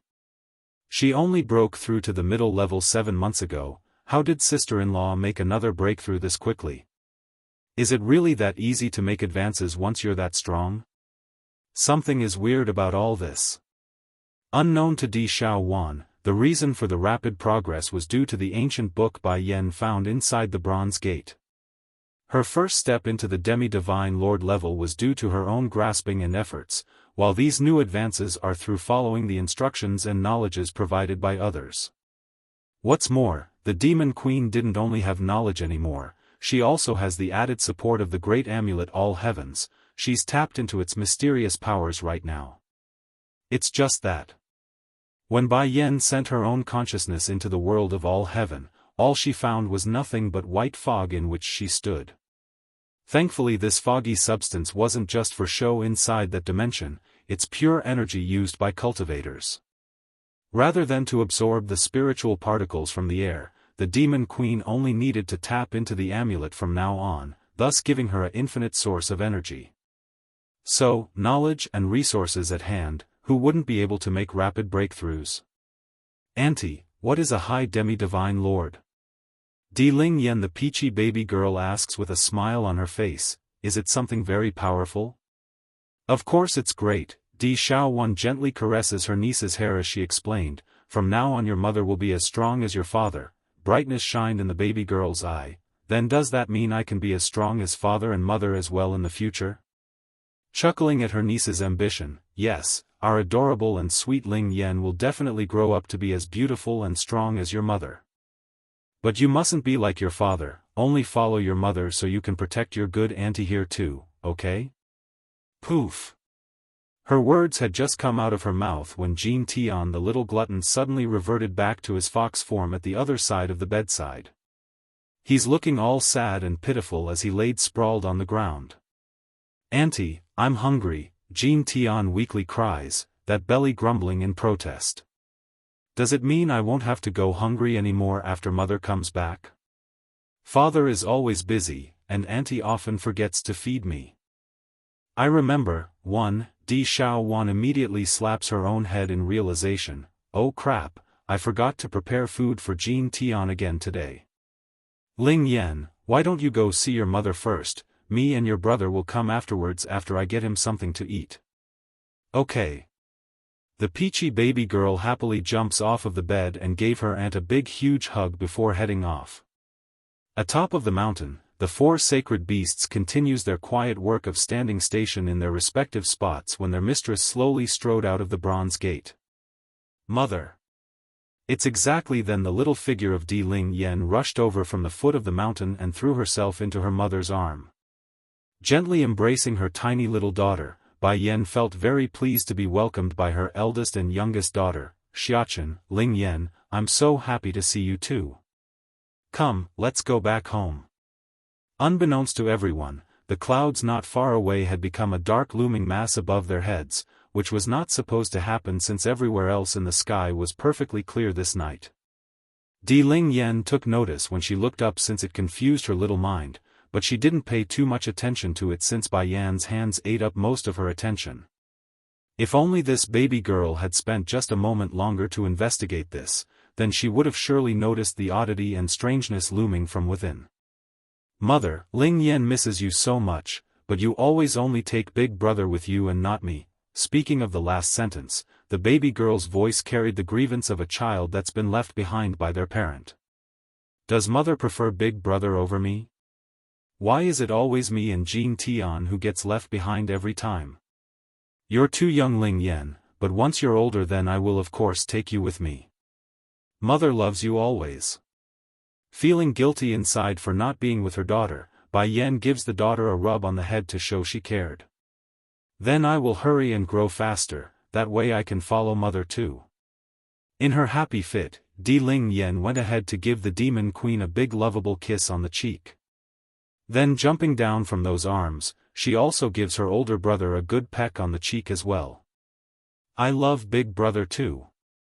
The peachy girl's words were truly a delight for Bai Xiaofan. Nearly melting, he smiles like a fool and nods in glee. That's my little sister, you are so cute. She's cuter than Wang Xiaopeng's chubby sister. Speaking of his friend the chubby boy back when he lived in the human world, the steambun hasn't seen him for so long. Naturally he's starting to miss that friend he made during his younger years. I better make some time in the future to go visit the Misty Fairy house and find him. I'm sure he misses me too. With that thought in mind, the boy didn't delay and promptly spoke his wish. Mother, let's go back to the human world next and visit Grandchifu and them. I miss everyone over there, and I miss my friends like Wang Xiaopeng and Nangong Zhuan. That actually caught Bai Yan off guard and left her in a momentary trance. Indeed, she too hasn't seen her relatives in a long time, and there's Nangong Zhuan, her supposed disciple from the Lu Hua kingdom. Back then she only fancied the skinny boy's constitution due to it being suitable for alchemy, plus the orphan prince's childhood had a lot of similarities to her own youth, that's why she took him in as a disciple. It's just that she never did teach him anything, nor did she take care of him. With all these years later, it really does beg to wonder how he's doing. Perhaps he's grown into a fine young teen like her own son? Okay Xiaofan, let's go back in the next few days, I miss them too. Making a faint smile, Bai Yan leans down to give two kids a big hug, and I'm sure your grandchiefess will like to meet your little brother and sister too. After all, those three old fellas are one of the first people to care about us without any other motive. I remember, too, if it had not been for the three Shifis bringing her back to the Holy Land, Bai Yan never would have been able to securely make it through those hard times. For that, she would forever be grateful in this lifetime. Let's go. Holding her son's hand with her free one and the other girl against her body, Bai Yan led the way for the bottom of the mountain. It's then as if to match their distancing footsteps, the lightning cloud in the sky rumbled, sending the baby girl shrinking in her head against that chest for safety. Bai Yan knows why her daughter would behave this way and smoothly appease that nervous heart with a cooing. There's no need to be afraid, sweetie, mother here will protect you. In light of the reassurance, the peachy girl only nodded slightly and continued to curl herself into a tiny ball against the woman's chest. She simply couldn't get a peace of mind unless she does so. Of course, Bai Yan also noticed the rumbling from the stormy clouds not far above their heads.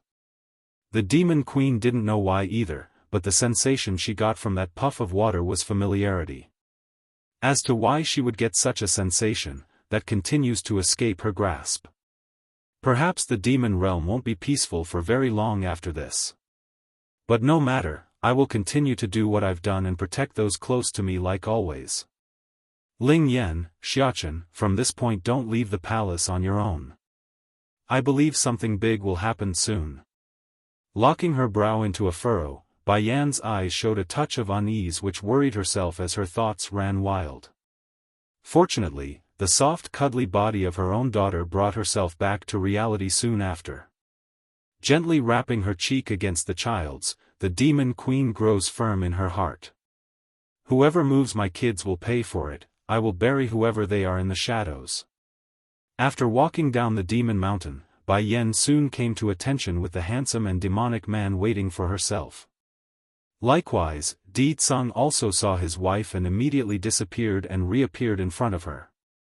He didn't wait for another second and brought her into a warm embrace despite their own daughter remaining in between themselves. Yen Yen, his voice magnetic yet slightly hoarse, the fond sound of a male being able to hold on to their destined partner. Di Tsung, I remember everything now, with closed eyes, Bai Yen states this bombshell of a news.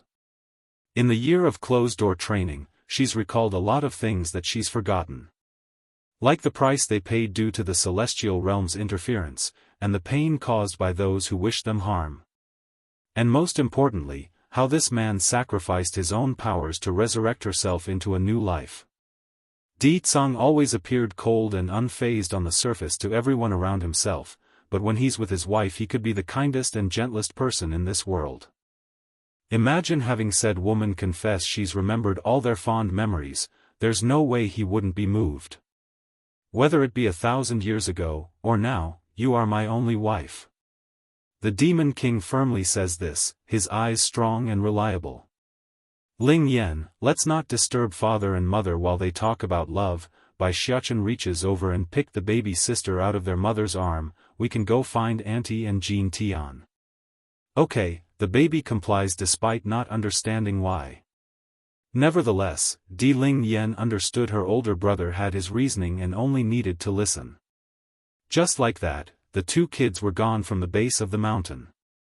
I remember, 3, beyond the celestial realm, there are various domains controlled by different monarchs that used to wage war against one another. However, due to the interference of Heavenly Flame Monarch's sacrifice in creating the Great Barrier, the masters of their own worlds were forced to stay put and halt their endless strife.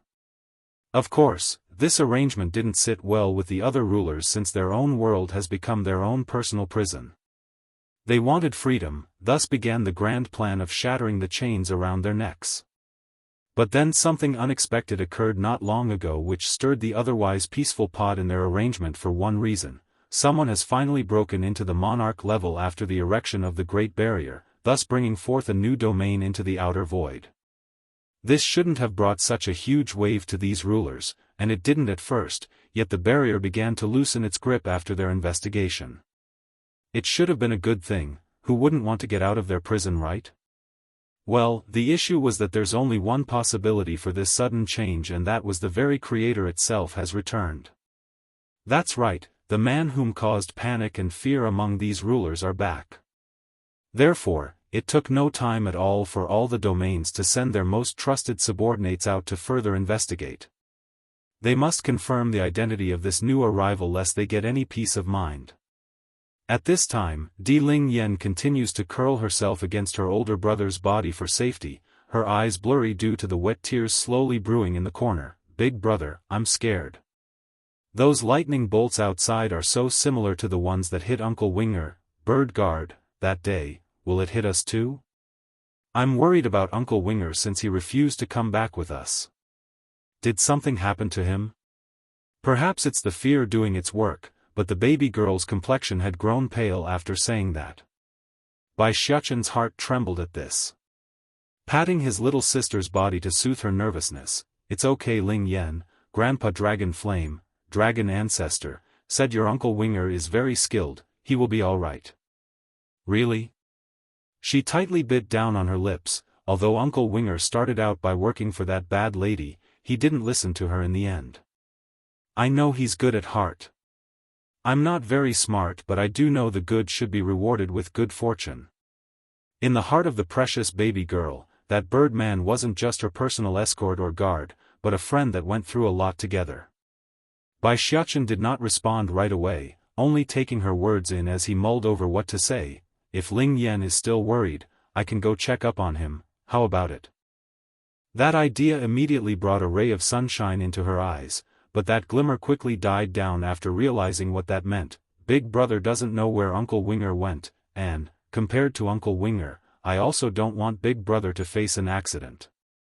If not, we can go find Mother for help, is that okay? Mother must have a way to help me find Uncle Winger. For this innocent child, there's nothing her own mother couldn't do. Okay. Crouching down to her little sister's height, Bai Xiaochen rubs her head in a doting manner. You must have scared by that lightning just now. Climb on, I'll carry you.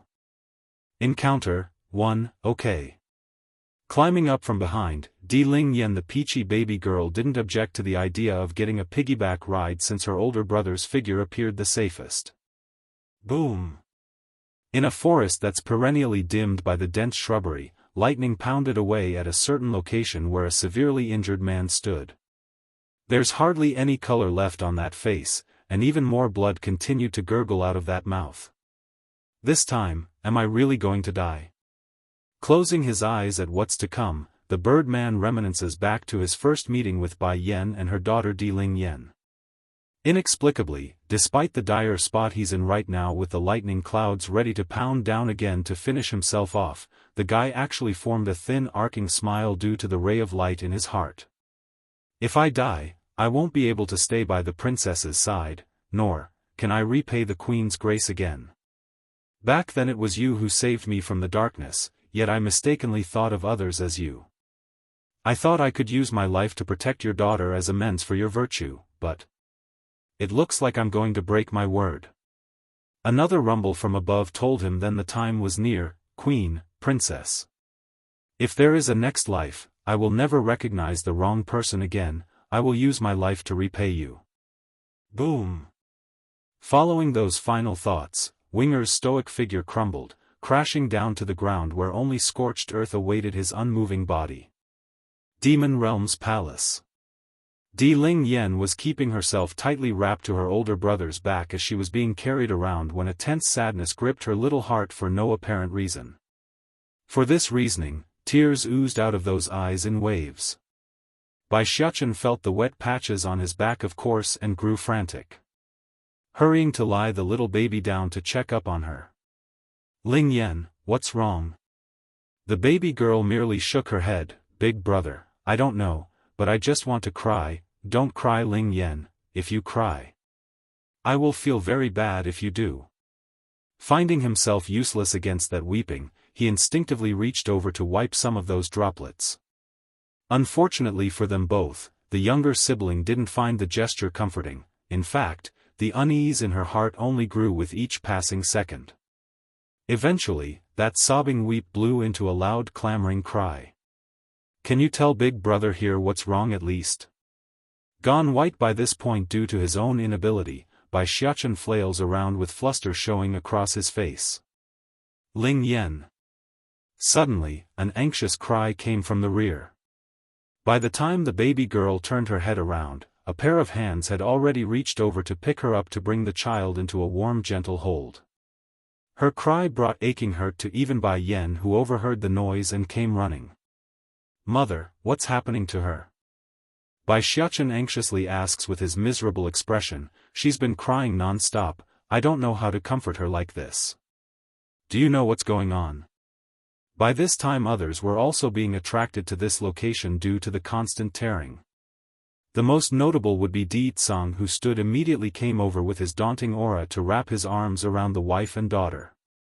Encounter 2. It's going to be alright Ling Yan, Mother is here and will always protect you. Tell me what happened, okay?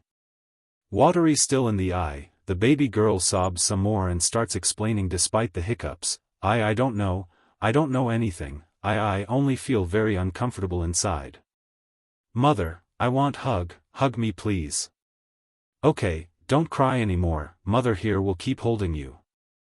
Allowing her daughter's body to squirm closer until those tiny arms are firmly wrapped around her neck, Bai Yan's face showed pain as she patted that back to comfort the baby. Mother, is Ling Yan hungry? Jean Tian the little glutton suggests from one side while biting his own thumb. In this baby boy's view, his twin must be hungry because he also wants to cry whenever he's hungry.